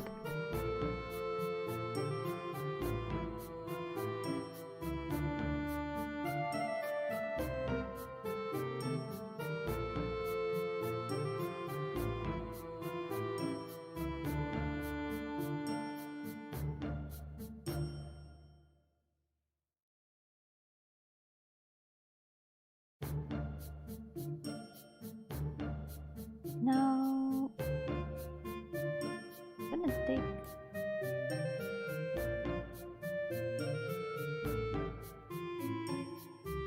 Oh, I love sea-themed anime. Nagi no Asukara is one of my favorites. Really enjoyed the new sea-themed anime this season as well. I had Nagi no Asukara in my list for a very long time. I think a friend recommended it to me many years ago, but I never got to check it out. But it looked interesting. The other art of her is kind of creepy. I like this TV rendition of her. Yeah, she's actually got weird eyes. It actually looks kind of evil here. She's actually really nice. She's actually a really nice person.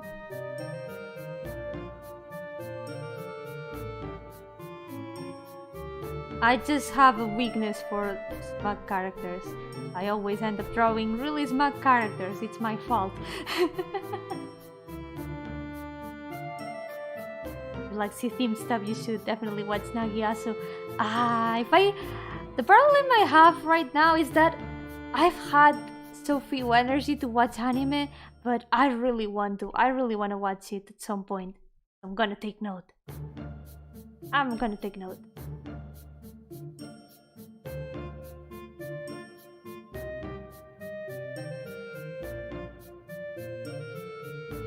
We have a question. Does Pelagia sting? Yes, she stings.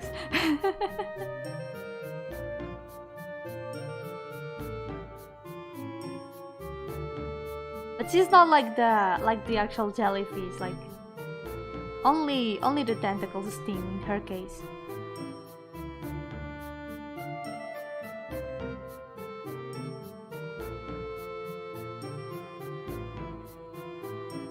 You draw all Eurosies, you should draw you in all Eurosies outfits. Another 10 years of content.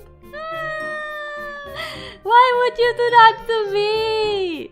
Why would you? Why would you do that to me?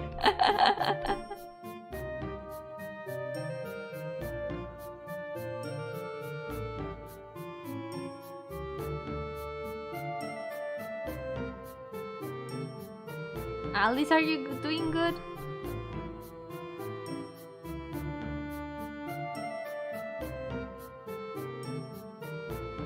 Trades treasures with Camomile. That sounds like a wholesome interaction. Yeah, they are very good friends. They are actually kind of like mother and daughter.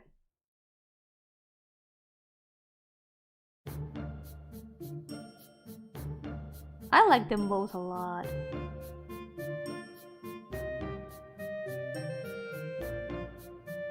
Is she as a body as Nave? Nah.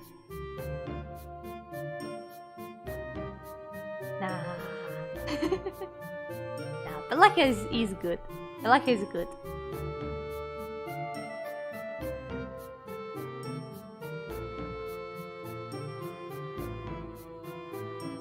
She's really chill.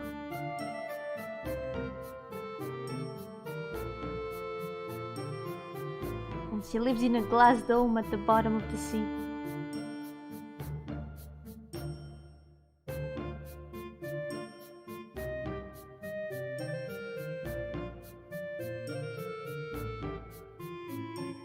Wait, I need to correct this a little bit.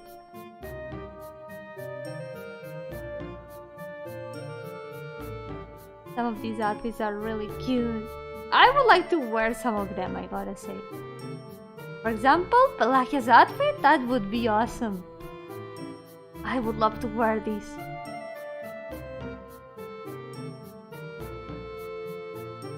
I mean, she knows how to communicate with Camomile, yeah! Indeed.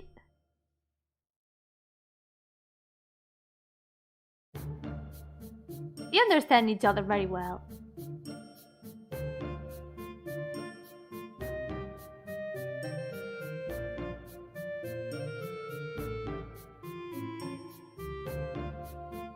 He can kind of work like an interpreter, yeah.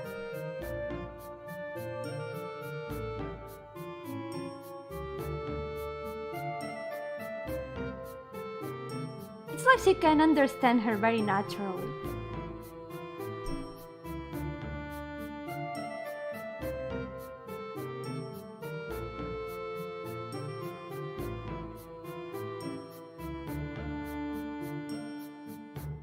There might be a reason for that though. You're gonna have to wait until the story comes out to know.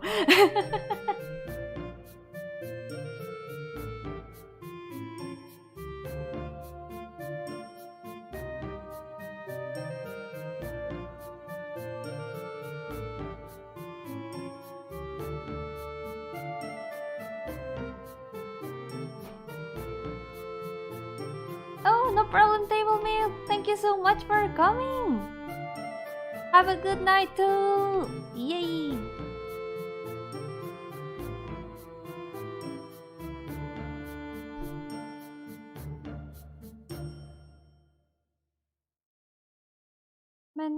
Increment. I'm gonna go with the darker color. It's gonna be shading after all. Actually, wait, I have an idea. Maybe not. I need to look at the jellyfish for a second.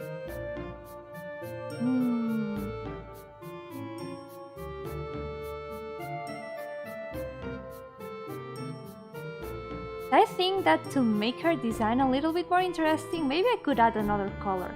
Even if it's based on the jellyfish, maybe I could add something a bit more blue like this.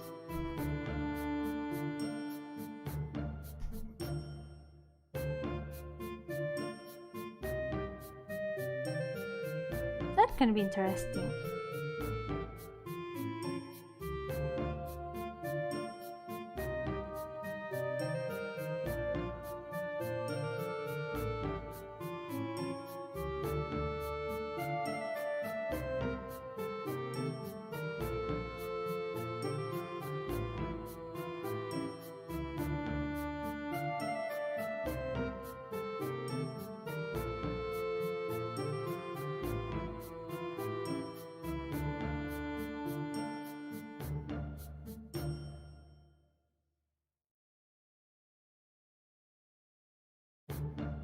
Let's go. I'm gonna finish all these base colors and we'll call it a day after this. Now what to do with the rest? Tentacles probably should be the same light pink.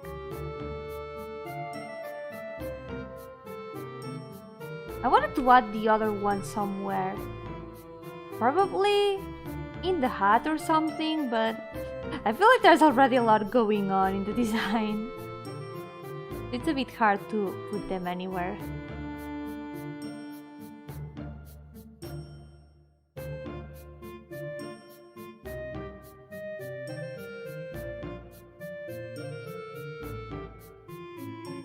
I want to make the most of this Paint Monday. It's next week. Next week's then it's not gonna be a Paint Monday, it's gonna be Paint Thursday. So I'm gonna have to wait a bit more to draw my characters.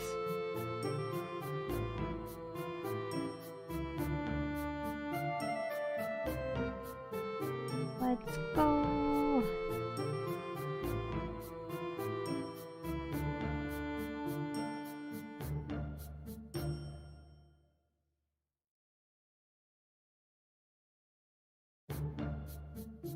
Maybe I can just finish the base colors for Pelagia and leave the rest for next day. After all, they aren't very complicated in comparison. And it's been a lot of work today already. Maybe it's time to take a break.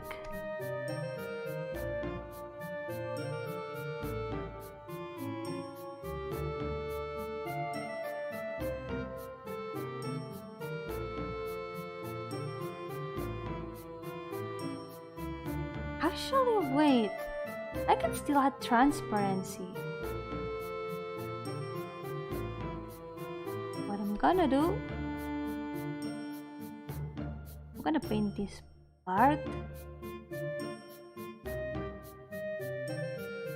the hat, like the hair, and also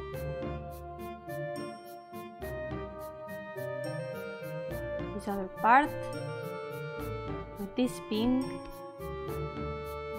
and I'm gonna cover the entirety of the hat with transparency layer. I'm gonna make a very light pink, for example. That could fit well. I'm gonna select everything here.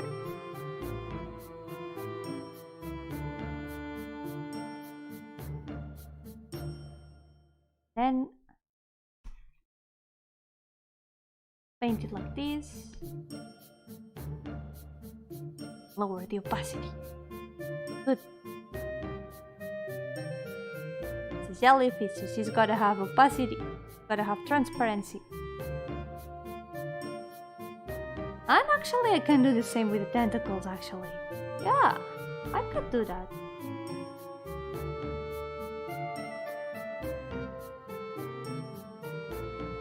And I'm gonna do it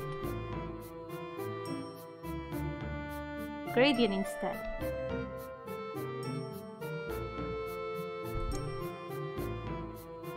I'm not sure how to go with them though.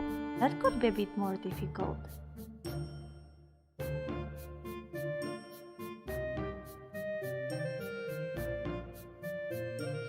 Increment. Increment.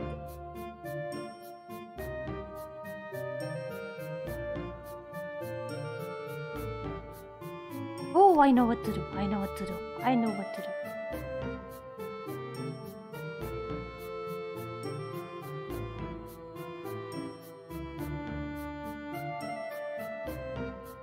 When I erase half of the tentacles and taking advantage of the selection, I'm gonna make only the tips transparent.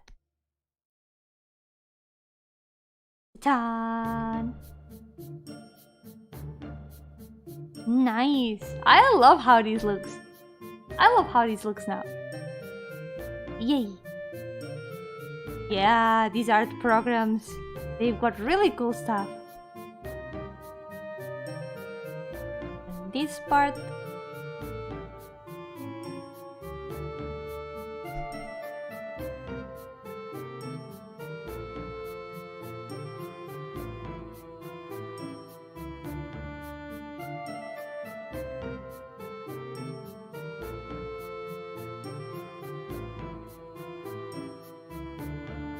paint the frills with the darker one, and lastly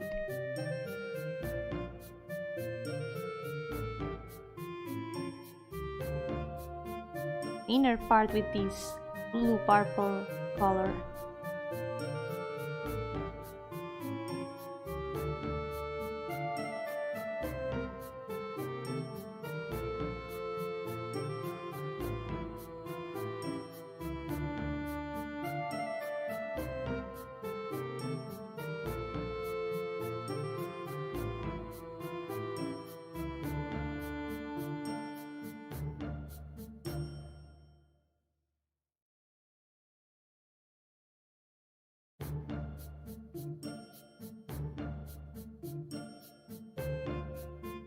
Now I'm only missing this part over here. Wait.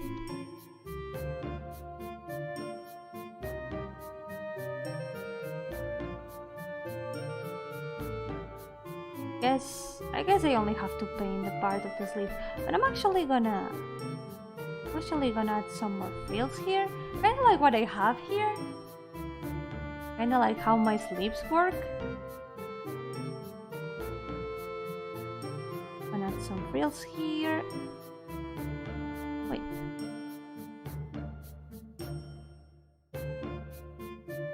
I can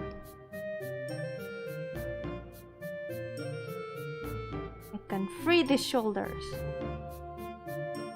Shoulders should be free. That's how it should be.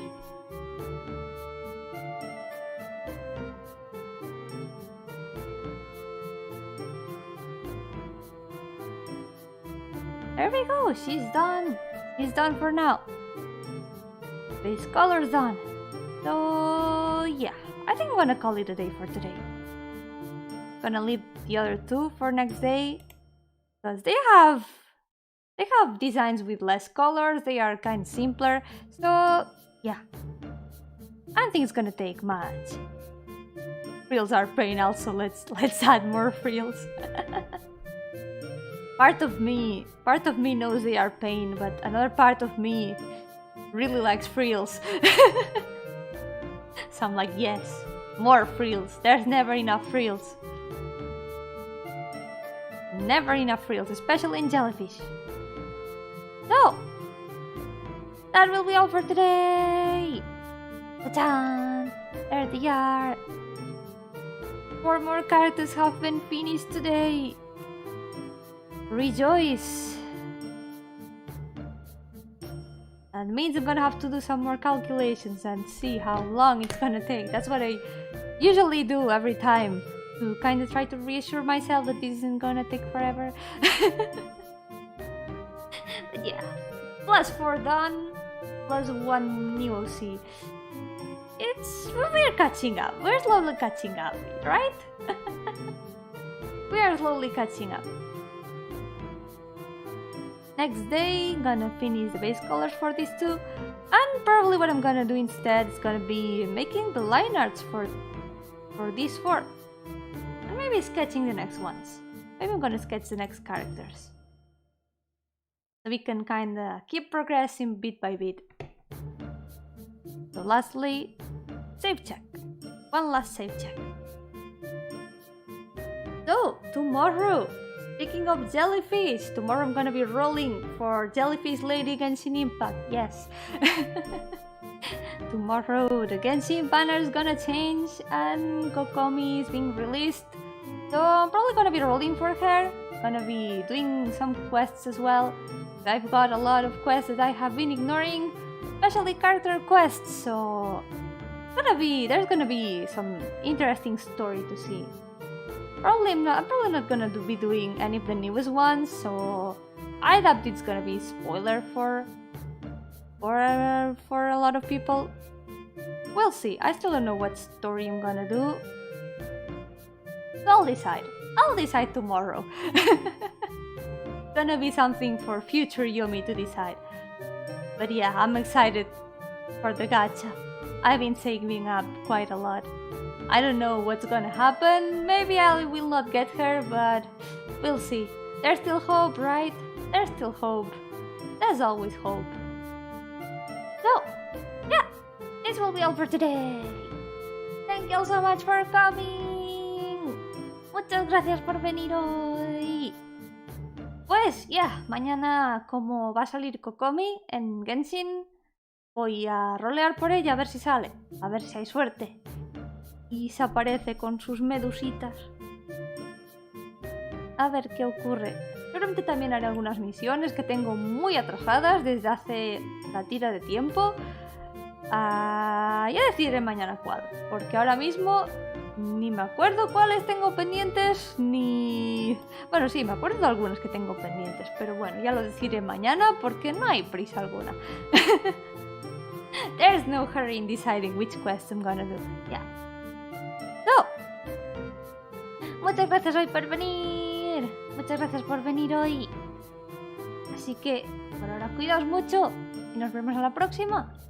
For now, take care and I'll see you next time. Bye bye. Wait. I forgot one thing. One single thing. Look at the OC counter. 56. Yay.